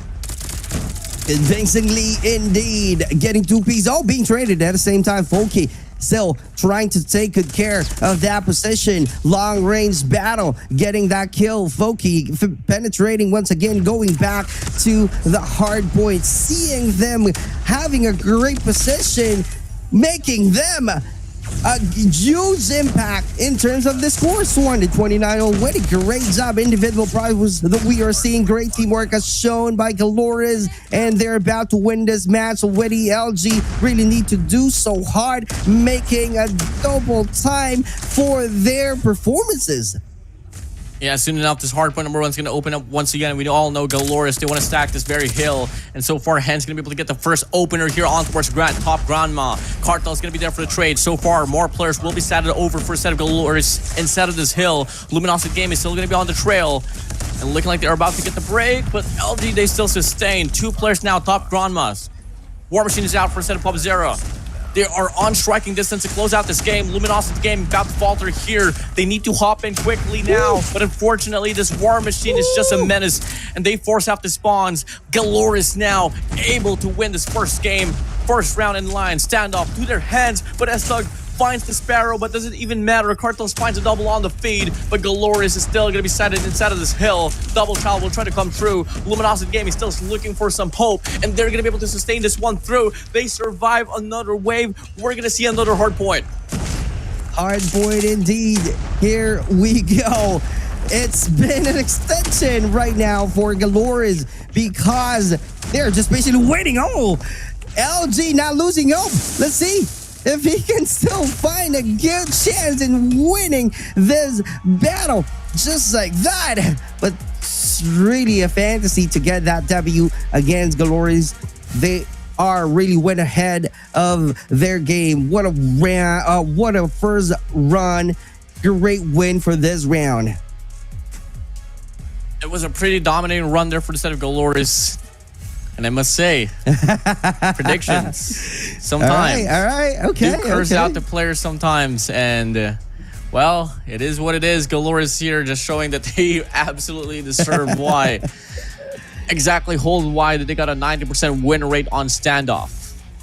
Right, and since they got the W, we are moving on to the next match. That will be Search and Destroy. So, is that going to be the same prediction, brother? Is that going to be LG on you? Of course, man. I mean, game 2, game 3, game 4 is going to go to the side of LG. Okay.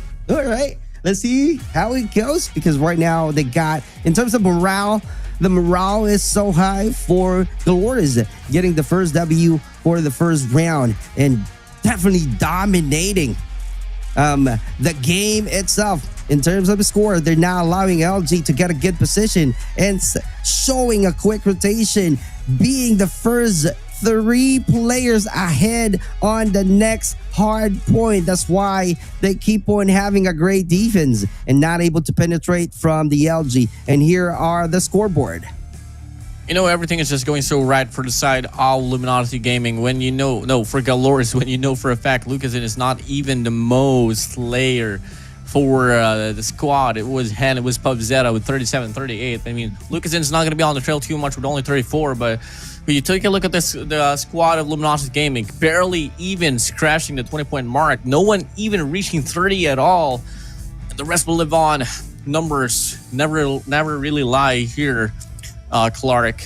And that was just pretty unfortunate for the side of Luminosity Gaming. Galores, as we head straight towards Search and Destroy, we know for damn sure that this might just turn into a bloodbath here, brought to you by Snapdragon Elite Gaming. Snapdragon Elite Gaming, indeed. When winning matters, and it really matters for LG to come back sweetly for S&D match. So let's see how it goes. It's still another exciting match that we are about to witness. If this could be the perfect game for LG or still going to be Galores, who knows? Because they really need to rack up more kill points right here and make sure that they are really executing their strategies perfectly, because if not, that's going to be another Galores W at the end. Ooh. I mean, head-to-head rundown here. It is going to be, a bit of pretty big statement here for the side of Galores. They are 5-0 so far on Search and Destroy.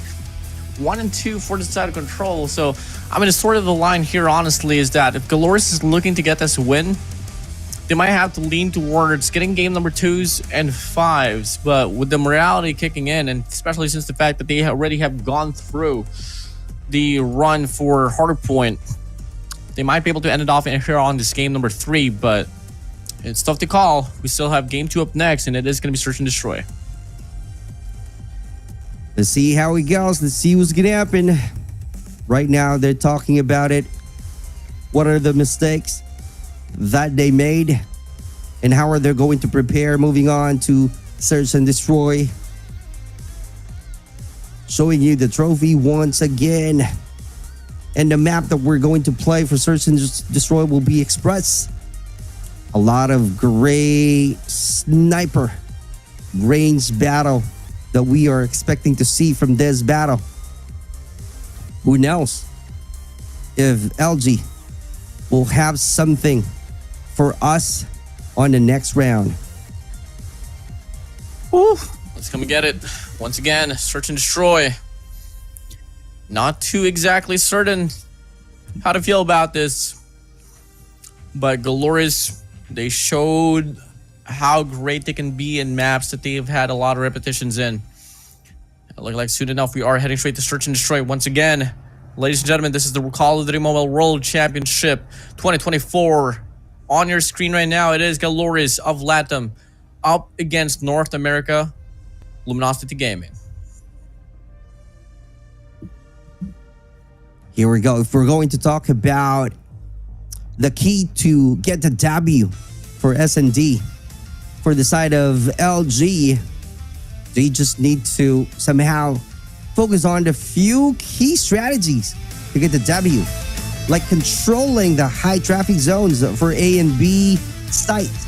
They really need to know how to prioritize the map control in this A and B site by positioning players strategically on top of the trains, near the control room and key alleyways. They can lock down bomb sites right away and intercept, Galores rotations.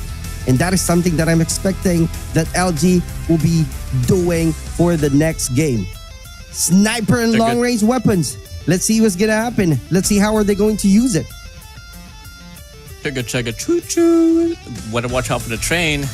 It's going to be the map of Express. Yep, trains are active. You don't want to get hit by the train. You don't want to lose a game all because of that train in the mid-map. Anyways, we do open it up now with Galores here. We're going to be starting on the defensive side. Luminosity Gaming going to go for a striker on his A bomb site right from the start here, and it's going to be a full-on rush. Full-on rush. They need to have a coordinated pushes and rotation on the side of LG, because if not, it might be an easy win for Galores once again. But looking at it, finding a good intel this time. Let's see if they can get a good counter. Oh, this time losing another one right here. We are just having cartels for LG alone, and that's going to be difficult. That's going to be hard. Can he do some clutch? That's going to be too much to take for cartels. Right now, he's definitely rotating. That's a 1v3. How can he get it? And that's one that I'm talking about. Galores winning the first round. I mean, Galores just needs to hold hands because they're pretty potent as a team. Very cohesive. It just burns through the offense here for the side of Luminosity Gaming, and that's just pretty much about it. You play this one aggressively, Galores can double it down, especially with Foki off at R9. This guy is truly just able to overpower Luminosity Gaming. We start things off with 2 kills for the side of Kings. One with the Type 19 and one with the nade, but Foki does get the trade as well on towards AORAF. It's a 3v4 situation. Ooh. Numbers advantage here for the side of LG. Here we go. Oh my God. How can you survive on that attack? We are tied at 1 in this one that I'm talking about. If you control the key points on this map, that's going to be a clear win for LG. And that's what happened on the last round right here. And we are starting up for another one. We are tied at 1. Let's see if LG will be consistent enough in taking control of the map. They just really need to make sure that they got a good rotations against our Galores. But right now, they got a good formation right here. As we see on the map, they're about to go heavy on the B side. Big push. About to come into the favor here for the set of LG as they get the clearance here on the B bomb site without dropping any players at all. And so far, it is just Galores here waiting for the bomb plan to come through. Their retake capabilities is one of the things that every competitive teams needs to watch out for. As the bomb's going to get planted, timing does get put down to just 44 seconds. Ticking, reciting to the side of Luminosity Gaming. It's going to be hard for Galores right here to retake that position. They got a great defense. This might be a 2-1 for LG, but right here, Kings getting that piece. 3 players remaining, 3v3 situation. There's going to be an individual prowess, 1v1. Close quarter battle, getting that kill from Mihawk. Another one, can he get still? That's a 2v1. That's going to be hard. And I thought this will be an LG. But right here, it's clearly to say that Galore is getting another round. I mean, that's exactly what I said. The retaking capabilities of Galores is just pretty immaculate. And it's so tough to deal with because they penetrate into multiple angles and they're just able to get it all down convincingly. Now, LG, to start things off here with another run here on towards the B bomb side. Can they double it down on regards to retake? They should be able to get this one planted soon enough. Clearance coming in. AORAP just checking Zig onto the opposing side. Bomb's gonna get planted once again. It is gonna be a 5v5 retake. Let's see if this is gonna be the same strategy that Galores will be executed, because it's the same scenario. It's the same story. LD's right there, losing stock right away, being the first blood. But seeing Galores, Hen is right there, able to stay at the mid, closer enough. Here we go. He managed to find a Kings right there. Great job. 3 players left. Huge damage. Can he be able to survive? Doing some reset this time. That's a clever way for you to be able to survive. But no, for Mihawk getting that one in a good trade happening already. Huge damage. Yeah, Galores won the round again. Yeah, it's about to be a quick one here if ever the pacing don't change at all. Defend the objective. And so far, The enemy has the bomb. Galores, even if LG does get the clearance here on towards the B bomb side pretty cleanly, it's just not favoring them at most. And we start things off with AORAP, the entry fragger for the squad of LG, already taken away. Foki pushed up with an R9, about to make one of the biggest players so far. He goes for Chow, but unfortunately can't connect with one, but the Mihawk beats him down to it. Foki's gonna go for the chase down with an R9. Cavalry arrives here, player 4. Kings trying to save his teammate, but unfortunately he does get taken away as well. Cartels, Jez here all alone in a 2v3 situation up against Galores. They can't even find an equalizer. The numbers disadvantage is just living on here for the side of Luminosity Gaming. 1v3 Cartels, all eyes on you. All eyes on you. It's a good thing he got one piece right there. Here we go. How is he going to rotate right now? Clearly finding a good angle. How is he going to close the sidelines but being found? That was insane precision. Galores once again leading the score. 4-2-1 we go. And now clear it up. Clearance comes in. Moving over. Once again, it is going to be this B bomb side, and clearly it is going to be Galores just overpowering, living up to their name. Galores, oh glorious, and it's going to be another round for the side of Latam. Mihawk getting 2 Ps on the last gun plays. Aggressive push that we saw from Galores, and it was really effective to get that W right away. Same situation, same approach, same gameplay. Just like that, one player left alone. It was a quick win for Galores. 6-1. Luminosity Gaming, they're down they're down, falling into shambles. Can't find anything at all aside from the defeat here up against Glorious. Luminosity Gaming, they are just here barging in over and over again and hope for a miracle to happen. As Glorious, they strike to go for the B-bomb side. It's going to be a clearance coming through as well. Foki doubles it down. Pupzera finds one on the feed. Cartels, Jess, the last hope remaining here. And the meter is just high to the top here for Glorious as they claim to search and destroy flawlessly. Flawlessly indeed. R9 being significant on that last gameplay. Glorious taking over this match with the exclamation point performance that we saw. Glorious having a phenomenal position.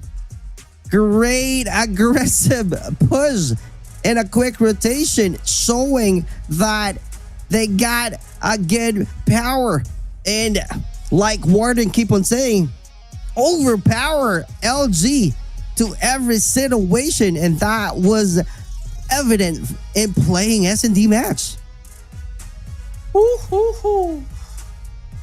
That was insane there.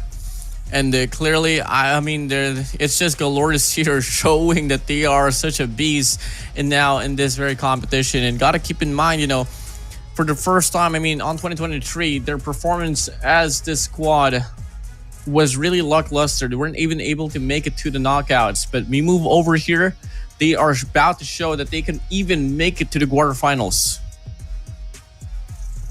It might be an easy move for Glorious.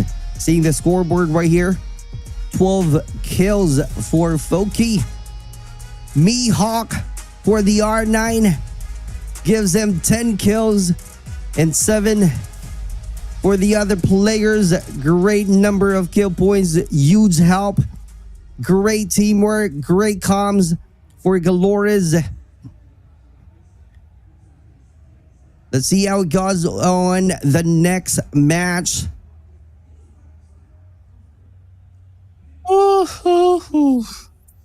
I mean, it is what it is.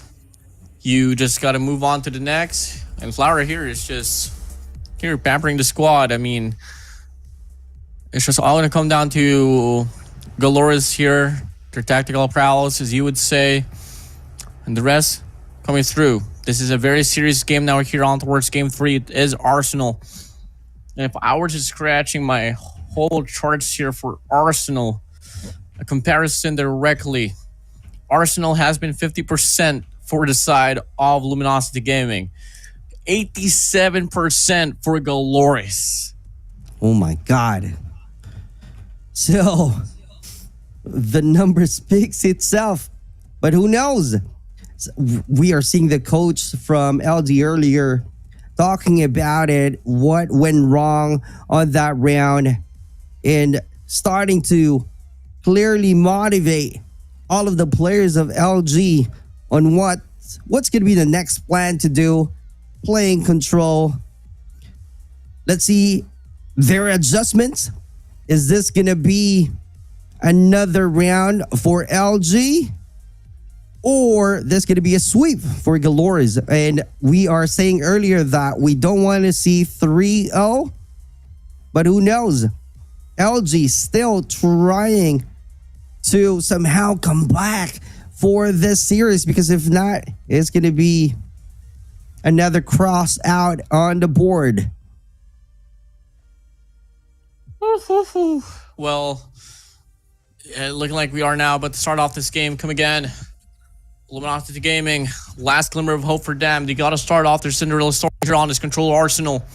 Numbers has been pretty accurate here for the side of Glorious. And now we're about to go for another strike here towards this very run. Come and get it.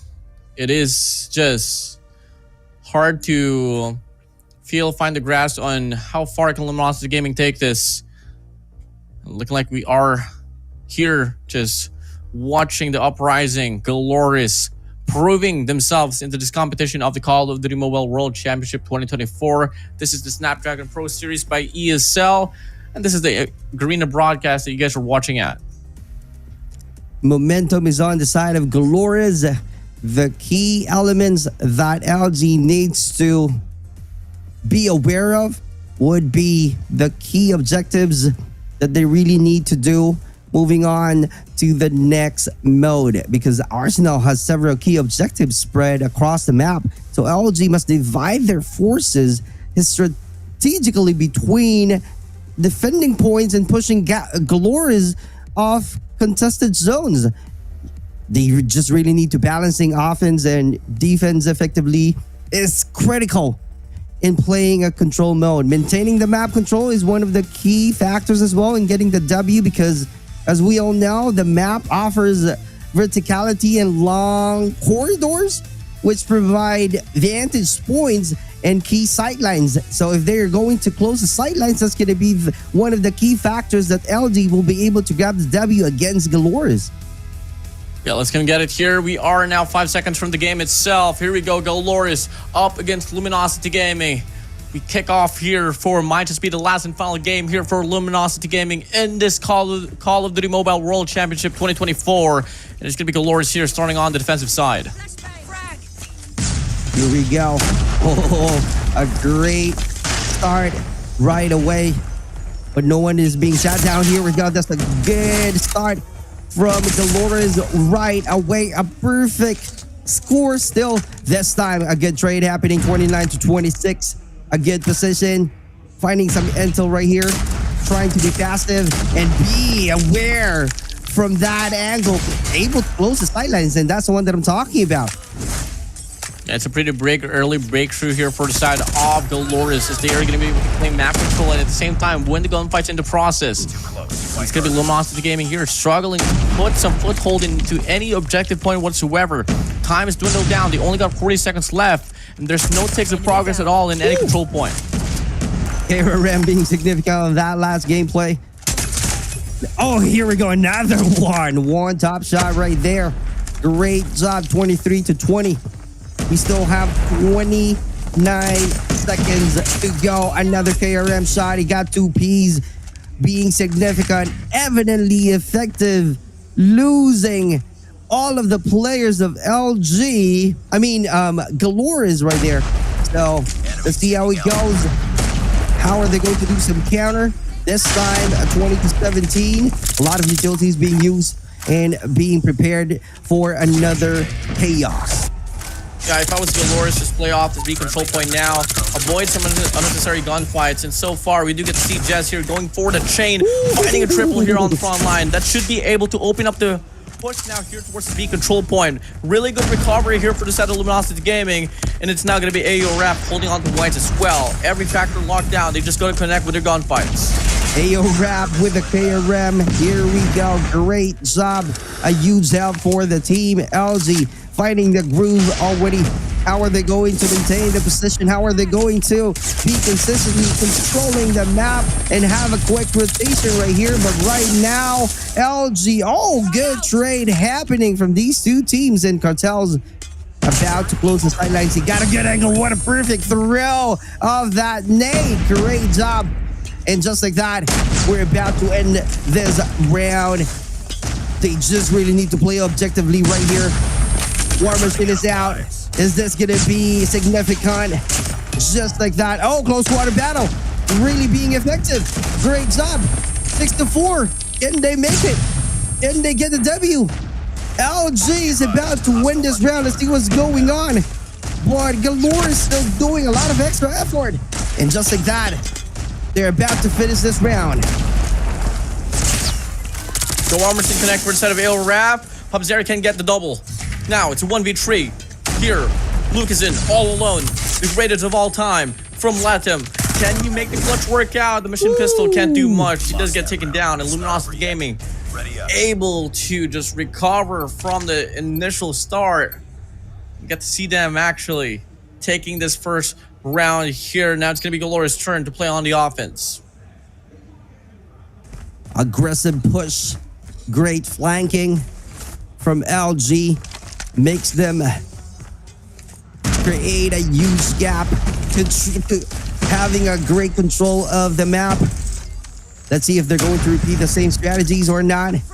Looking at it, a great split from these two key points. Just like that, Stag. Barrow being out and being effective and being traded at the same time. Koki on this move. Close quarter battle for Cartels, getting the W from that gunfight. 27-28. Luminosity Gaming once again starting on the front foot. Gunfight still being shown. Mihawk now going to be pushed up towards spawn here. He's going to try to go for the spawn trap, but Luminosity Gaming is going to be able to get the transaction to their favor. And it's now going to be just here, Galoris struggling to put some foothold around the parameter for the map. Map control is much more needed, especially if you want to go for the strike on a control point. And clearly, Luminosity Gaming is looking to have a better picture. A better picture indeed, because LG having the map control for this match, because we are seeing that they're showing some confidence being on top right now because of the position and being ahead of the rotation against Galores. Kings is the next target. Kings able to do some reset, able to survive right there from that attack, and just like that, finally being caught up. Extension granted here for the set of Luminosity Gaming. They want to go for the spawn trap. Player 2, player 3. That is going to be Kings and S-Dog here pushing up to go for the spawn trap. Can he do it? Can they do it? They do find one, but it's only going to be S-Dog now here all alone as Kings is get taken away. 70-19. Life count is on still here for the set of Luminosity Gaming. LG, can they find the breakthrough? One last hold is all they got to hold for, or maybe sustain 2 more waves. Galoris, they got a minute and 20 seconds to play for, so they're going to play this one down the notch and maybe look for a better angle to push for. It's going to be hard for Galoris this time because LG able to control the map already. So they got the B side. So let's see. Oh my God, we are seeing a great formation from LG right here. I don't know if that's the best strategy that they can do so far, but right now we are seeing some scores, 11-17. And they're just trying to take good care of all the sidelines right here, closing out the gap, not allowing Galores. Oh, but this time Galores is taking a good trade. It's a good thing. They are moving as one. They got a great support on the side of LG. Triple wraparound here for Cartel's going to go for a spray down spots 1, spots 2, but runs out of ammo. Going to be able to get the reset as well. Cartel is making the play. Galore is on the trail. There's only 15 more seconds to go for them to play for, and unfortunately for them, the odds not looking great for them. Still, LG stacked off here on his control point. A bit of a flank might just happen here for the set of Lucas in with Annihilator. Can he find one? Yes, he can. Can he chain it down to a double? No, he can't. He does get traded apart, and now it's going to be the time to rain down here, out away from the hands of Galores. Could just be the life count overall. King spots the last and final kill. LG here is up at 2. Great battle, great position, maintaining the map control, aggressive push, and effective flank from the side of Luminosity Gaming. And because of that, they are leading in terms of scores 2-0. What's going to be the answer for Galores? Who knows? They still have some plans to do. They can definitely use their plan B. Still being aggressive right here. Just like that, War Machine being significant this time on that gunfight. Moving up, 22-28. Galores once again, Pupzero finds a beautiful shell to the face of Cartels. And it's going to be Kings here all alone on this B control point. The cavalry arrives for some Jazz, but Kings is more than enough to put up the answer. Finds a double here, getting a breakthrough here on his B control point. Another one control. Just like that, close quarter battle, getting that win. Kings is really on fire with 12. And Stog being a good help, a huge help as well for the team alone. Equalizer to see if that's going to be effective and a good help just to win a war for Galores. The War Machine is out once again. Here we go, getting that one piece. Looking for another one. Another score streak being used, but in no avail. He is being declined. Last push here, and it's going to be Luminosity Gaming here on the versus getting the win forward to capture. Mihawk's going to be all alone. He does get traded apart, and Galores, they falter. under the hands of Luminosity Gaming here on this controller arsenal. It's a 3-0 run here for LG, and they still live on. We're seeing a game number 4 here, Super Clark. They still live on, and that's the one that we are talking about earlier. Finally, the prediction was right this time from WARDEN. LG taking over, absolutely taking over that game because of the scores. Galores doesn't have any answer, doesn't have any solution from any problems that LG giving to Galores, and these are the highlights from the last round. Yeah, I mean, a lot of highlights was absolutely claimed by the side of Luminosity Gaming. It was a pretty handled situation. On the round number 2, they went for the spawn trap. They had a better read as well in regards to how the offense was looking like for the side of Glorious. And Cartels was able to make such a big play to counteract the triple man push there from the back on generators. And all of a sudden, Cartels just whipped out the War Machine and was able to put in a lot of efforts here on this last and final round and was able to close it out. Big efforts from Mihawk, but it was put to no use. Enough to be said, LG, they are still in it for a show in the pride of North America. Number 1 in North America still lives on. Still lives on. The coach advises and motivation was effective for Luminosity Gaming. They managed to adjust. They got a good progress, and it turns out a W at the end. So they are still holding on to the series. Let's see what's going on to the next match. If this is the final match that Galores will be having against our LG. And looking at the scoreboard, Warden. I mean, 22 kills here for the set of Cartels. Kings on 17. Samuels for the set of S-Dog. AO Raf will be on 16. 10 for the set of Jez on Glorious. Big struggle here for Hen and Foki alongside Lucas with only 10. But Zero was able to double it down, but wasn't enough as well. Mihawk, absolutely a slayer, but clearly if you have Lucas struggling in a map of Arsenal, it's just going to be anchoring the whole weight here for the squad. Now, if you guys missed out the first few action here for this very tournament, we saw X-Rock take down Godlike. We saw Kingju Club take down STALWART Esports, and we're bound to see already securely one Chinese team on the grand finals as they unleash the beast with Monster Energy drink.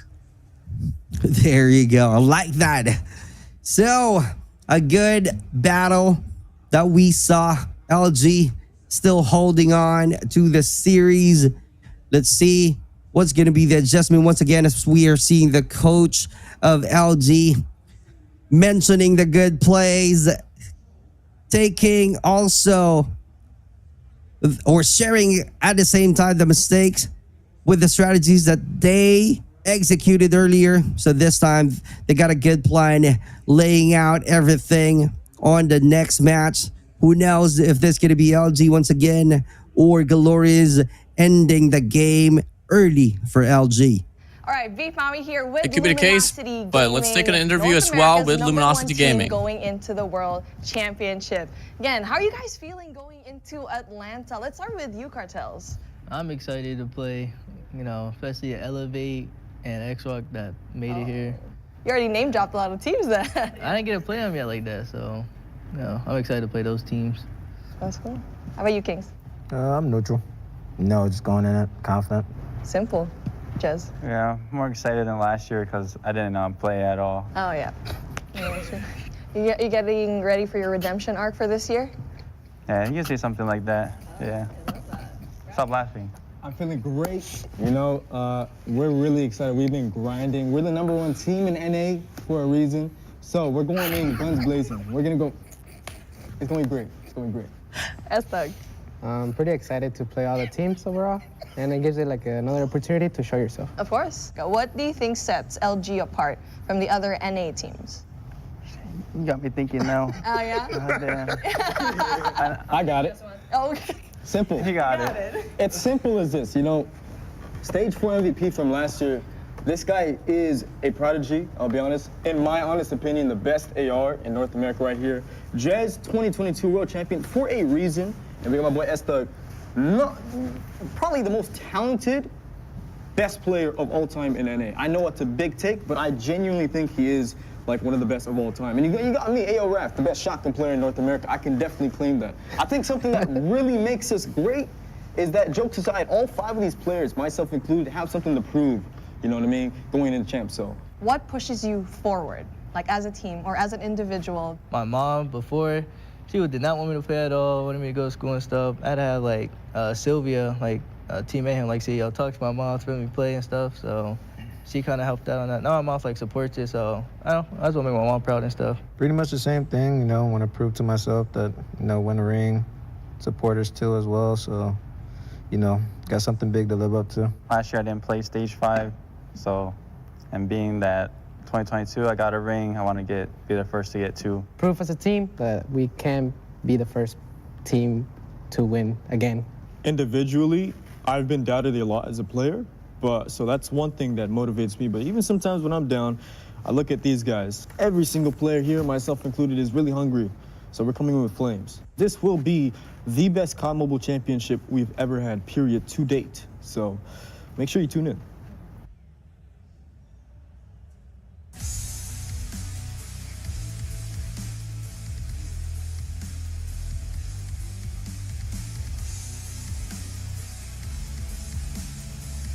Well, we take a look at the venue here. Once again, the city of Atlanta. We're back here for this very run. And if you guys are on the venue, make sure you guys are participating in the DHL giveaway. They are giving out 5,000 euros, if I'm not mistaken. So damn, how I wish I was there. That's why I allowed you to speak, because I'm seeing earlier that you love DHL. Yeah, find your job, bro. If you're looking for a job, you better reach out to DHL. There you go. That's how it is. That's how it is. All right, going back to the game, we are just patiently waiting right now to start. But right here, we are seeing some players trying to focus once again on the next match. They got a good break right there. So they're just checking everything, making sure that everything is working. No technical issues at all. And really trying to somehow rehydrate. That's really simply the things that they need to do for them to have an energy once again. Eggs, bacon, grits, and sausage is what I'm looking for. But I know for sure I'm looking for the fight to ensue here on Hacienda Hardpoint. I mean, oh my God. Here we Hacienda go. Hardpoint, you want me to give you a blunt answer? Go ahead, brother. Glorious. For real? Because if you feel like, if you wanted Luminosity Gaming to win the series, it all had to go down to them claiming the first 2 games. Express and Standoff should have been a map that would have sided for the side of the LG, all because of how well they can handle this close quarter combat. But enough to be said, didn't happen. And they're gonna go for a Cinderella run, a reverse comeback here up against Glorious. And the first map right after them getting another chance has to be Hacienda.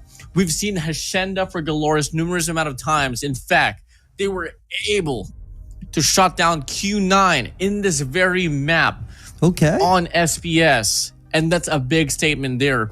Hacienda is the mansion, is the home of the boys of Glorious. Truly.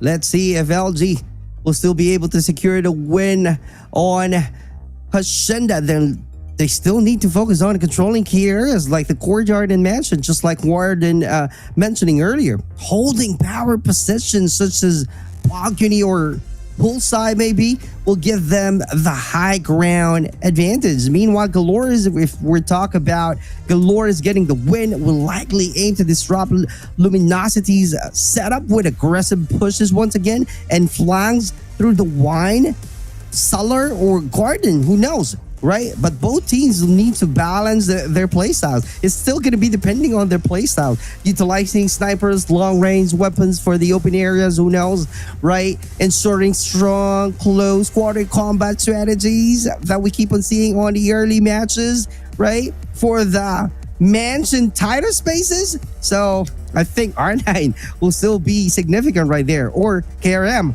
I'm seeing earlier that someone uses KRM. Yeah, I mean, as we draw things back now here for the last 3 games, it was only a control that Luminosity Gaming has been able to take away so far here up against Galores. First 2 games, Search and Destroy Express, and that hard point on standoff went pretty awful for the set of LG. Shenda hard point, I don't think it's going to be any different, but come again. Morality is there. The spirit lived on here for the side of LG. You can totally feel the passion as well from Flower. Yeah, now we got to move on to the next here. Just gonna take a bit of time once again before we start off the very game. But rest assured, once it does happen, Flower, are you ready for the last battle? Sure I did, brother. But let's see. Your prediction would be Galores, right? I'm gonna go with LG. Let's see how it goes. Let's see how it goes because I'm seeing their numbers. They got a perfect score winning in Hacienda.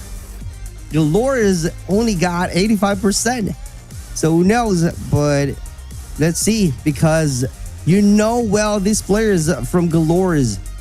And this is going to be the first time I'm seeing LG fighting against Galores. And I still need to know all of the players, their skills, their individual prowess still need to be evident. I really need to know them all so that I'll be able to determine, because right now I'm basing it on the paper only. Ooh, wait, who put the strike on STALWART? The heart was enough. The heart was enough, bro. No, I'm kidding. It's all okay. But anyways, you move on once again to how it has been going down here for today. Things has been going cray-cray, Super Clark. And so far, a lot of people, a lot of teams has just been vaporized away from the scene. They got smoked off. They couldn't do much. And unfortunately, in this format, in this lower brackets here, no one can relax. No one can afford to drop any games at all. It's a single elimination knockout format. And it's enough to be said. Once again, this is the Call of Duty Mobile World Championship with $1 million prize pool on the line. After an intense run for the Swiss stage, the playoffs has been pretty gnarly here. So far, it has been donuts over donuts, but LG was able to claim the 3rd game and was able to force a game number 4. Can it live on? Can we see the long distance of the game 5? This is something for LG to do. This is something for LG to take away on this game number 4. LG to take away, breathe in, breathe out. All right, so that you will be able to lessen the pressure of this next round. Here we go. We're about to start. That's the map. Hacienda once again. Wine Cellar and Garden. That's something that Galores needs to focus on against LG. And we are starting the game, Warden. Here we go, Shenda, hard point here. Galore is going to be on the lead for the series still, but Luminosity Gaming, they are able to build up the momentum as well towards Control Arsenal. Let's give it up now. Moving over now to the start of this very hill. It's going to be LG longing to get a lot of hallway control, and they barge in inside of the hard point as well. This battle is a true test of endurance and strategy, as we are seeing LG right now taking advantage of the high ground. Great job getting the 2nd level early on. And Galores trying to put a good fight, close quarter battle that we are mentioning earlier. Cartels is right there, 1v1, trying to do some reset, finding a perfect opportunity, getting 2 Ps and being traded at the same time. It's just a pretty great start here for the side of Luminosity Gaming here so far. And come again, they are looking to tail this one as well towards the next hill, but they do get beaten off the rotation here for this very P2. Garage spawns now here occupied by the side of Luminosity Gaming. Galore is going to be on the trail. They're going to be starting off on towards rocks here for this hard point to open up. Now, what Player 5 needs to do is Lucas in. He needs to sustain the first 2 wave of gunfights, but unfortunately he does get taken down. And it's going to be Galore still inside of the hill, but look at the players of LG. They're spawning apart. Sustaining the control is the key to get the W, and that's one we are seeing from LG. Early rotations and coordinated pushes is I should say, are the advances that we are keep on seeing from LG this time, but we are tied. Oh, Galore is having a great comeback. 33 is now the scores. 33 to 31. What was just happening right there? Just like that, taking over. Great comeback. LG once again. Great comeback indeed here, but LG, once again, they were able to stack on the front line. 3 players on driveway, 2 players on white, and they were able to get the pinch as well.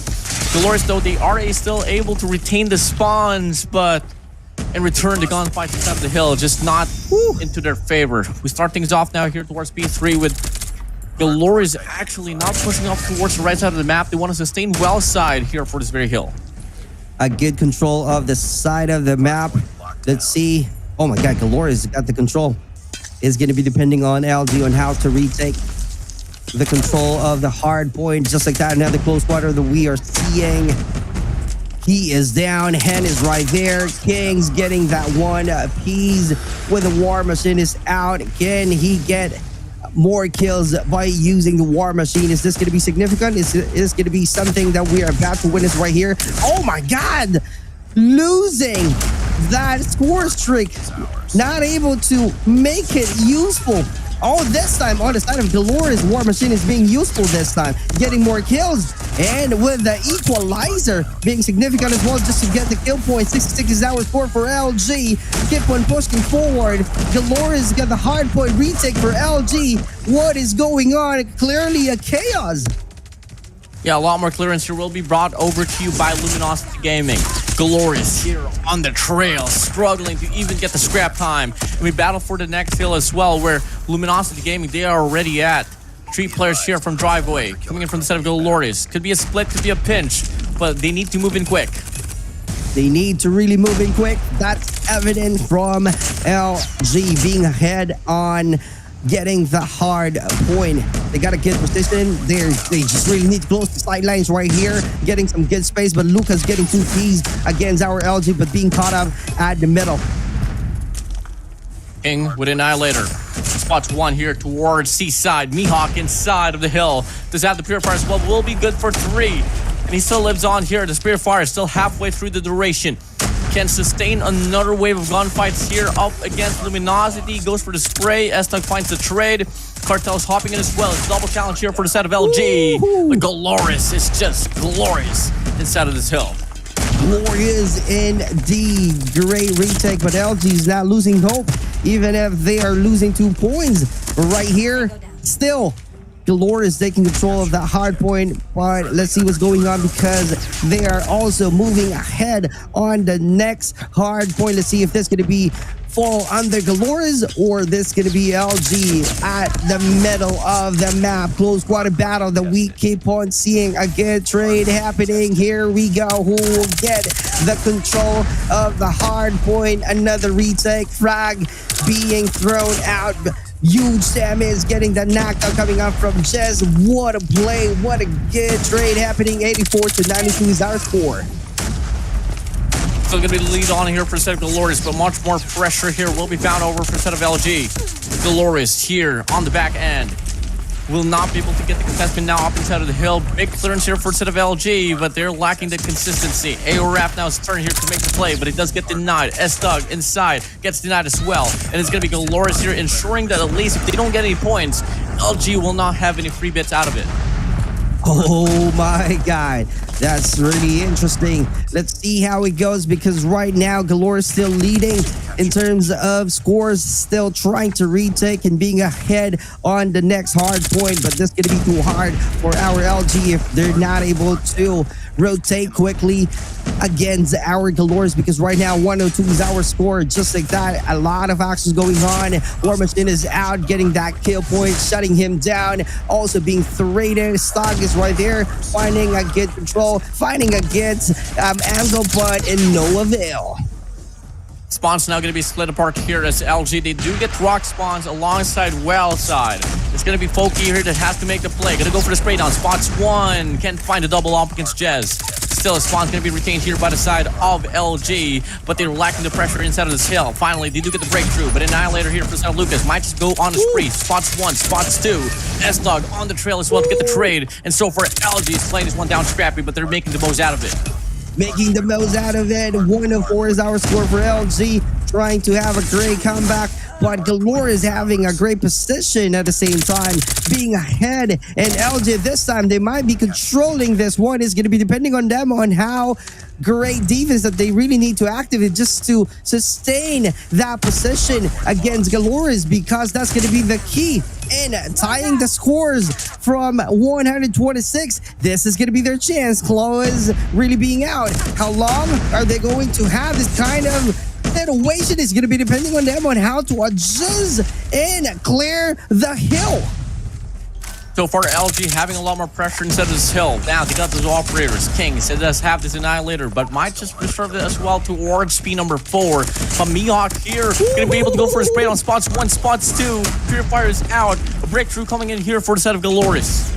Great flying coming out from Mihawk. Foki's right there. Let's see if that's going to be another insane precision. Close quarter battle. Foki getting that 2-piece. Going to get 3. Oh! Loses that chance. Clearing out the hill this time from Galores. Can they make it just like that? 127 to 142. Galores still leading. We are about to witness how crazy the battle is. It's going to be a clear chaos from these two teams. Close quarter battles. Moving on to the next hard point. LG is really being ahead on the position, but Galore is now allowing them to claim it easily. And just because of that, they are just really need to find a perfect time right here to reclaim the hard point. As Galores would say, they want to go home already to their hotel room. They want to go to sleep. They want to end this right now, as everyone would say. But LG, they're just doubling it down. Cartel to the War Machine, going to be able to go on a spree. They flip the spawns away from Galores, spawning on towards Boathouse. Needs to double it down. Cartels with the War Machine still able to counteract with one more player. And Galores still, though, at the end of it, will still be able to get the break inside of the hill. Great break from our LG. 154. Close fight. We are seeing equalizer. Oh, shutting them all down. But finally, Foki being shut down in the process, and Cartels still trying to help out his team right here, trying to find a good angle, closing out the sidelines, getting a kill point. It's going to be Lucas right there, and a blind spot. Close water once again. Ayo Rap with the 29 kills. 158 to 155 is our score. Totally different beast that we're seeing here for a set of LG. They don't want to back down, not just yet. Ayo Rap finds it. Gobble with an R9. And Hen as well on a triple as well on a feed. Back and forth gunplay as we get to see, but much more convincing, much more cohesive. Burning it down. Galores we go. This is going to be hard. This is going to be a great challenge for LG because Galore is taking the first control of the hard point. So it's going to be depending on our LG. How are they going to retake this one? They got to get high ground. Second level control for Galores with the Sparrow being out, getting that 2-piece before being shut down. Loving this game here so far. It is still going to be just a back and forth toss up on who can take the lead here. And so far, Galores the two take it right back. But a lot more pushes might just come through here for the set of LG. But is it going to matter at Moe's? Looking like it won't, because Galores, the gunplay is just immaculate. And now we move over to the next hill. It's a 50-50 race. Clear 2, Mihawk about to go for the fight, about to go for the tussle. Jazz finds the kill though regardless. And the formation here for Galores looking to be pretty messy as they strike to go for the rotation here towards P2. LG being ahead on the rotation. They got a good angle this time. Just like that, it was an easy kill coming out from Ayo Rap. Equalizer being out once again. Can he get another kill? What a great defense being shown from our LG. Galores with the War Machine. That's going to be the chance for them to even out the scores. 181. I was right. We are tied at the scores. Here we go. How are they going to sustain it? How are they going to maintain this position? That is something that we need to find out. Galores is really something else tonight. Cartels now with a War Machine once again. Gonna be able to bring this one out. Ayo Rap takes himself out. Cartels leading the push. Galores now only with one player inside. The spray down comes through. Cartels, they take the hill right back. Getting that hill right back. Cartels moving, rotating, finding a good space right here. Howard, we are going to close this round. It's going to be a slow phase action right now. But speaking of slow phase action, we are seeing a huge shutdown. Here we go. 203 LG. They're about to be the one. Oh my God, that's going to be a 50-50 split because both of the teams are near to the hill, taking so hard of the hard point. A lot of trades going on. Foki is right there with the equalizer, getting 2 Ps. Can he get more? Can he get 3? Oh, they being thrown at his location. That's going to be hard and a great challenge. There's a support coming in with a 2v3 situation. Surprises, not able to react, getting a lot of bloodbath from this hard point. They trample down, come across the Kings of Ashinda. Galoris on the verge of closing this one out. 2 more players that they're going to hope for to make the play. Aora finds a double. Still living on, contesting the hill. Has been able to contest long enough for us to see another hard point, but they need to go for the scrap time, simultaneously get the rotation as well for the next hill. They can't afford to have any more bleeding, but unfortunately for them, the narrative doesn't seem to change at all. 5 more seconds to go. Galore is still winning the bulk of the time, and we're over towards P4, which might just be the last and final hard point. It's going to be a chaos battle on the hill, but this time being ahead, moving on to the next hard point, and Galores is about to be ready, but LG is right there. Can they control the hard point effectively? It's going to be depending on them. This is going to be a great game. This is going to be a last battle that we are about to witness from this 2 teams. Oh, God, 237 being ahead of this force from Galores. They survived for another wave. LG, they hop in, but more players will be found over from the set of Galores in this very wave. But Lucas missing his shots. Cartels is out with the War Machine. They get a clearance here off against Galores, and it's going to be LG once more striking to go for another run. The game might not end here if LG can claim the remaining time inside of this hill. AO Rap wrapping around, about to go for the denial coming true. Going on a 3 combo spree, might just be the 4th as well. And LG, they have been able to contest long enough for the game to not end. Cartel's getting 2 Ps right there. 235, 237. This is going to be a close battle. What is going on? Oh my God. LG taking over, but moving on to the mid map. Here we go. How clever they are. That's going to be something that we need to find out, because this is going to be difficult on how to get a better position. But LG getting ahead in terms of a score. 240 right now. 3-point lead only. This is going to be a close battle. And just getting that 1 piece. The clock is significant this time. Oh, we get 2 Ps right away. Great defense. Oh my God. LG. 247. LG for the win. Can they make it? Can they get the W in the end? Here we go. Galores needs to do something miracle this time. LG is about to get the W. LG really doing some miracle right here. Really need to do some extra effort, but B-Hawk not surrendering at all.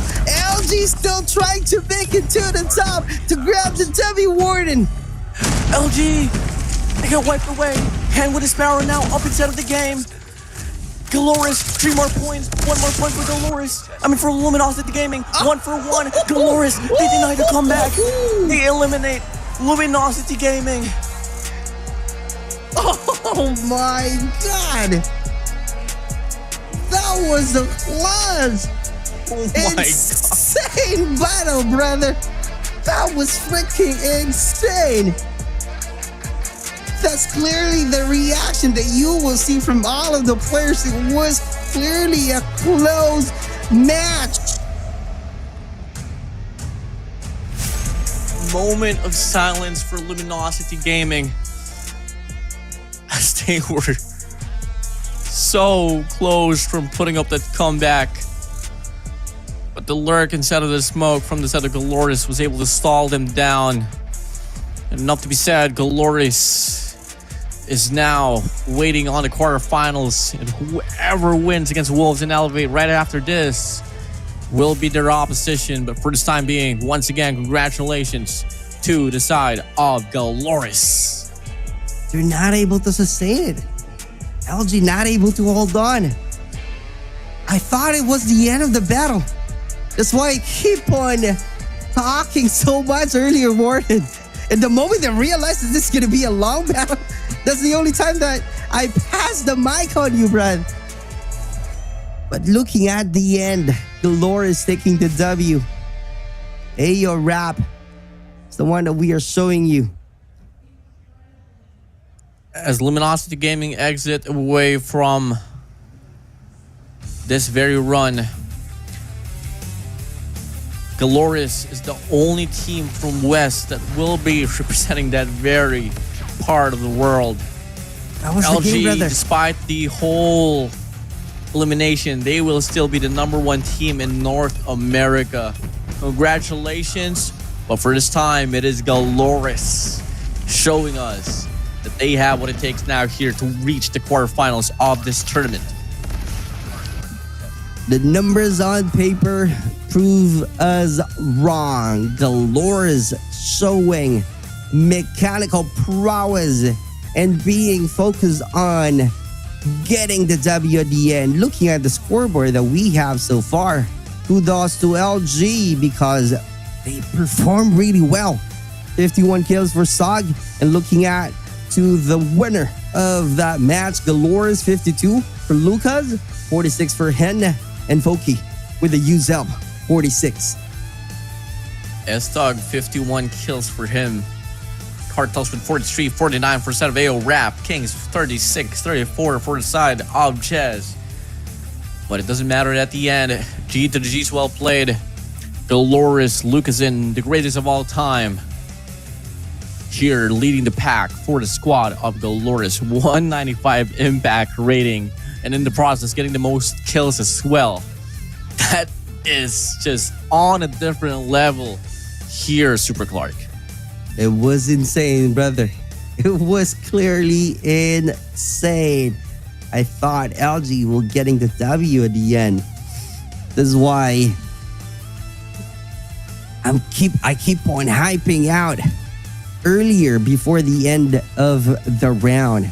Can you imagine just 1 point needed to grab the W? But losing one hand right there, it only means that holding on to the W by just one hand is not still.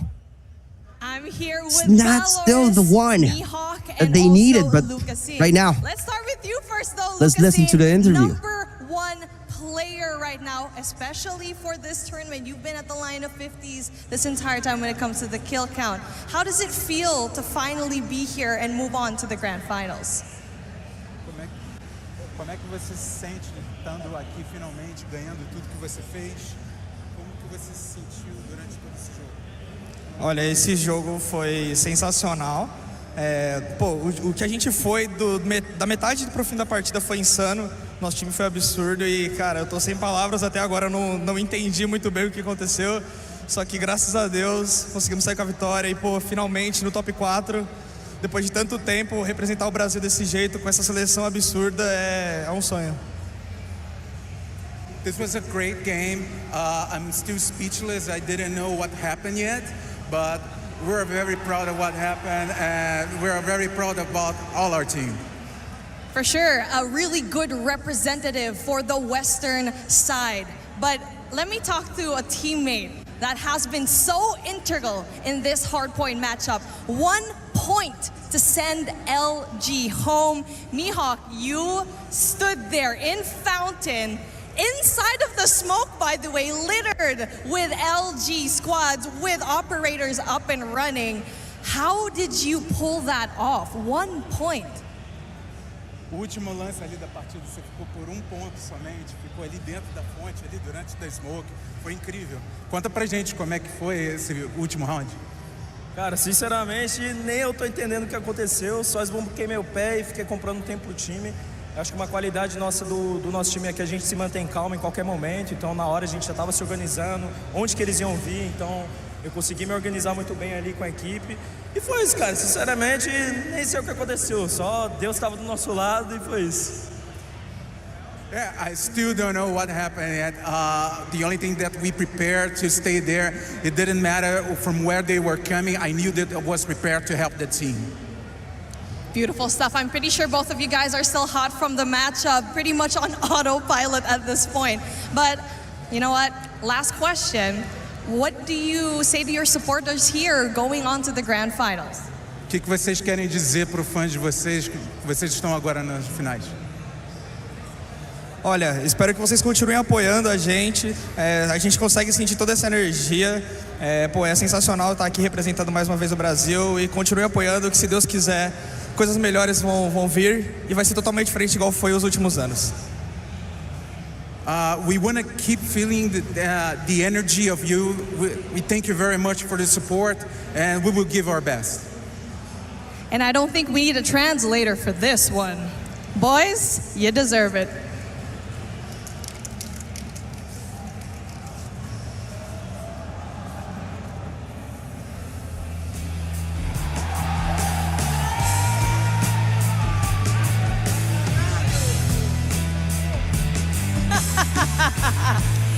Here we go. Galleries, the only Western representing going into the grand finals, but we have one more matchup coming up next. The East, you're in the magnifying glass. Next up, we have Elevate versus Wolves. You wouldn't want to miss this.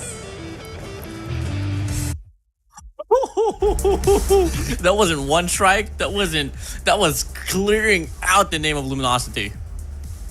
That was insane, brother. It was a savage thing to do.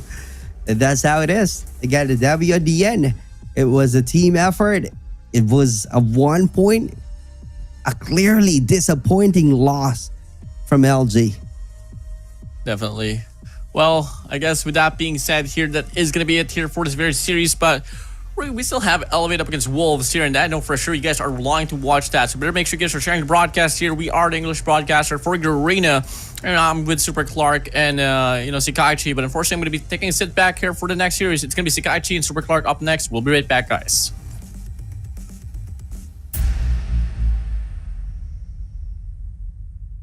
We gathered from all around Malaysia. This is COD N. Over 70 players showed up to immerse themselves in a day jam-packed with activities. Exclusive merchandises and prizes were given out to players throughout the day, and players also had the opportunity to interact with the Garena team.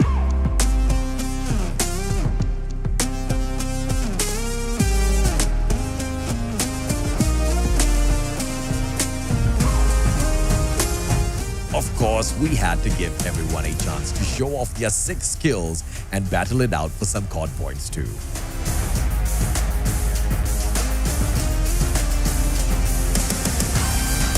The energy was truly explosive, and we hope you, the COD community, enjoyed your time at COD.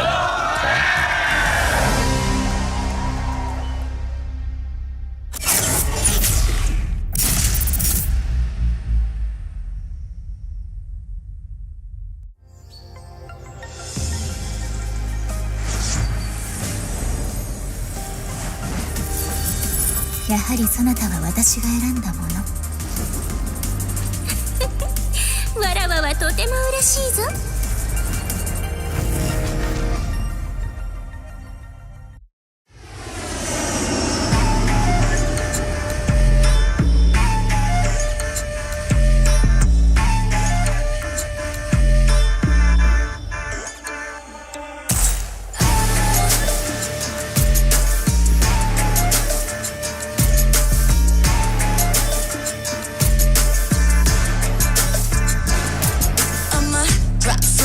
Mission live or die, watch a bullet flying by, go and play your life. Enemies are running left, right, press fight. I'm gonna show you how it's in, you better sit tight. One down, 3 coming back at ya. Thinking that we're done, but I'm tougher than an armor. Dealing some damage, we hit it. Out of sight, out of mind, yeah, you know that I keep winning. We're stealing the show, you're down on the floor. Came in for action, still wanting some more. Destined for war, all versus fall. When we're beginning, it's thrilling. We're gonna win it now, win it now. Watch us and we show you how. Arms around, getting loud, not too late to turn around. Running, running, gunning, gunning.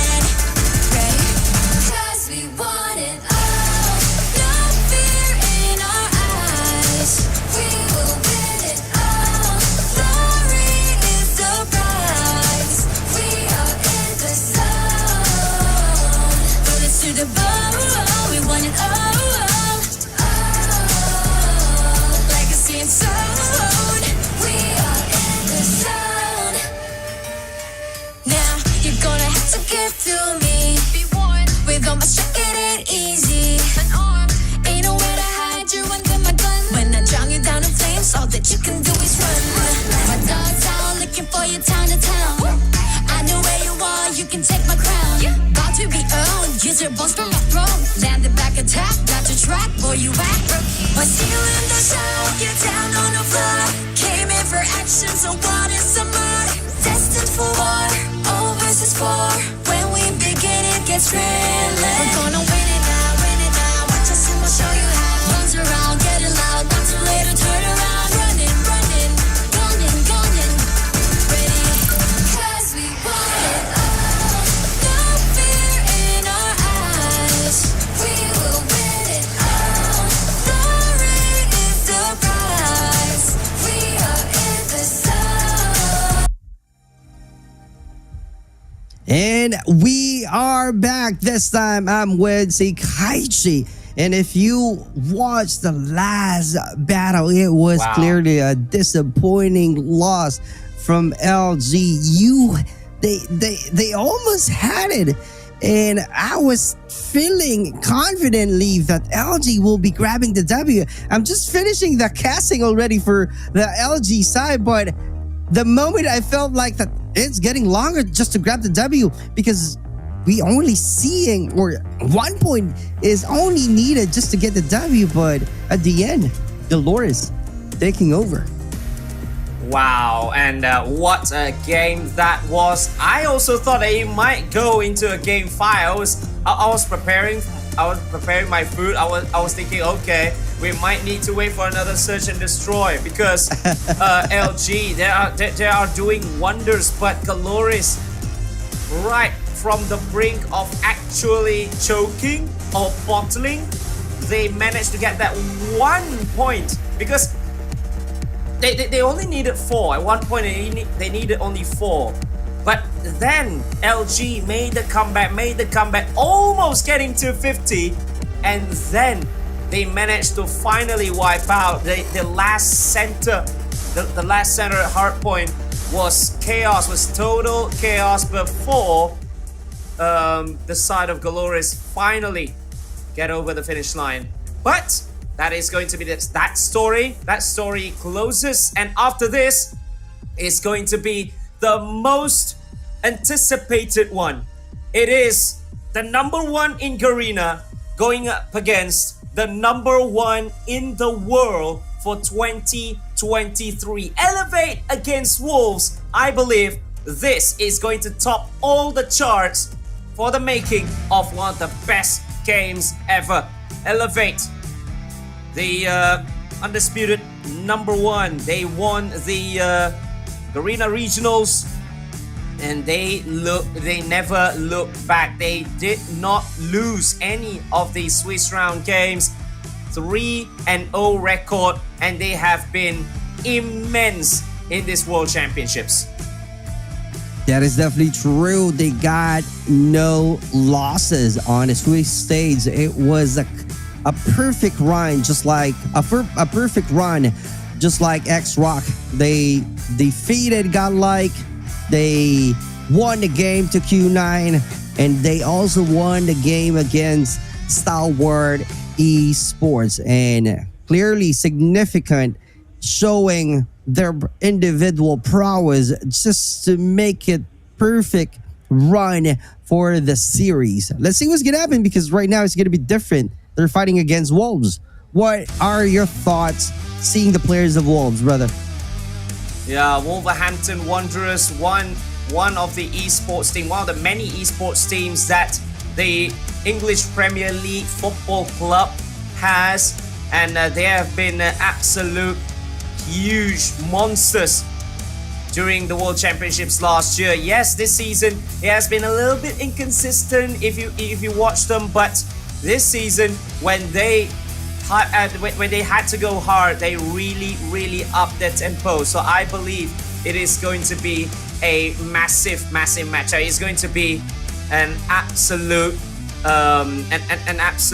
pinnacle for the quarterfinals today. Well, people might say that 3-1 just now was huge between Dolores and Luminosity Gaming. I believe this is going to be even more lit. And if we are going into a game 5, I'm not gonna complain if it is between these two, because these two might be some of the best, or should I say, in the top 3 or top 5 teams in the world currently. Well, it is gonna be insane. is going to be insane indeed. Although our next match, and knowing that Elevate doesn't lose to any teams, Wolves fought hard just to get this rank. And fighting against Elevate, who happens to be perfect in terms of winning the series. From Wolves' side, they learned a lot from the losses that they got yesterday for our day one. So they got a good comeback. They got a good win from Team Vitality, winning 2-0. So that's a good performances and a clear indication. And speaking of the map that we are about to have, we are going to start at Hacienda once again for the hard point, followed by Kuruhana for the search and destroy, and for the control, Seaside. Yes, and if need be, if this goes to a game 4, it's going to be Apocalypse, and the tiebreaker, which is the S&D, it is going to be firing range. But so far, we didn't even have the need for a game 5 for the very first time in almost in 2 World Championships. We needed a game 4 because last year we never even needed a game 4 in any quarterfinals matchups. But now we are going to see if it is going to be needed. The 4th in Apocalypse and the 5th in firing range. But the first 3 is going to be mouth-watering because these two has been battling in some huge international tournaments. And you see, when Elevate made that crazy lower bracket 1 during CDSI, Wolves was one of the teams that they dispatched. And not just dispatched, they smacked them 4-0 in that one.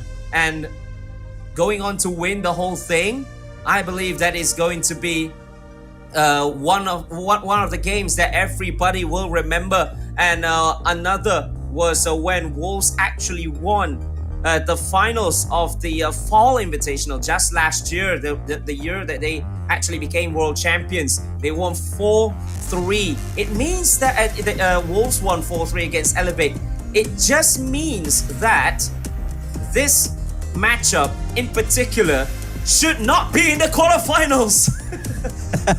If anything, should be semis or the finals, but well, that's the seeding for you because the second seed are the second seeds are Elevate, and then Wolves are one of the last picks, or should I say that the last seed heading into the quarterfinals.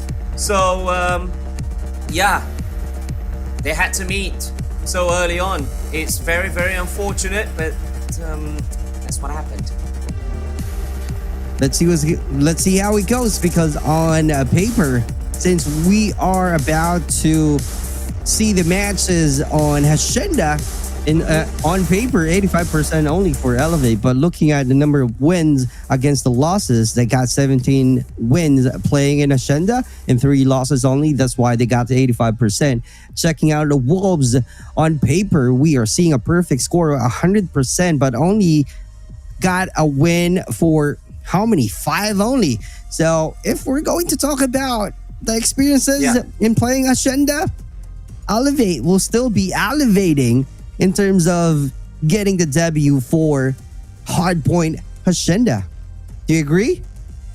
Yep. But records aside, these two teams have very good record in Hacienda. So I believe this is going to be a very competitive matchup. Yes, Wolves did not lose a single one before the World Champs during the season.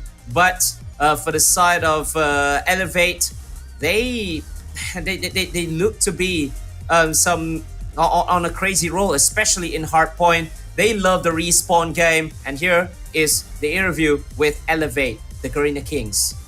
But in time, I realized it wasn't for us, so I accepted it, and I realized along the way that the only way to go up is to go down. So right now we're back on the world stage, so we're coming back for everything.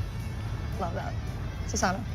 Last year, when we lost the game against Stalwart currently. I actually went outside and cried my eyes out. Then when I went back in, Yopi was taking a shower. I heard him crying like really loud, and I was just really, really sad back then. It was really sad. Is that true? Were you really crying inside the shower? Yeah. To be honest, yeah. Mhm. I was crying that night, and you know, it's very unfortunate experience for us that we have to learn from our mistakes. And you see, now we're here representing the Garena. What do you think makes Garena different from all of the regions in terms of playstyle? One word, hard point.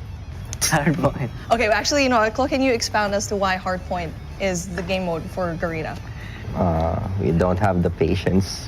We just go running around the place and use our gyroscope. I mean, that's true. Actually, Garena was one of the first regions to use and utilize the gyroscope. What separates us from other teams, like particularly us in Garena, is we have a really fast-paced gameplay that I think no other team has actually tried to copy it yet. They're copying it, but they cannot do the original. Everyone knows that. Yeah, there you go. Confident in the Respawn gameplay.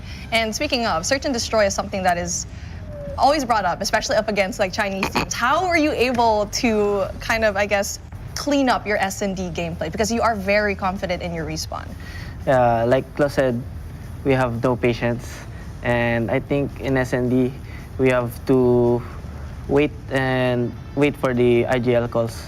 All right, thank you so much, Elevate. I really loved your answers. But yeah, that was Elevate Garena's #1 team. Let's see if they're going to clinch the top spot in the World Championship.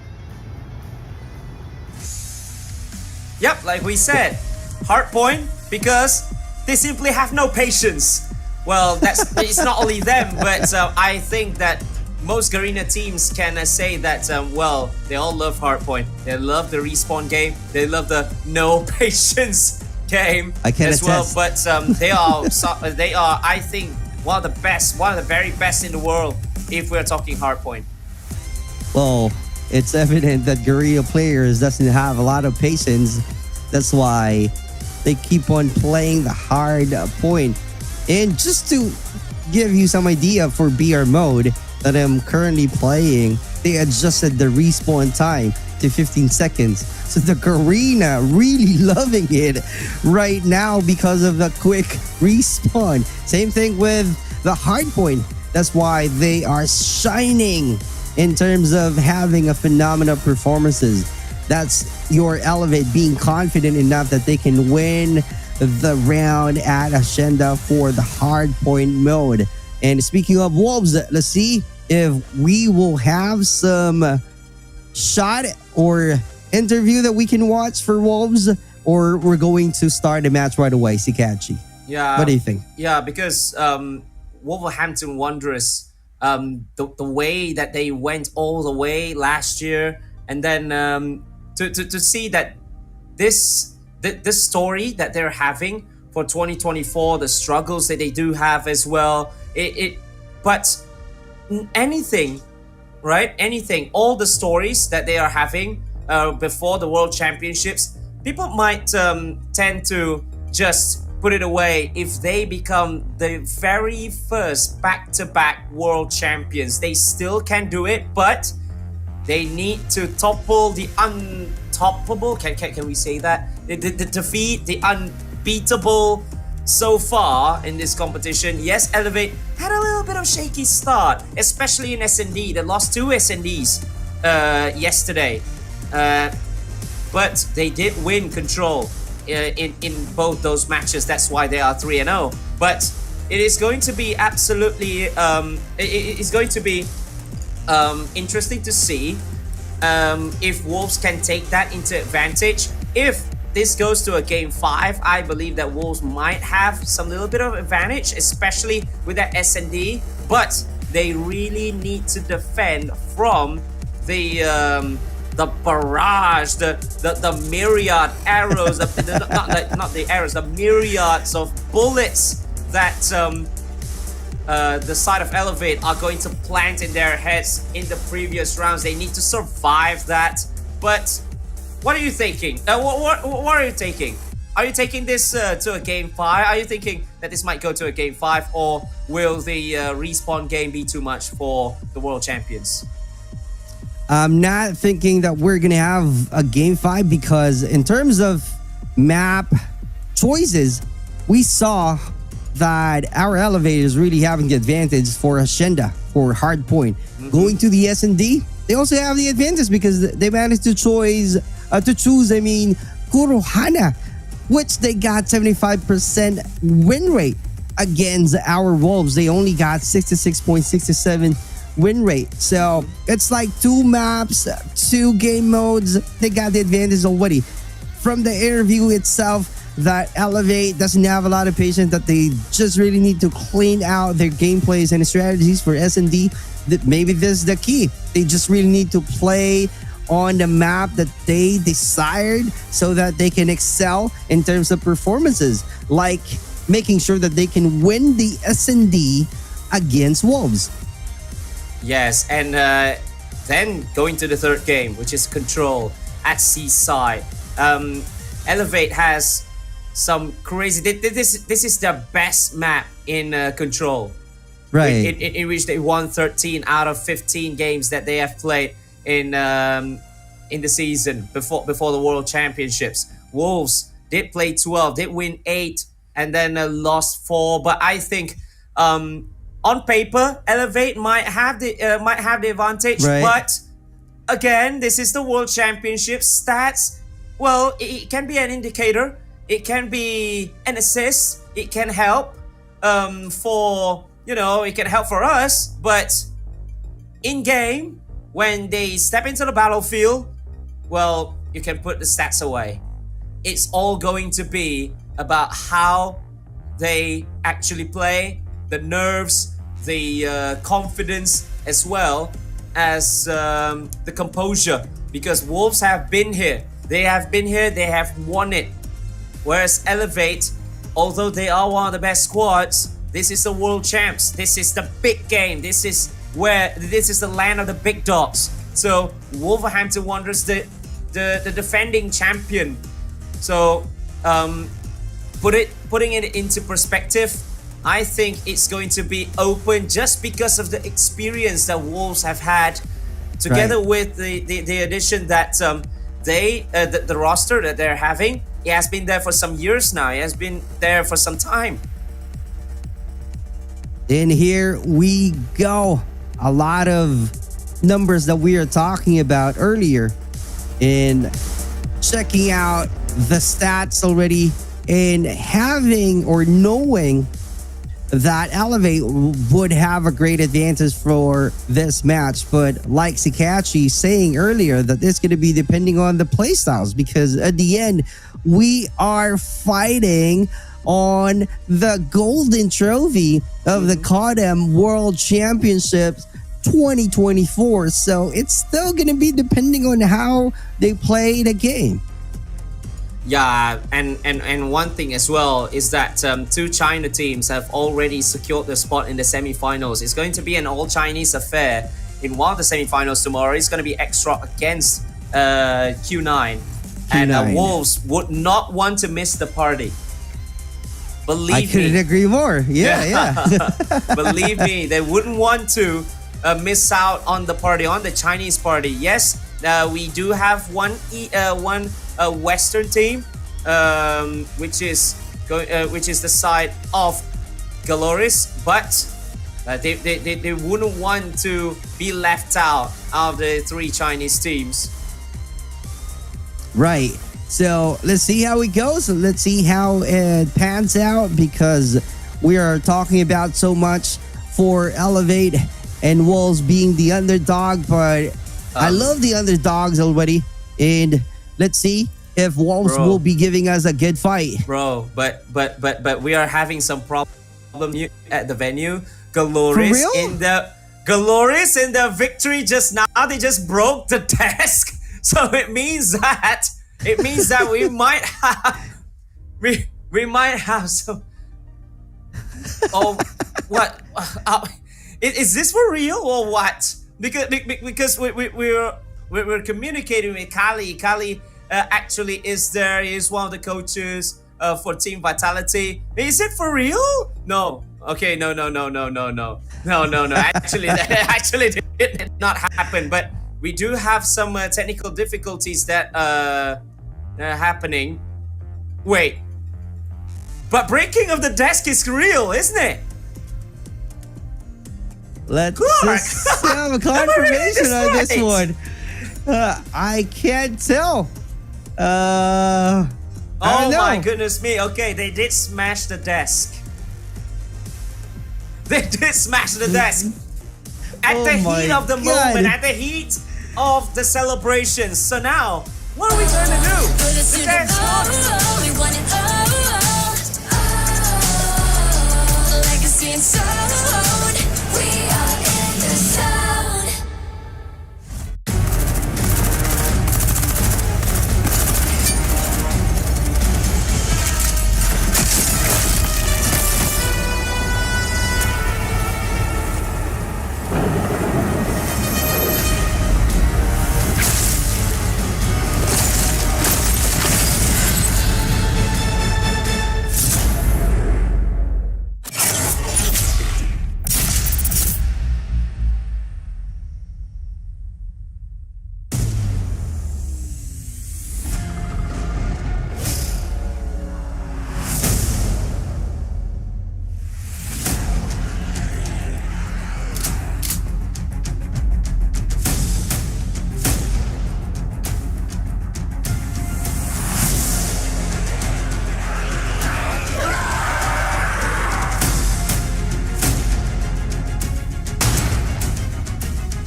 I usually do what I do as much as possible. I would like to get enough sleep and enough food.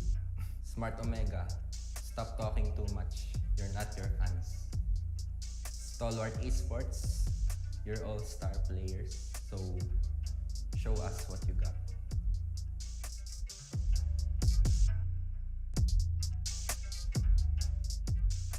It feels good, bro, but we won't stop working.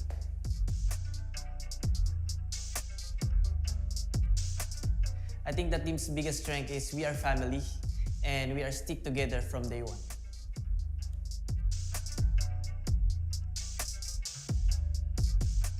They don't call me Yup1 for no reason. Stalwart, please bring your notepads because you will learn a lot from your masters. Smart Omega, did you guys practice losing? Because you started to get really good at it. I want to leave a legacy where I'm known as one of the world champions, and I want to do it with my team Elevate and none other than that. So that's the legacy I want. Stalwart Esports, you've came before us. We've done it twice, and it's twice in a row. So when is your turn? I don't see it coming in the near future. Smart Omega, how many more roster changes do you need to make to be like Elevate? It's nice having the former kings behind our back.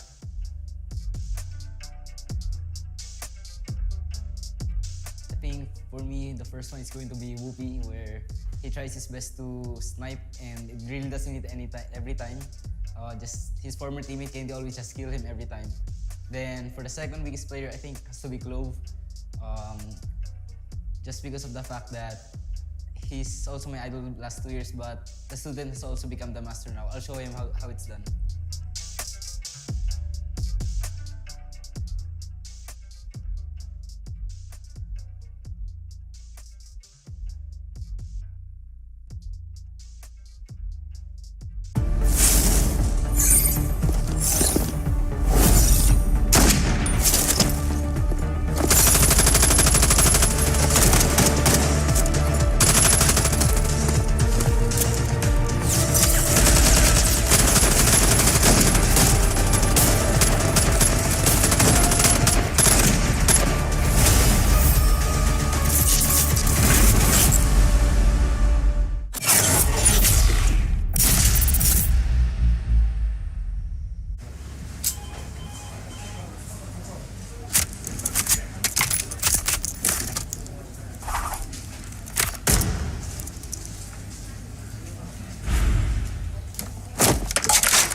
はい、こちらが比較した結果です。2010年、失礼。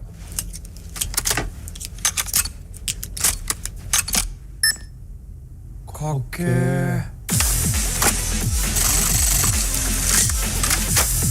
癖になる戦い。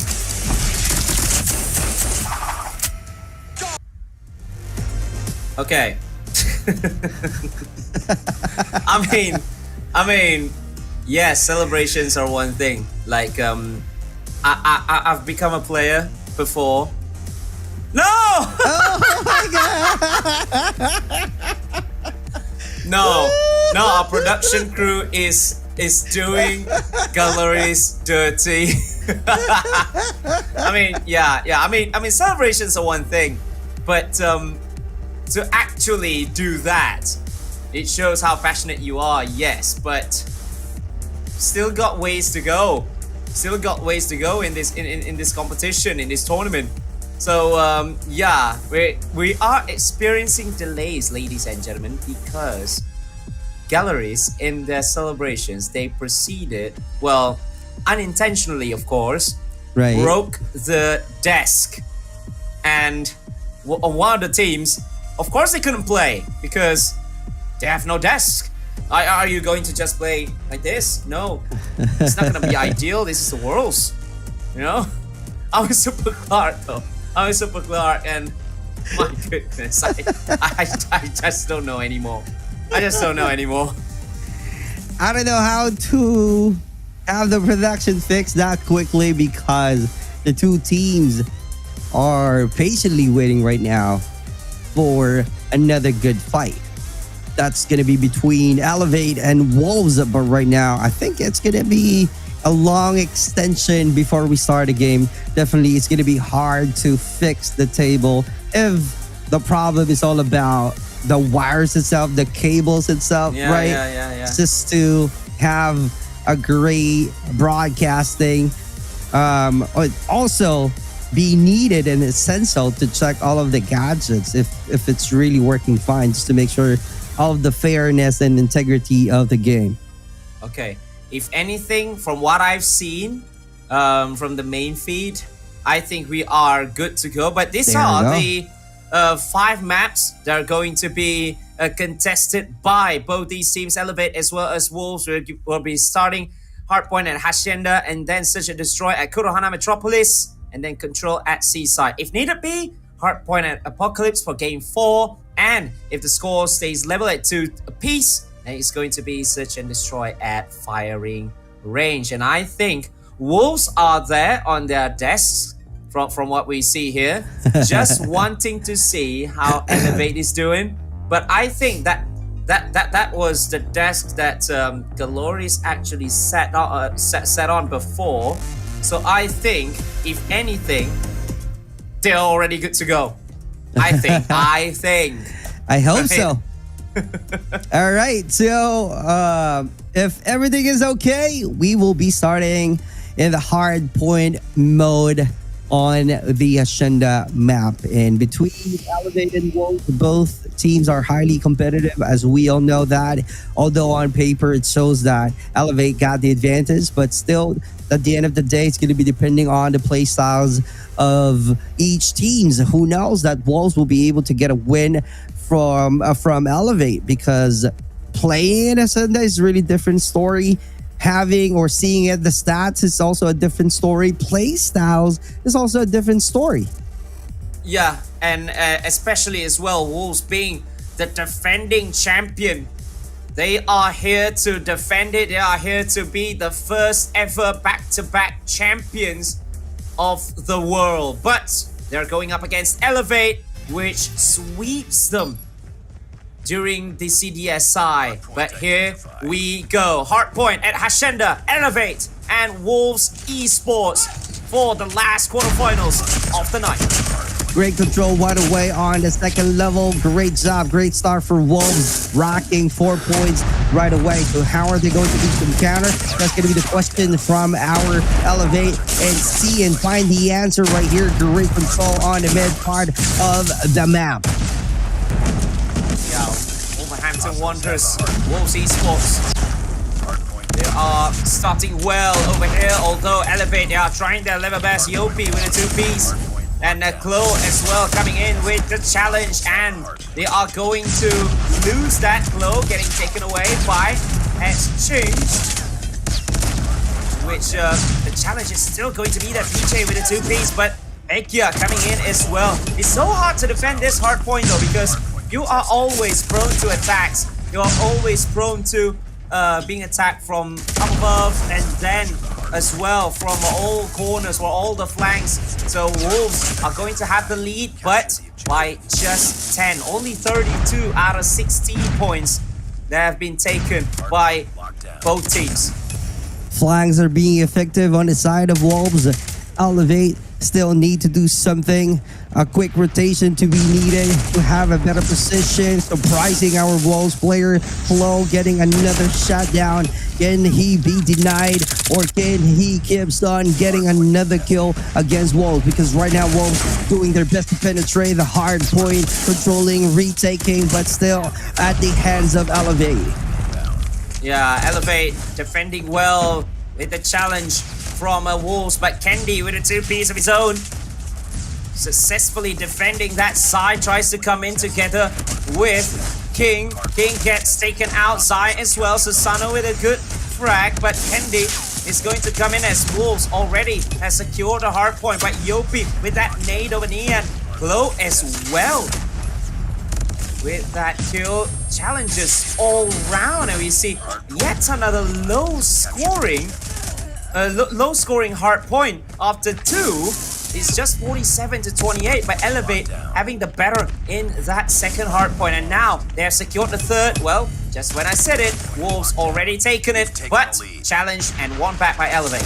Great challenge from Elevate, taking over the hill right away. Yopi for the operator coming out, being effective, getting a lot of kills from the hill. This is a great control from Elevate. Let's see if there will be any answer from Wolves, because right now they are really in a bad situation. Claw being out from Sustano. Can he get a kill? 1-piece right away. Can they add more? Can Sustano be able to add more? That's going to be 2-piece. Can he add one more kill?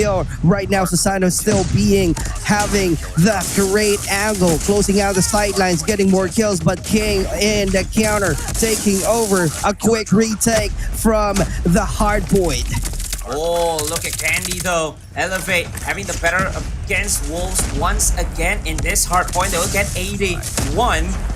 Going into the third one is going to be highly contested once again. Pekia tries to go in there first, going up against Candy, who just takes him out by getting traded by S. Ching. So it is again going to be contested. PJ going up against S. Ching, who gets the upper hand against him. Neon with that 3-piece, and the Wolves are going to have some little bit of peace, just gathering some points in, but not for long, because Yopi, Susano, and Chloe coming in. Sai as well as King are going to reclaim that hard point and getting 50 points already for Wolves Esports. Elevate are still stuck on 84. They could not make the challenge successfully as they would have wanted, because Nian as well as Pekia has been immense. Pekia coming in with the equalizer before getting taken down by Susano. Reclaiming the hard point is the key to winning the battle, and that's the one we are seeing from Wolves this time. Great job in maintaining and sustaining that control, but this time we're going to move on to the next hard point. We are seeing players from Elevate trying to have a quick rotation and about to advance, controlling the hard point. Can they make it? Can they get the hard point? Surprise coming from Xing, and here we go. We are on the mid part of this game, controlling the mid part of the map. And that's going to be under control from Elevate, getting another kill. Kendi is really working so hard. PJ performing well tonight. Yes, indeed, especially in this P1 Elevate. It has been very, very low scoring at the start of the game when this P1 was contested, but Elevate having the better of it. Wolves did claim just for a few seconds though, because Kendi is coming in and Yopi getting taken out. Kendi as well as Susano, they are trying to defend from inside the building with leaving only one player at that hot spot itself. Yopi gets taken down once again, but Kendi takes King out of the game. Wolves trying to reclaim that back, and Xing might have just created an opening for Wolves Esports, but Elevate is going to get some more few precious seconds. 1:14 heading into the second hard point once again, but it's going to be on the side of Wolves Esports because their spawn point are just nearby. Clearly nearby, but it's just only a quick retake from Wolves at the center, but this time a great battle between the two teams. Elevate taking over the hard point once again. They got a great position, great rotation at the same time, clear angles, closing out the space, surprising attack, cloud of smoke being thrown, and checking out the corners, being aware from each round. They keep on watching the sticks, and PJ this time, here we go, just like that, he got 2 Ps. He is being ready. What a great position that he has right there, and still elevating their performances this time with 142 to 94. Yes, they are claiming this hard point and making it their own, although Wolves are trying to challenge that. Pekia as well as King. Nian is going to get in as well. And Wolves Esports are going to get 100 points as well. But looking at things, the next hard point, P3, is going to be quite nearby, Elevate spawn point. But Wolves are straight away going towards that hard point. They are making life very, very hard for Elevate in the previous hard point, and as well as this one. And they are looking to get back into this game. They are looking to narrow down the scoreline by Elevate. They are trying their level best. When they spawned, they just went in straight away up against Wolves Esports, and they managed to reclaim it only for a few seconds because Xing coming in once again. Xing clearing house, Nian as well. He misses some shots, and Yopi comes in. And Elevate as well as Wolves, they're still at it. Wolves getting it for just 1 second though. It has been a highly contested hardpoint. This might be the most competitive throughout the contest. The most competitive indeed, and only a quick reclaim of the hardpoint against Wolves, but this time still Elevate having a quick rotation this time. Good control of the map, just like that. Seeing the players of Wolves clearly getting all of the shutdowns, keeps on winning the gunfights, having the hard point. Is going to be depending on them on how to have a great defense, but Zai is right there helping out the team alone in terms of score, getting a shutdown, getting another piece right there. And Xing also helping out on the high ground, putting a lot of utilities being active right there just to make sure that he got a good position, a great defense, and also being ahead on the position. Oh, but look at PJ, Kendi as well as Susano just clearing house for that hard point. Just 22 seconds. Oh, just waiting playing the waiting game, waiting for somebody to get out of the waters and then just shot it back into the sea. And now Glow as well, Elevate are going to get, but Glow with the equalizer could not do anything with it. He did get 2 before getting traded. And Elevate is still in the lead, is still in ascendancy, but only just. Although they do have that 54-point lead, but Wolves, they are not letting Elevate to elevate any further than that point, 189. And now Wolves, they are controlling that first hard point. Well, just when I said it, Elevate had done well. Ooh, but Pegia with the Predator missile, with the double kill, but still could not do anything with it. But Wolves Esports with Nian, with a 2-piece of his own, are going to take it back for the reigning world champions. Huge battle going on from the center of this map. A quick reclaim from each other. Elevate keeps on getting it, reclaiming from the Wolves. Wolves trying to do so hard to get the hard point from Elevate, but still looking at it, the advantage goes on to Wolves in terms of operators. They just really need to be clever on how to use it perfectly, looking for a perfect opportunity. Yopi is right there doing some flank effectively, moving on to the next hard point. Great job, 3 players still on the side of hardpoint, and they got a good position, upper hand. Yeah, they got the upper hand, especially with the spawn point. They are spawning right in front of the hard point. They needed just 35, but Wolves are going to come, and they are coming with a barrage of attacks. Side with the 2-piece as well. Nian with the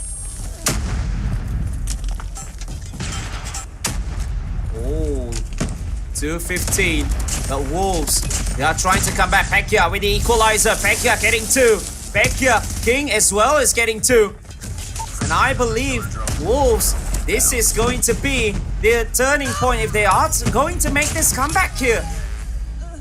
Let's see if there will be any great comeback from our Wolves, because right now, Elevate is about to close the match. Great performances being shown, Glow being caught, and Yopi's right there trying to do some damages, getting that key, and also being traded. Yes, and Wolves Esports, they just made Elevate stuck in just 215, only 5 points. And now they cut Elevate's lead to just 19. And King, with that missile, getting a sort of PJ. But he's going to be contested. The point number 3. Spawn is still with Elevate. The Elevate might have a little bit of advantage over here. They are claiming the hard point. They are having the hard point, but the throwing of everything, the nades, the smokes, and everything. Glow coming in with the equalizer. Glow, can he get 1? He gets 1. He gets 2, actually. 30 seconds left, and Elevate, I believe they are going to take this game 1, but Wolves Esports are not going to let up. They are just going to challenge it, but Yopi manages to just swipe them away. PJ as well. Yopi with 3, Yopi with 4, and I believe that is going to be the end of it. Elevate will be taking game number 1 here in the quarterfinals. Great job, great win for Elevate. All the operators are being out, effectively executed, much needed to get the win on our first round. So if we're talking about the scores earlier on the paper, this time we just confirm the strength of Elevate being ahead of the match by 1.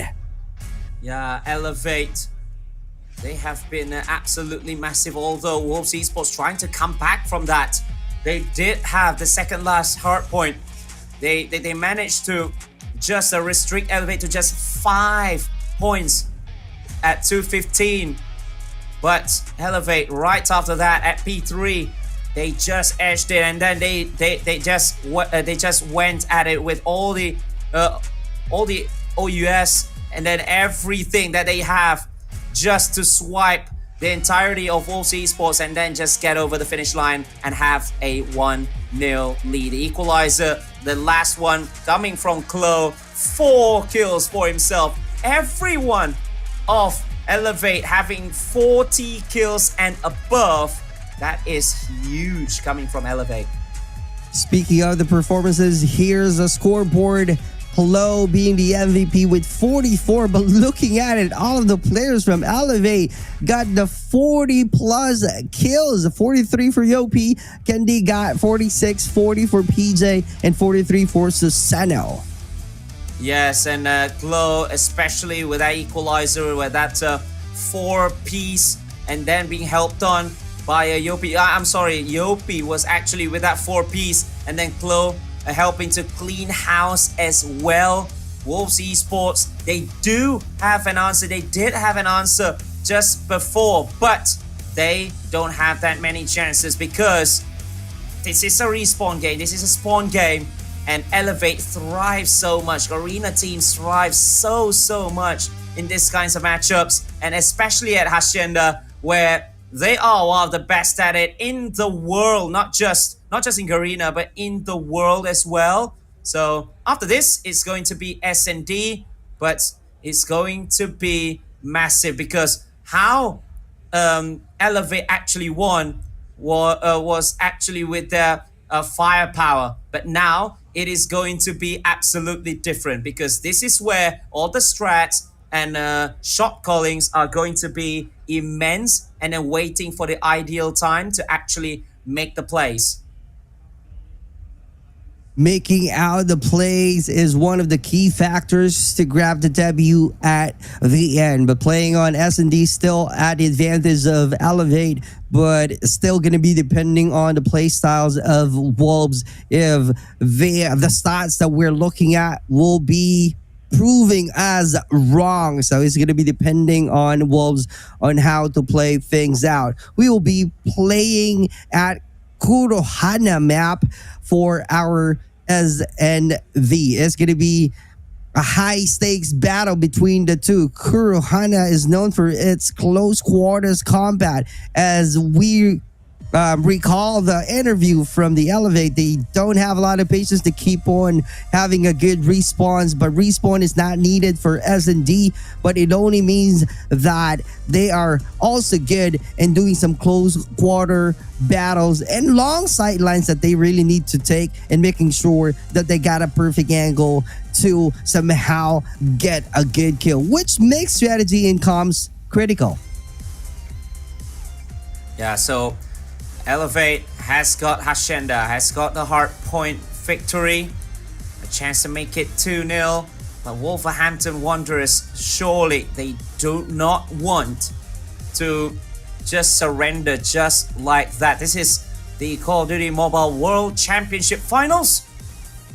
And we are going to see all these teams battling for that $1 million prize pool with 400 grand for the champions.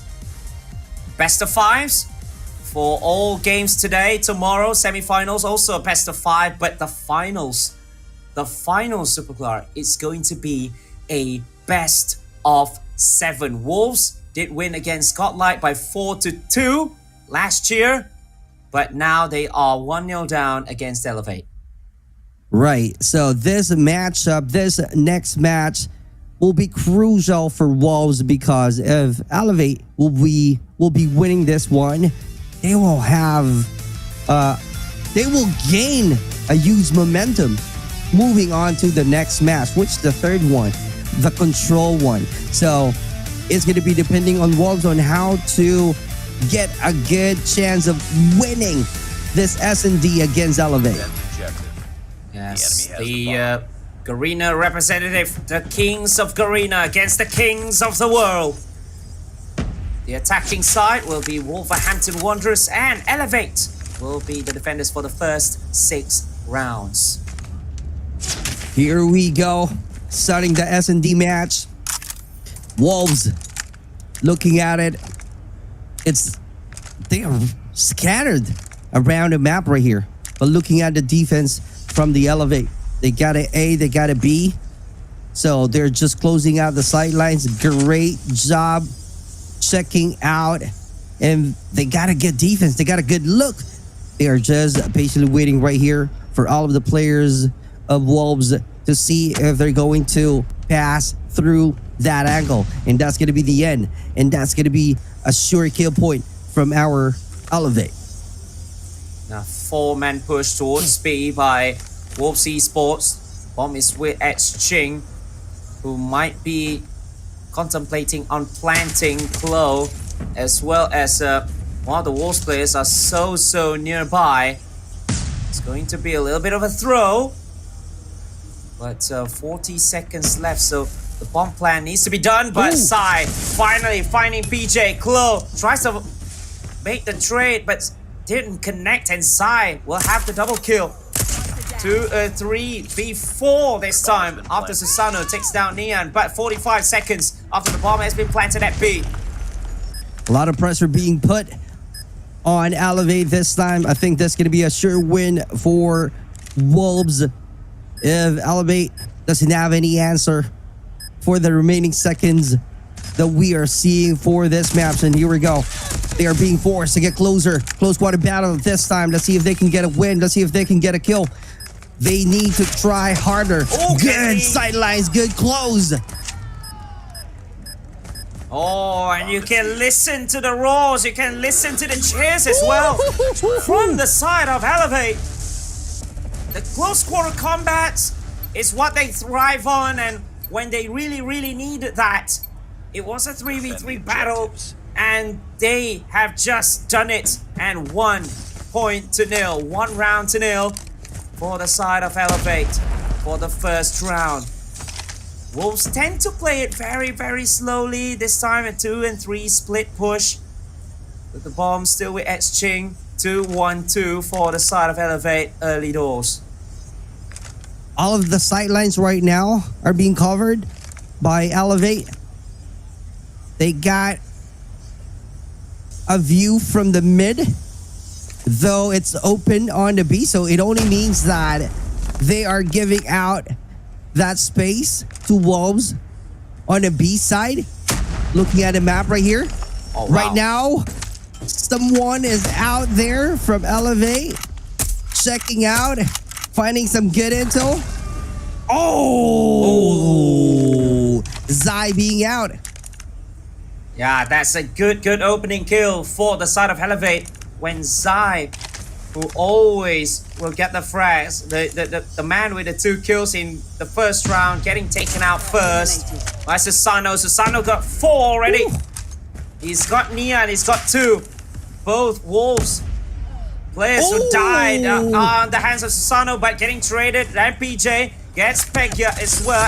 Ching over PJ. Now 3v1 with Ching after Yopi taking King out, and Ching had no choice. He had to make the bomb plan at B when everyone was concentrating at A, and now it is going to be the time for Ching before Candy making that trade. Finally, the numbers game was in Elevate's favor, and they took it well. 2-0.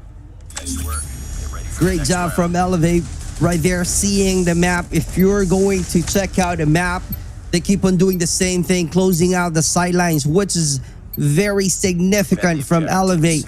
They're giving out the B side. Let's see if they're going to do the same rotation. Looking at it this time, 2v2, 2-1 split.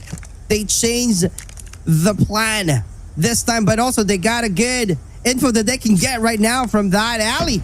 And just like that, they are being prepared. Oh, loses that position from Elevate.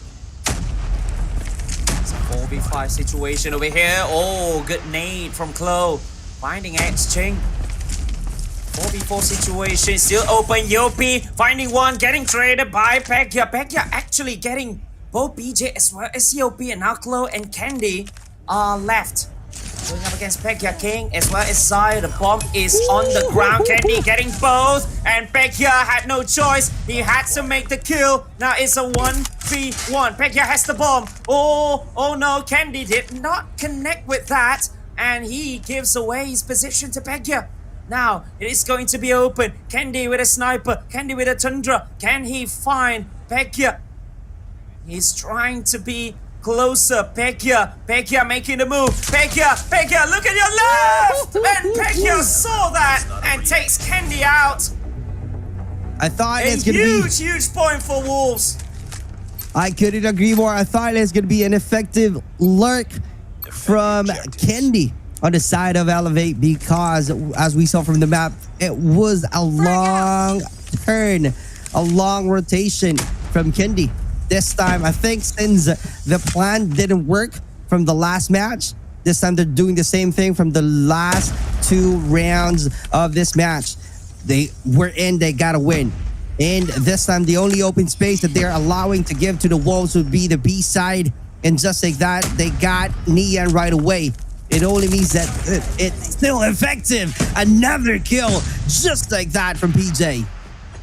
Well, Pekka is still alive though. He was the one making a 1v3 clutch play to get the first point for Wolves. Now it's 5v2. And it's going to be a little bit tough. Klo just waiting. Pekka comes in. Pekka gets Klo. Pekka is still alive, although he gets sprayed a little bit. His health is very, very low. But he manages to take Klo out of the game. Great gunfight. This time, they're not able to control the mid. But this time, they're also trying to take their lock on the B side. And just like that, PJ able to perform, able to shut them out.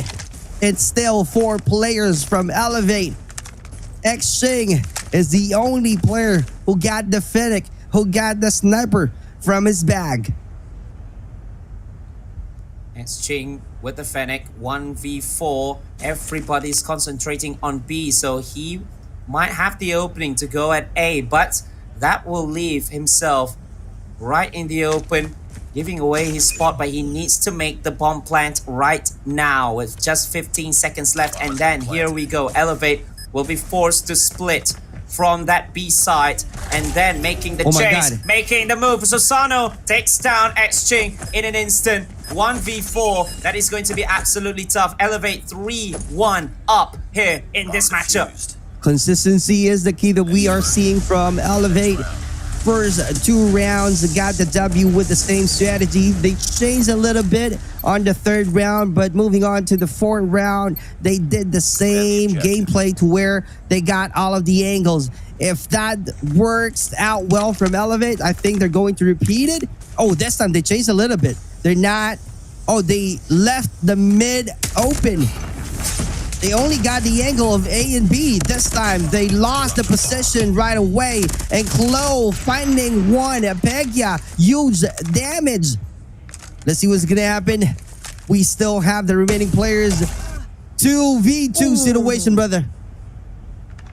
Oh, good shot from Neon over Klo. That is going to get the numbers game, but the bomb is still on the ground at that midpoint. So, Kendi is scoping right at the bomb, and then with the smoke manages to get the bomb, and then will be planting it at B is Pekka.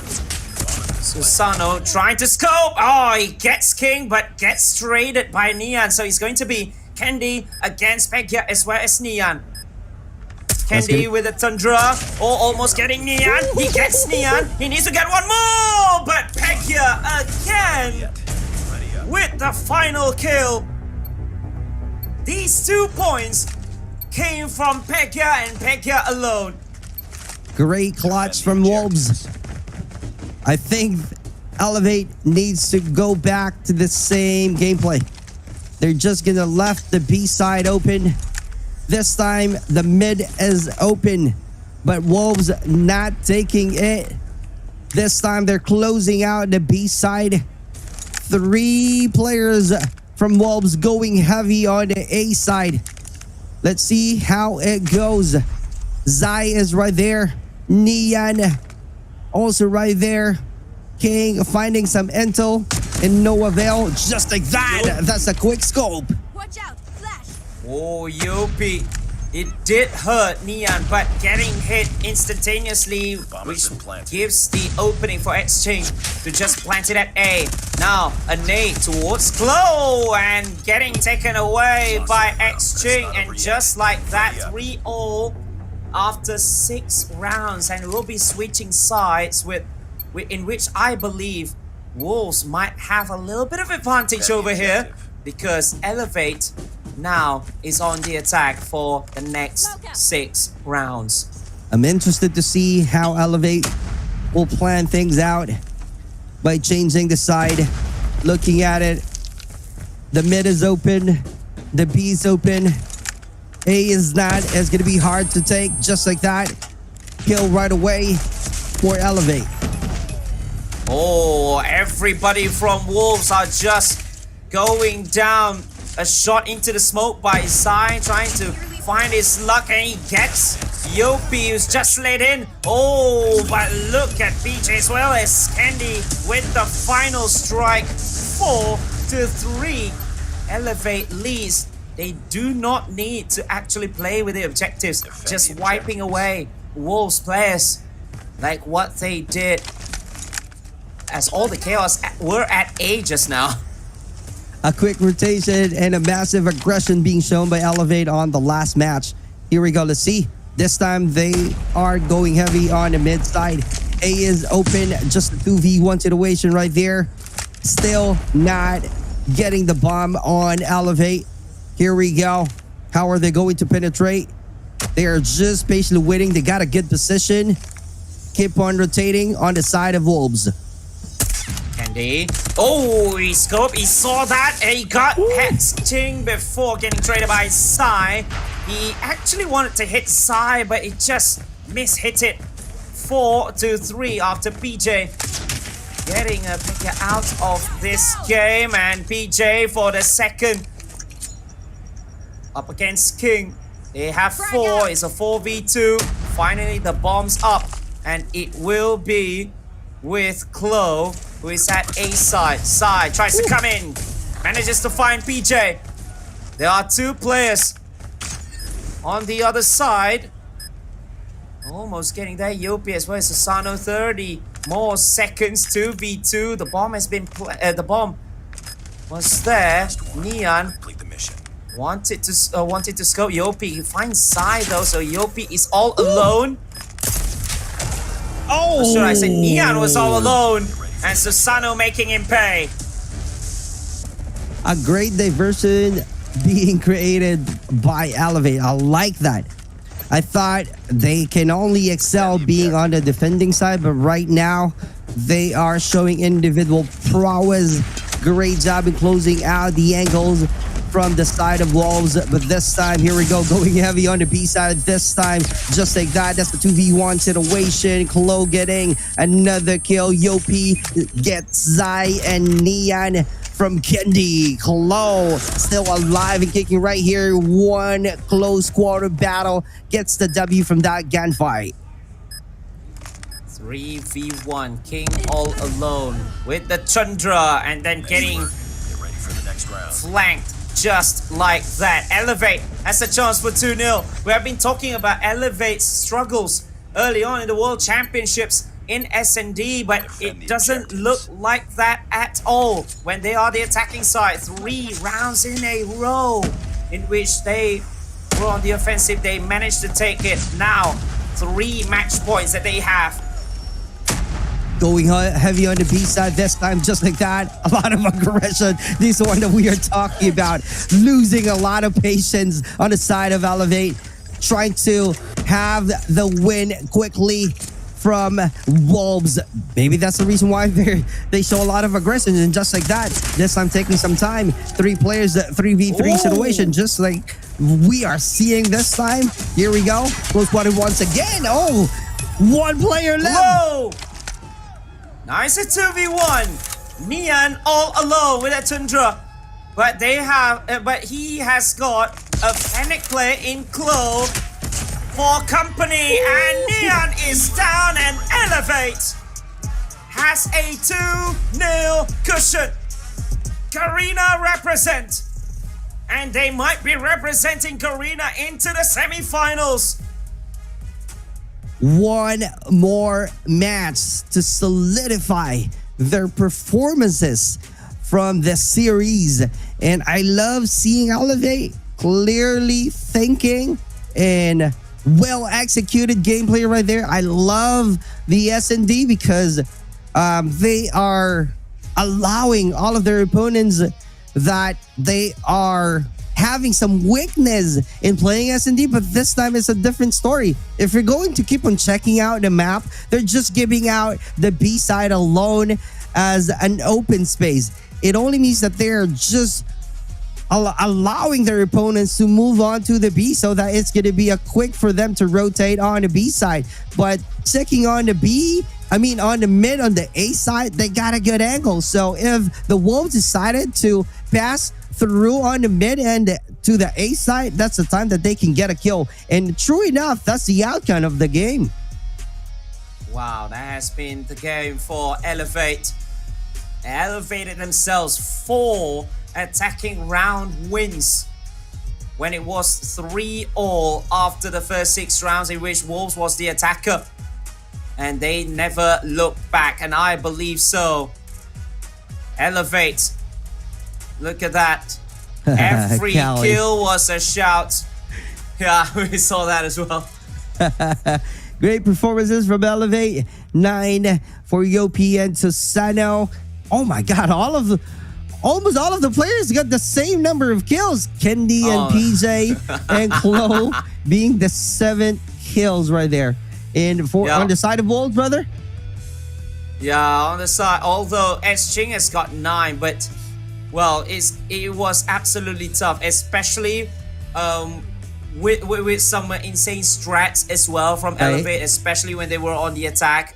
But I believe Elevate has got what it takes. They are absolutely legit. Truly legit.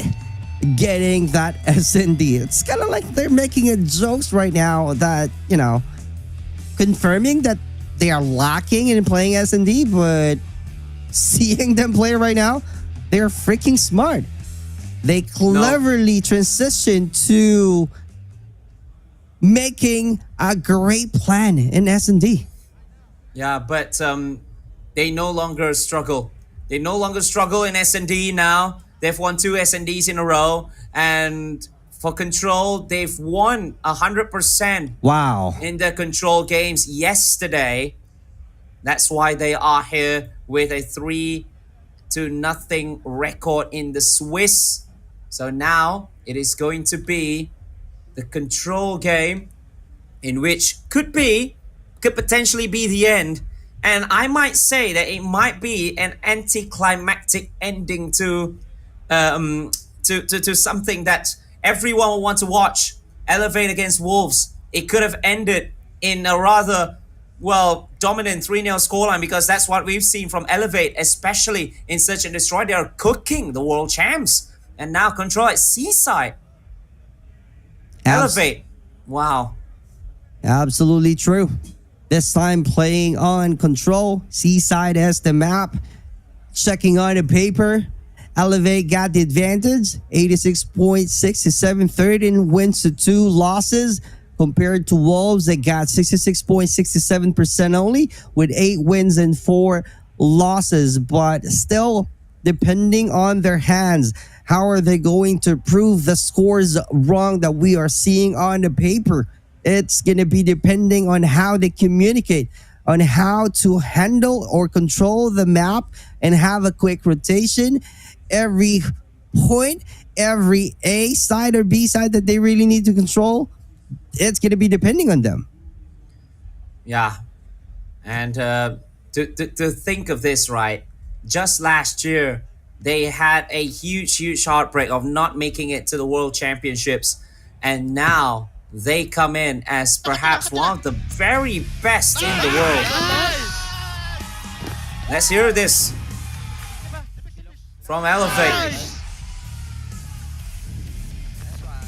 Okay lang. Fucking hell. Okay lang. Nice try, boy. Harap mo. Mag-CCT ako. Tara, PJ, bigyan ako. Last hit. Isa pa. Isa pa. Nice! PJ. Nice man, boy. Backside tata. Baka kung Kailang. Hawak ko, kaliwa.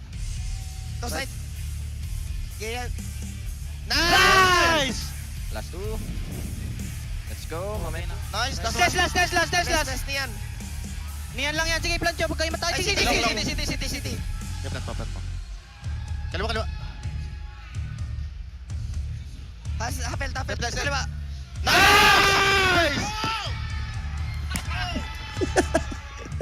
I love that hype on that mic check. Well, usually when you have mic checks like this, it's a blessing to just listen to how they communicate, and then just to listen how they hype themselves after every kill, after every win, and then sometimes celebrate with the crowd as well. We do have some Filipino crowds in here as well in Atlanta, Georgia. Some coaches, some fans coming in all the way to the United States as well. And for the Filipinos here at the stream as well who are watching this live, they are surely in huge jubilation from what they've seen so far. Wow. Right. A great hype that we just heard from the in-game comms clearly shows that they got a perfect synergy in executing their strategy alone. And it works. And I love hearing just saying nice with the full energy right there from Elevate. Yeah. They had the heartbreak last year and now in and potentially knocking out the world champions. But from what we've seen in 2024, it is going to be absolutely... it's not that people have foreseen this, but from their run during CDSI, people might think that Elevate might be the team to beat apart from Extra, and that is why these two teams are having that 3-0 scoreline, and I believe this could potentially be the end if Wolves did not do anything. Here in control, Wolves will be the attacking side for the first round. Here we go. How effective Elevate is, depending on the paper that we have. I know that they got the advantage, but who knows if Wolves would be showing differently from this match. Just like that, 28, still 28. We are tied still. Grenade out is the one that we just heard. Perfect throw right there. And a lot of kills being shown from this location. Wow, they are just instantaneously wanting to take B, and then Wolves, getting defended well actually by Elevate, and they just recovered it. But 2/3 of it has been taken by Wolves Esports already. They are trying their very best to defend with the Fennec off Klo, but getting taken out with a nade actually from X-Ching and King, and Neon will be inside there. Just so close, and King will complete the B takeover. Now it's just A with 20 and 18 life points for both teams. Wolves got a good upper hand from this match. 19-17, close quarter battle. It didn't matter. Klo is right there, getting one piece. Great coordination once again. We are seeing from Elevate, but Wolves still not losing hope. Still trying to do their best to retake and make sure that they can get a kill. And true enough, because Klo will be saying goodbye. Yeah, but still, they have been spreading out. They are still far away from that point A. Not really having that opportunity actually, because every corner was covered. So they will need to make some kills over here. As Jing was taken out, Susano helping as well. The killing of Neon. 12, 11. And now Pegya having the wall bang over Susano. But still, there was no opening. Almost getting spawn trapped there is... Wolves Esports, but still Elevate could not make that spawn trap count. Pekya over Klo. They are working their very best to open to conjure up an opening. King getting UP but getting traded instantaneously by PJ. 12-9 the kill point so far. Great close quarter battle from Elevate to Sano getting another piece. Still Kendi, what a shot. Close quarter once again from Xing. PJ getting a huge help, huge damage. He got 2 pieces and being traded at the same time. 8-6, and now it is right down to the wire. Wolves Esports are just with 4 lives. Klo with the equalizer. Klo is just on fire! And King and Zai are the only 2 left here. Klo making chase, finding one more. And now it's just Zai. And Elevate will have round 1 for them. But still, Elevate, it's only 4 left though. Sai taking PJ out. So Yopi close to Sano and Kendi. Sai trying to make the chase. Oh, just 3 seconds left. He needs to come in. He needs to come in. The invitation's there. And Susano is the one making the invitation and sending him straight to hell. Oh my god. I thought it will be a clutch from Wolves. If Zai managed to pull out the operator, it will be a use up and might be a great disappointment for that match. And Elevate still showing that they are really good doing some close water battle. And speaking of close water battle, Sparrow is out. Let's see if that's going to be significant in getting a kill point. Seeing his opponent. Oh, not connecting a few shots right there. Predator missile inbound. Oh, Predator missile as well coming in, but no, they're Elevate wanting to take point B. Wolves losing 7 lives already. Losing lives defending that point, and Elevate is going to take point B instantaneously. Open area. 我帮你们断教堂。往前补，往前补，让后面的去。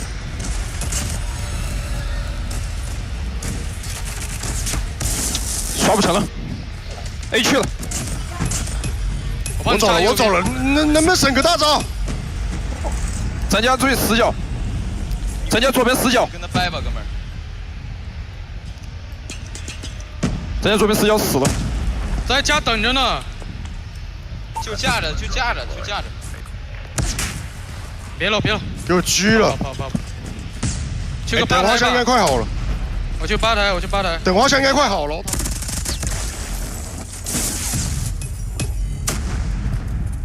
Only 10 lives remaining for Elevate.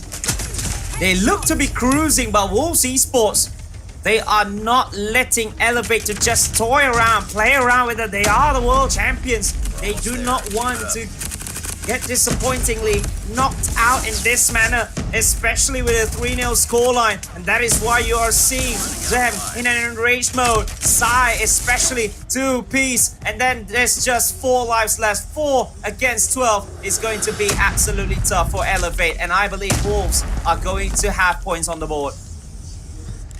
I agree. Absolutely difficult for Elevate this time. As we heard earlier, how Wolves coordinate, having a great comms, and it really works well at their advantage. Still 12 is going to be a clear win for Wolves this time. We are just waiting for this match to end, but it's still a clear win from Wolves. Seeing Chloe, the only player, let's see. He just really needs to do some miracle right now. But that's going to be hard. That's going to be hard. That's why he's giving out. This is going to be a boxing match. What? I think what so. Are Wolves actually doing? They're just messing around with Chloe. They're just messing around. They're not even shooting him. They're just playing around him. Oh, that's that kind of disrespect. That's the disrespect though. Chloe is trying his best, but look at what Wolves did to them. Wolves did to him. Ooh. Wow, that's... No trash talk is going to be bigger than that, ladies and gentlemen. Wow. The cojones. You are actually staring at death's door. And then finally... The final kill was a punch. Wow. Right. No taunting. It's not no taunting. No trash talk is going to be bigger than that. Right. I couldn't agree more.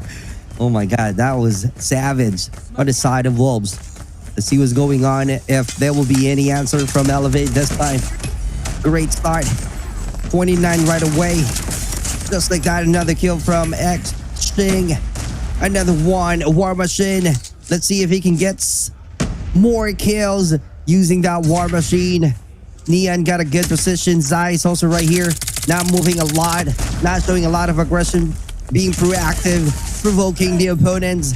Having the Elevate perform and using a lot of energy this time. Oh, on the hill. Great fight. Great battle.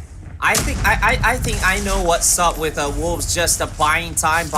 They're loading the operators, the charger operators for the next round. They knew that they won already, so they're charging for this round. They've got 2/3 of A already. That's definitely true. That was amazing and being clever on how to use the time remaining. But this time we are seeing 23-17.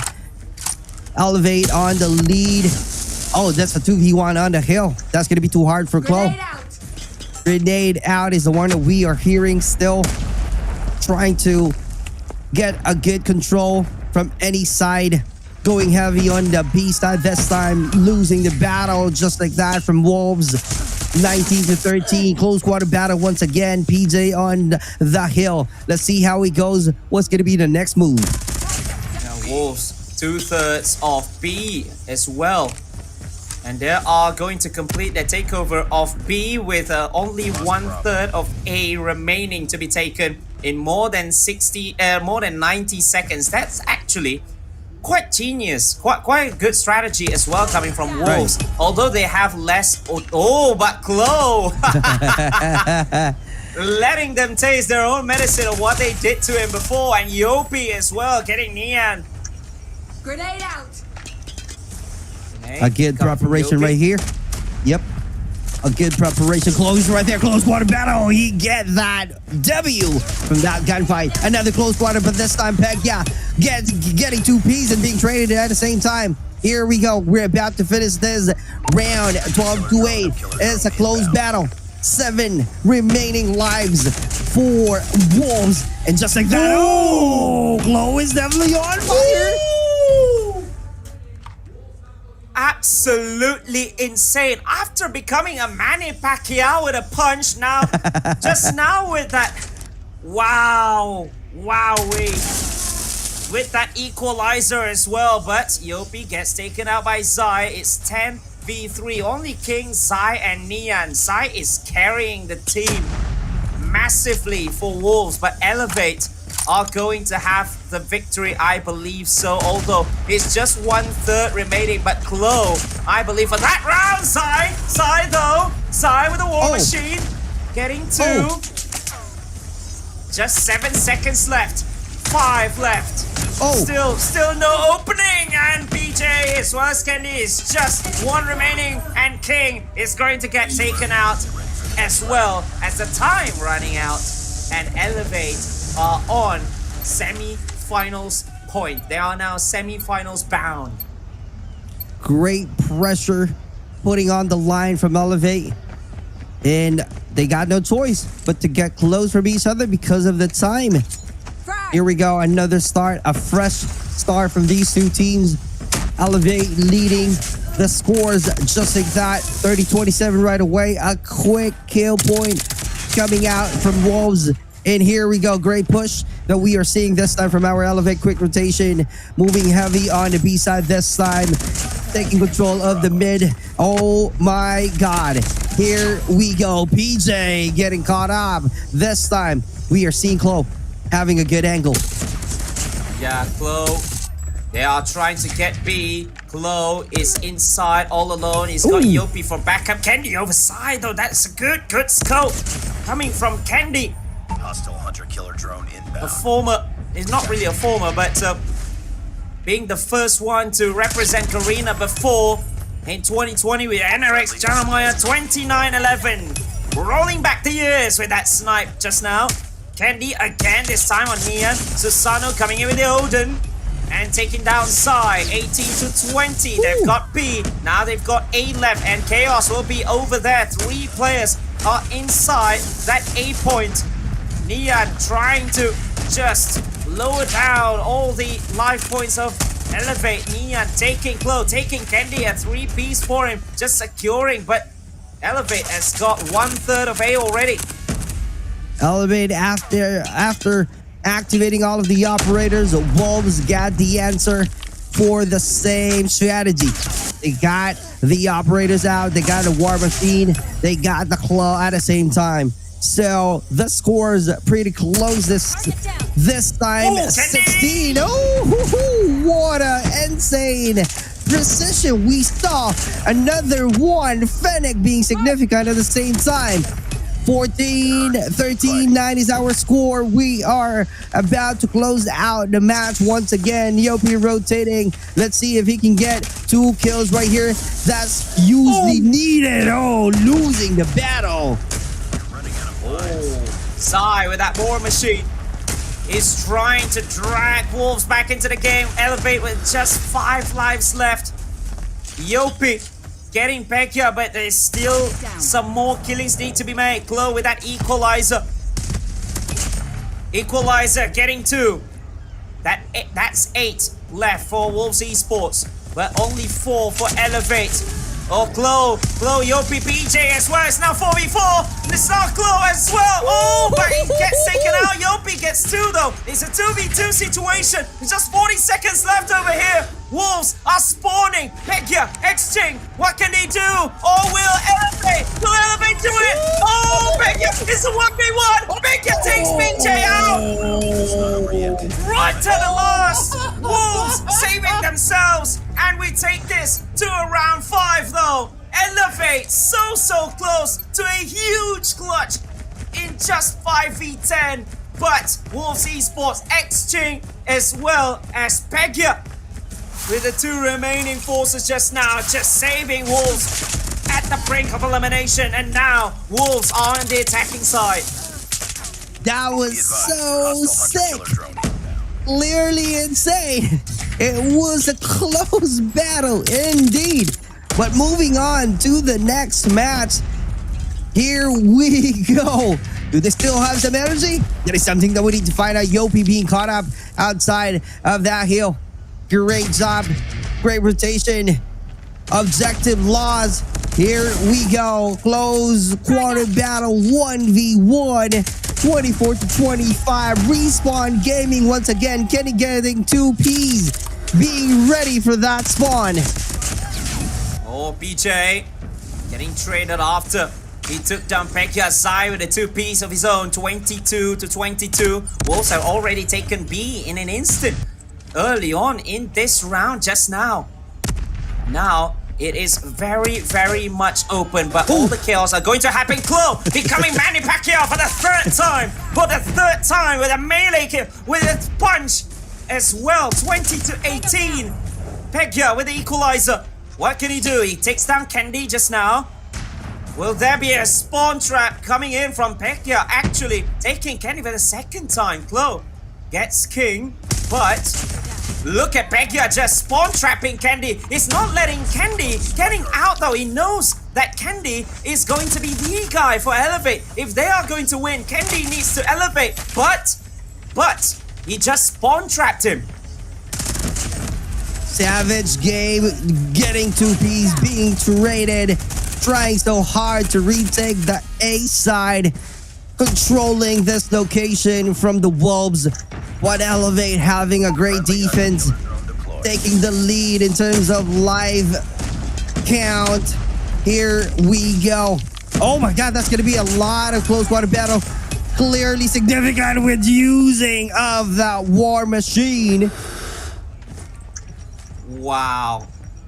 Candy not only is sweet, Candy is not just sweet. Candy can be a deadly menace as well. Wolves have only 20 seconds to save themselves. Back here, becoming huge once again. PJ, oh, but look at that. Coming from Wolves Esports, they are sacrificing. They are throwing everything, throwing the kitchen sink if they need to be. Nia with a claw just now over 2 Elevate players. But Elevate are going to contest this once again. They are giving everything they've got. Both these teams with just 11 seconds is now a straight up 5v5. 11 seconds to spare. Or actually it's 12. Or actually it's 11. Or now it's just Candy all alone against 4 players of Wolves Esports. Can Candy do this? Can Candy do this? No! We're going to game 4. Wolves clawing back from the brink of elimination. 2 huge rounds. And now they are still alive. Back to hardpoint. It was freaking insane. Wolves able to hold on to their dear lives. If you remember, it was a close battle earlier. 2v2 situation. And checking out the position of Elevate earlier, they got a good high ground advantage, but it's not being worked out well on the side of Elevate. That's why Wolves able to get the win and taking over the whole match. Because of that, we are moving on to the hard point once again. Yeah, and this is going to a Game 4. Wolverhampton Wanderers showing why are they the world champions. This was the moment. Elevate thought they have it, but Pegia, give this man a raise.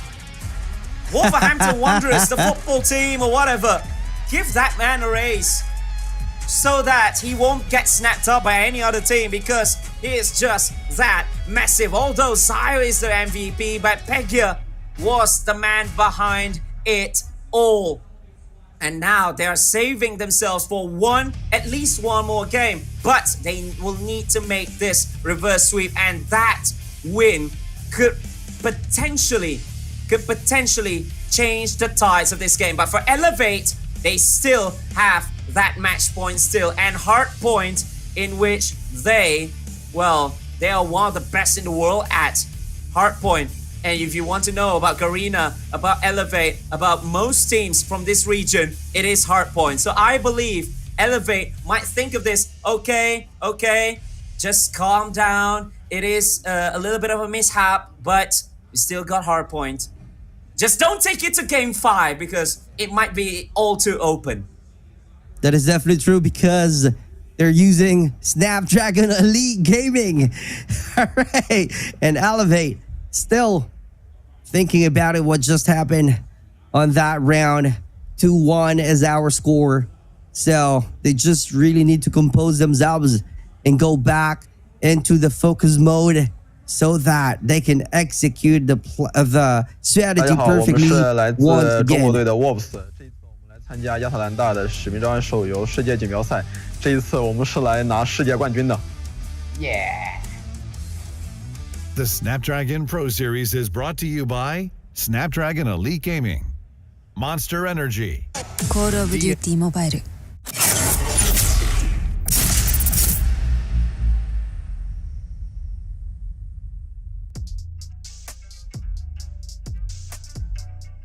Our team's biggest strength is we are the 3 times Garena champion. We have the experience to beat them easily.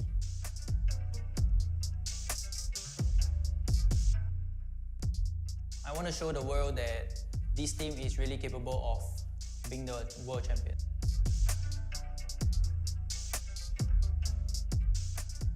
Don't underestimate us, because 3 years, every year you guys have been underestimating us, and every year we have been beating you, so watch out. Hey Smart Omega, you can't even keep AG. What makes you think you can win us? Hey Elevate, I hope you guys don't cry this season. All the best.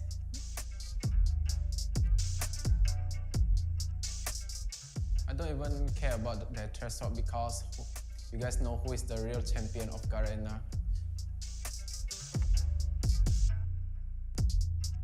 Normally I just like chill and do a quick training for 5 minutes, and that's all that I need. I really want to defeat PJ one more, because he stole my MVP last year during stage 4.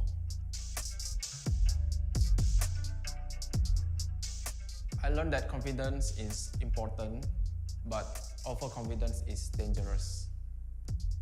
To Smart Omega player, especially Whoopi, just go retire. I'm so tired defeating you guys.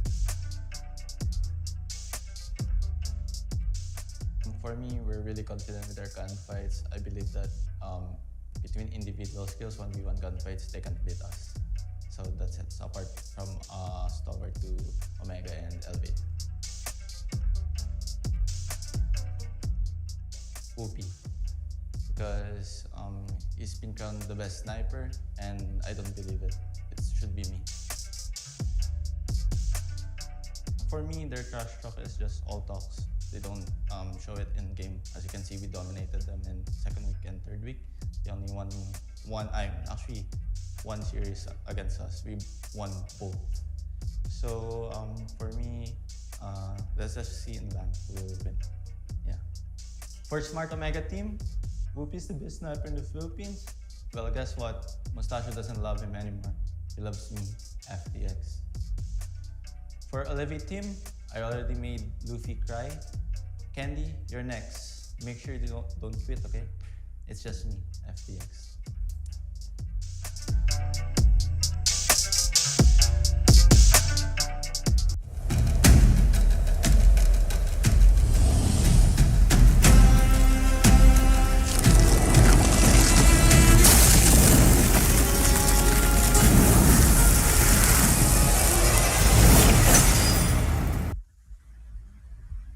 And we are back, still here with me, SEKAIICHI, my partner for the grueling match we are currently witnessing from these two teams, Elevate versus Wolves.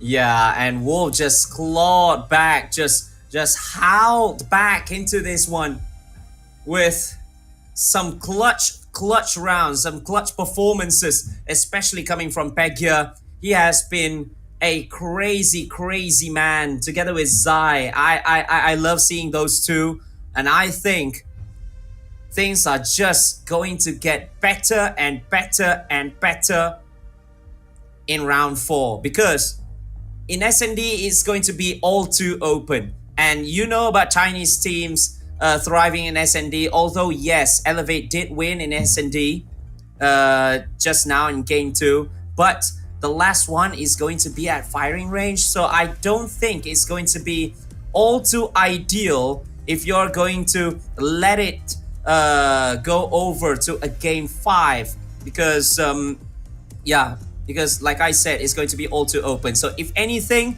if Elevate wants to become that Garena representative going to the semifinals, they will need to win here at. That's right. Aim high. U.S. Air Force. They gotta need to aim high to get the W at the end. Elevate against Wolves. Who will be aiming high for this match? Is that gonna be Wolves or Elevate? Moving on to the next match. That's gonna be Hardpoint once again, and the map that we are going to have for this battle is at Apocalypse. Yeah, so a little bit of recap of what just happened today. We started things off with X-Rock just snapping, just sweeping, got like 3-0. And then same can be said about a Q9 against Stalwart Gaming, another Garena representative, got beaten by Q9 by 3-0. And then the only match featuring the Western teams, Luminosity as well as Glorious. Glorious won it by 3-1, but with a crazy game 5 if you missed it. Crazy game 4 if you missed it. Go ahead and watch it back, but right after this show, all right? Because Elevate and Wolves, we are still in at game number 4. So the winner of this one will be going up against the Desk Breakers in Glorious. I'm gonna call them Desk Breakers now, because we have we have a little delay for this Elevate Wolves game, thanks to Glorious actually breaking the desk in celebrations after they beat Luminosity Gaming. Wow. All right, moving on to the hard point once again. That's going to be the map Apocalypse, and if we have a game 5, it will be S&D firing range. But looking at on the paper once again, Elevate got the advantage with 88.24% win rate. In Apocalypse, compared to Wolves, they only got 16.67% win rate on Apocalypse. So it's gonna be a great challenge for the Wolves playing in Apocalypse, but who knows? Still, we can still say that these numbers that we are saying on the paper itself will be accurate or true, but majority of the times the number can tell. I mean, can lie. Well, it's not about stats can lie or whatever. Wolves, they came in with a bounty on their heads.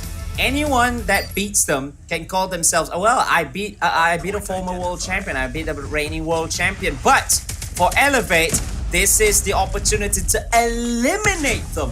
But Wolves, they are working hard towards a reverse sweep and they will need to win this. Here we go, Elevate getting the first hard point here in this matchup.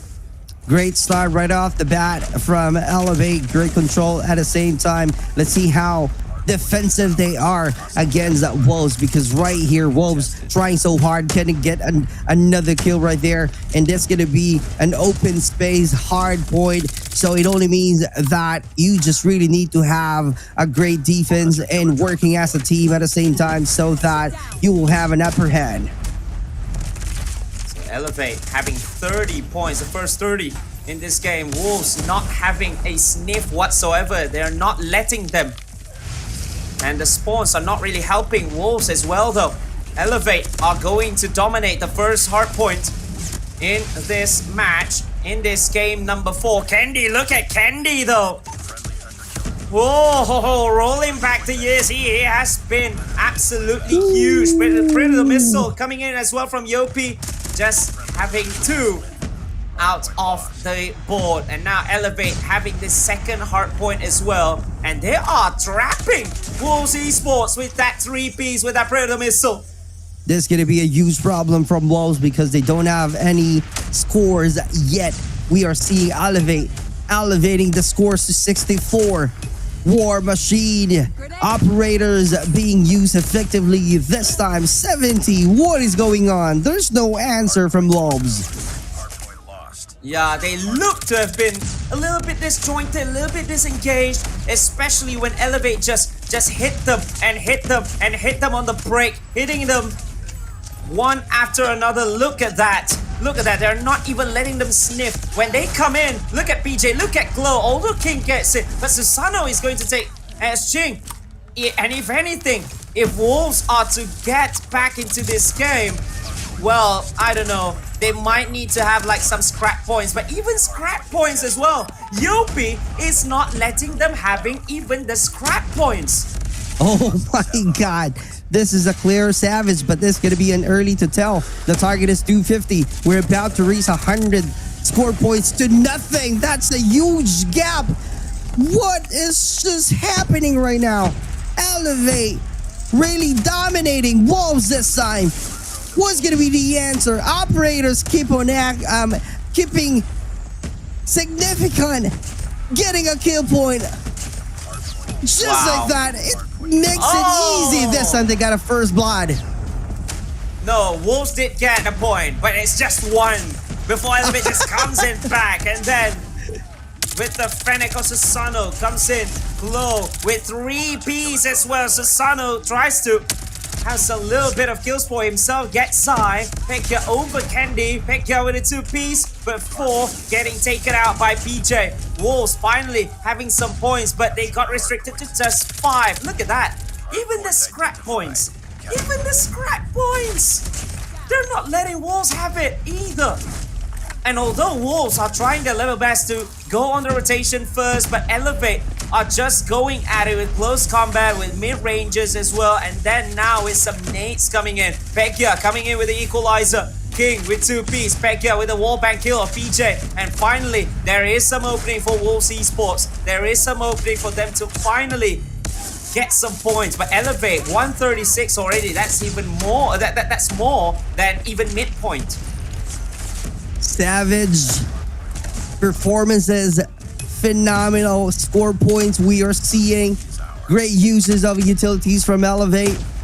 Although they got some openings from Wolves, but that's a huge challenge that they really need to understand and how to find an answer.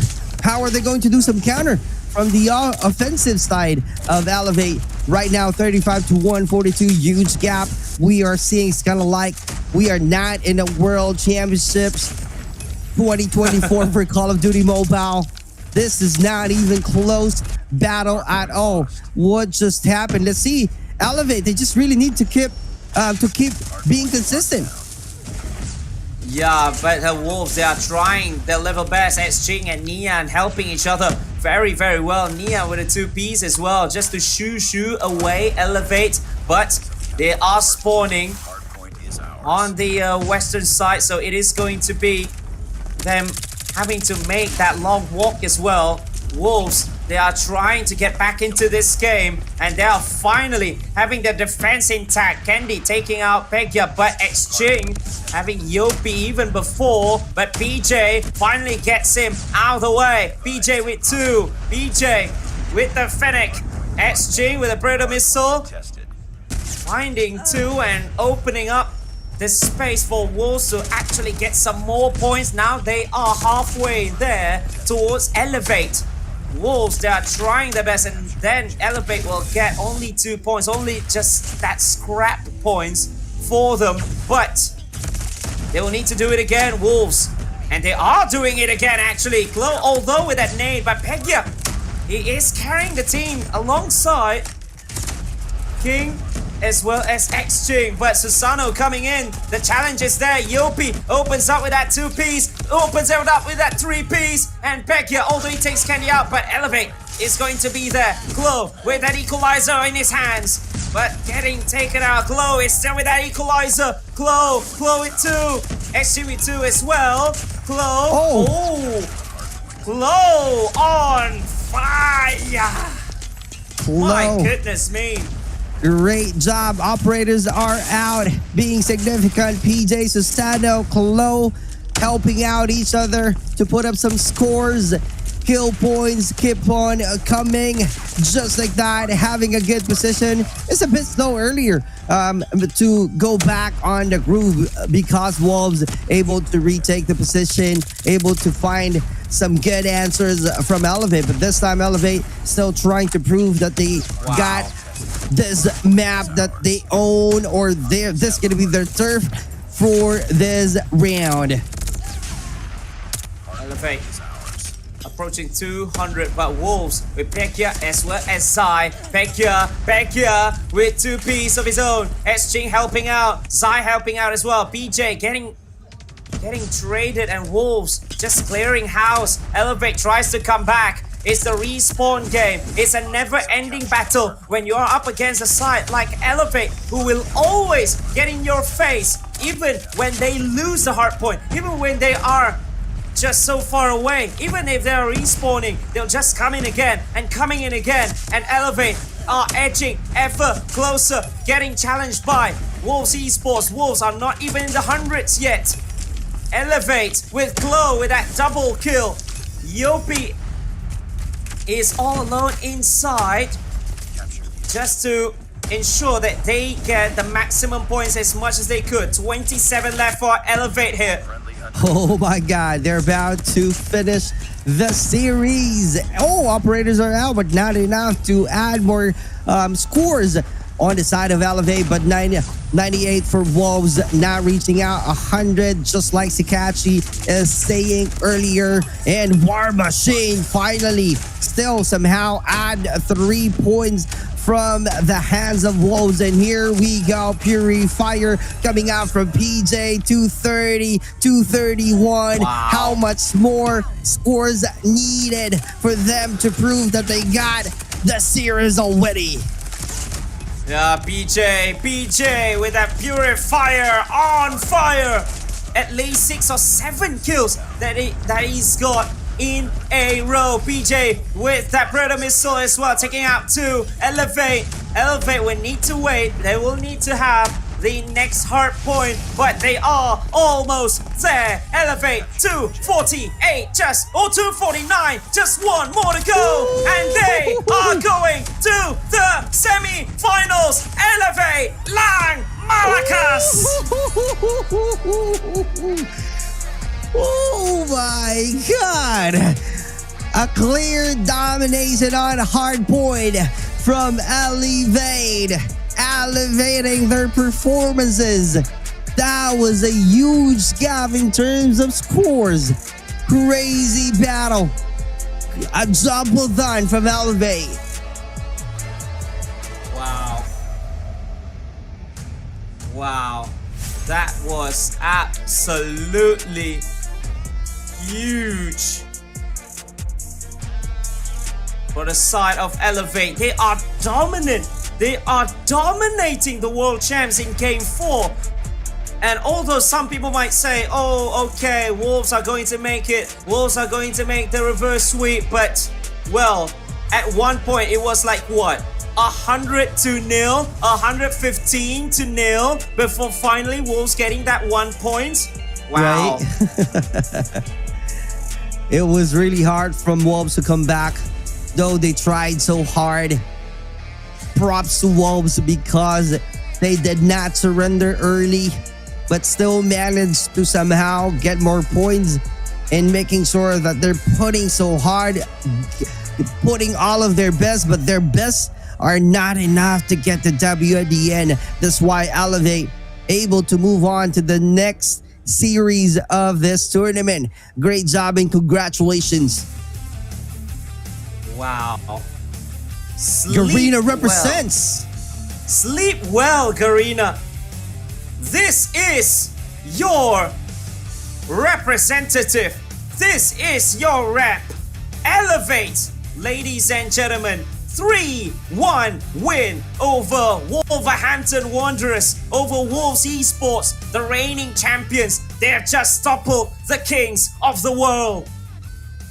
What a run, what a win. Congratulations, Elevate, moving on to the next level of this tournament. From the scoreboard itself, PJ clearly dominating with 45 and 44 for Yopi, 33 for Chloe, Susano with 27 and 33 for Kendi. Wow. I wouldn't want to be up against that kind of team. They're just too good. Now, the interview. I'm here with PJ. Thanks a lot, friends. I'm here with PJ. And PJ is certainly here with us. You and Elevate, you went crazy. But here's the thing. All of these teams are talking about how good Elevate is. They think you might be the best team here. Does that give you added pressure, or does it make this more fun? It doesn't give me any pressure because why do I have to think of what others think about our team? So we just want to be ourselves. We just want to play. We win as a team. We lose as a team. And over here, you've got a team on the stage, but you've got a squad in this front row as well. Talk to me a little bit about who these people are and why they're supporting you so loudly. Some of them are our supporters from other countries. Some of the one particular family here is actually Tribe Washi's family, supporting a Philippine team, and we have some Filipino too. And thank you and shout out to all of you who are supporting. Please keep supporting us throughout the playoffs. We'll do our best. We promise that. It's about family. And it's about bringing pride to the region. You're certainly doing that, man. Congratulations on the win, and good luck tomorrow. Thank you. All right, so we've got Beef Mommy standing by with the rest of the bracket. Thanks for hanging out. Thank you so much, F-Dot. I'm with Chloe right now. My dude, what an amazing performance from you and the squad. How does it feel like to be the highest placing Filipino team in the Call of Duty Mobile World Championship? Of course, we're prepared. You know, it's good. It feels good, and I think I see the trophy. He sees the trophy, y'all. It's right up there on stage, but you still gotta go through 3 more teams tomorrow. And when it comes to support, of course, when it comes to really hard moments like that control game, how do you handle that pressure? Especially when you have to go have that mental reset. What? How do you do that mental reset? What's your motivation? Is it your family up and on stage, or the family that's literally taking a video of you right now? You move on. Whether you win or lose, you need to focus to the next game. What do you have to say to the family that you have here with you, not only on stage again, and also the one that's over right here? Super cute, by the way. Mom and Dad, I love you. Thank you for coming here. Yun. All right. Thank you so much, Chloe. You already know what to do.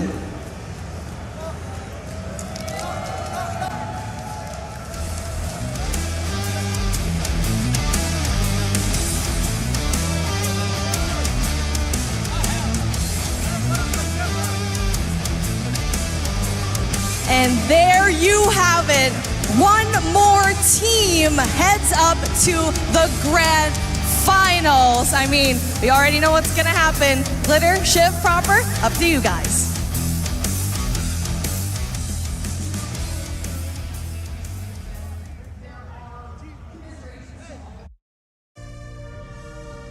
What the Emperor did after they beat Stalwart.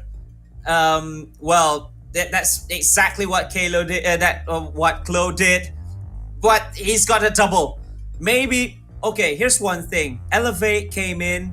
They didn't qualify. They was so close for last year, and then they came in, beat the champions of last year. So I think surely they might. Surely they have been watching the Wolves team, Wolves run throughout the World Championships last year, and one of the targets that they must be having is that we want to meet Wolves, and I believe that they've got it, and they beat them, and surely they will be sleeping very well tonight. But tomorrow they will need to go again because they've got the semi-finals and potentially the finals as well. They've got Galoris, and then perhaps either Extra or Q9 in the finals if they qualify. So yeah. Well, can I safely say that Elevate doesn't have any losses during the series? I'm right? Yeah. They haven't lost any game yet. Yeah, they Same haven't lost with any Extra series. They've now. Yeah, they are now like what, 9-3, I believe. Yeah, they did lose 2 yesterday, lose 2 maps. They lost 1 today, but they are still like unbeaten in any series whatsoever. So tomorrow, 10 a.m. over there. But for us, it's going to be 10 p.m. at least for Malaysia time, Malaysia Singapore time. It is going to be X-Rock going up against the Q9, and then Galoris going up against Garena's very own Elevate, and then the finals, the grand finale, and we'll be seeing who will be lifting the trophy. Close said that he saw the trophy. He can see the trophy already. Well, that shows confidence. That is definitely true. Those are the matches that we are about to see next day, or I think that's going to be tomorrow, right? 10 a.m. in USA, Atlanta, Georgia, 10 p.m. in the Philippines or in Southeast Asia. So it is all you have to do is always tune in and make sure not to miss any great battle for the grand finals. Yes, indeed. So now, Super Clark, some crazy games that we have for best of 5 series, 4 quarterfinals. We have the semi-finalists already. We know the time already. So what's next for us is to just enjoy all the Call of Duty Mobile World Championship finals. And well, it has been a crazy 2 days, and I believe tomorrow it will just be at the peak of it, because now we are seeing only the best 4 teams in the entire world. Will it be X-Rock, projected #1 even before coming here? Will it be Elevate, the undefeatable, the unbeatable as of now? Or will it be Glorious, the pride of the West, the only pride of the West? Or will it be Q9, who wanted to exact revenge on Extra after their China Master Season 8 loss? Well, everything, and I mean everything, all the stories, all like what in wrestling they say, finish the story. Which team is going to finish the story and cement themselves to a huge legacy, which is to be on top of the world. Do you think there's a higher chance having X-Rock and Elevate being on the grand finals? I would love that. I would love that. I would really love that, Clark. Because both of the teams doesn't have any losses all throughout the series. So it's very interesting to see if we will be seeing X-Rock against Elevate fighting against each other onto the grand finals.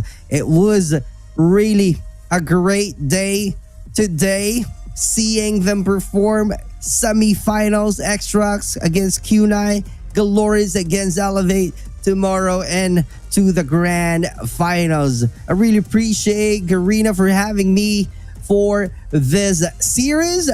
Thank you so much. It's great to work with you. SEKAIICHI being one of my idols, one of the OGs in Call of Duty Mobile. Thank you so much. It's a pleasure. It's a great opportunity to work with you. And if you have a chance to follow all of my social media platforms, just search Super Clark. That's it. All right, so thank you very much, Super Clark. Tomorrow is going to be myself and Warden together with Neptune. I believe so. So don't forget, tomorrow, everyone, same time at same place, we'll have the semifinals and the finals for Call of Duty Mobile World Championship Finals live from Atlanta, Georgia. This is myself, SEKAIICHI, and Super Clark signing off for day 2. Bye-bye.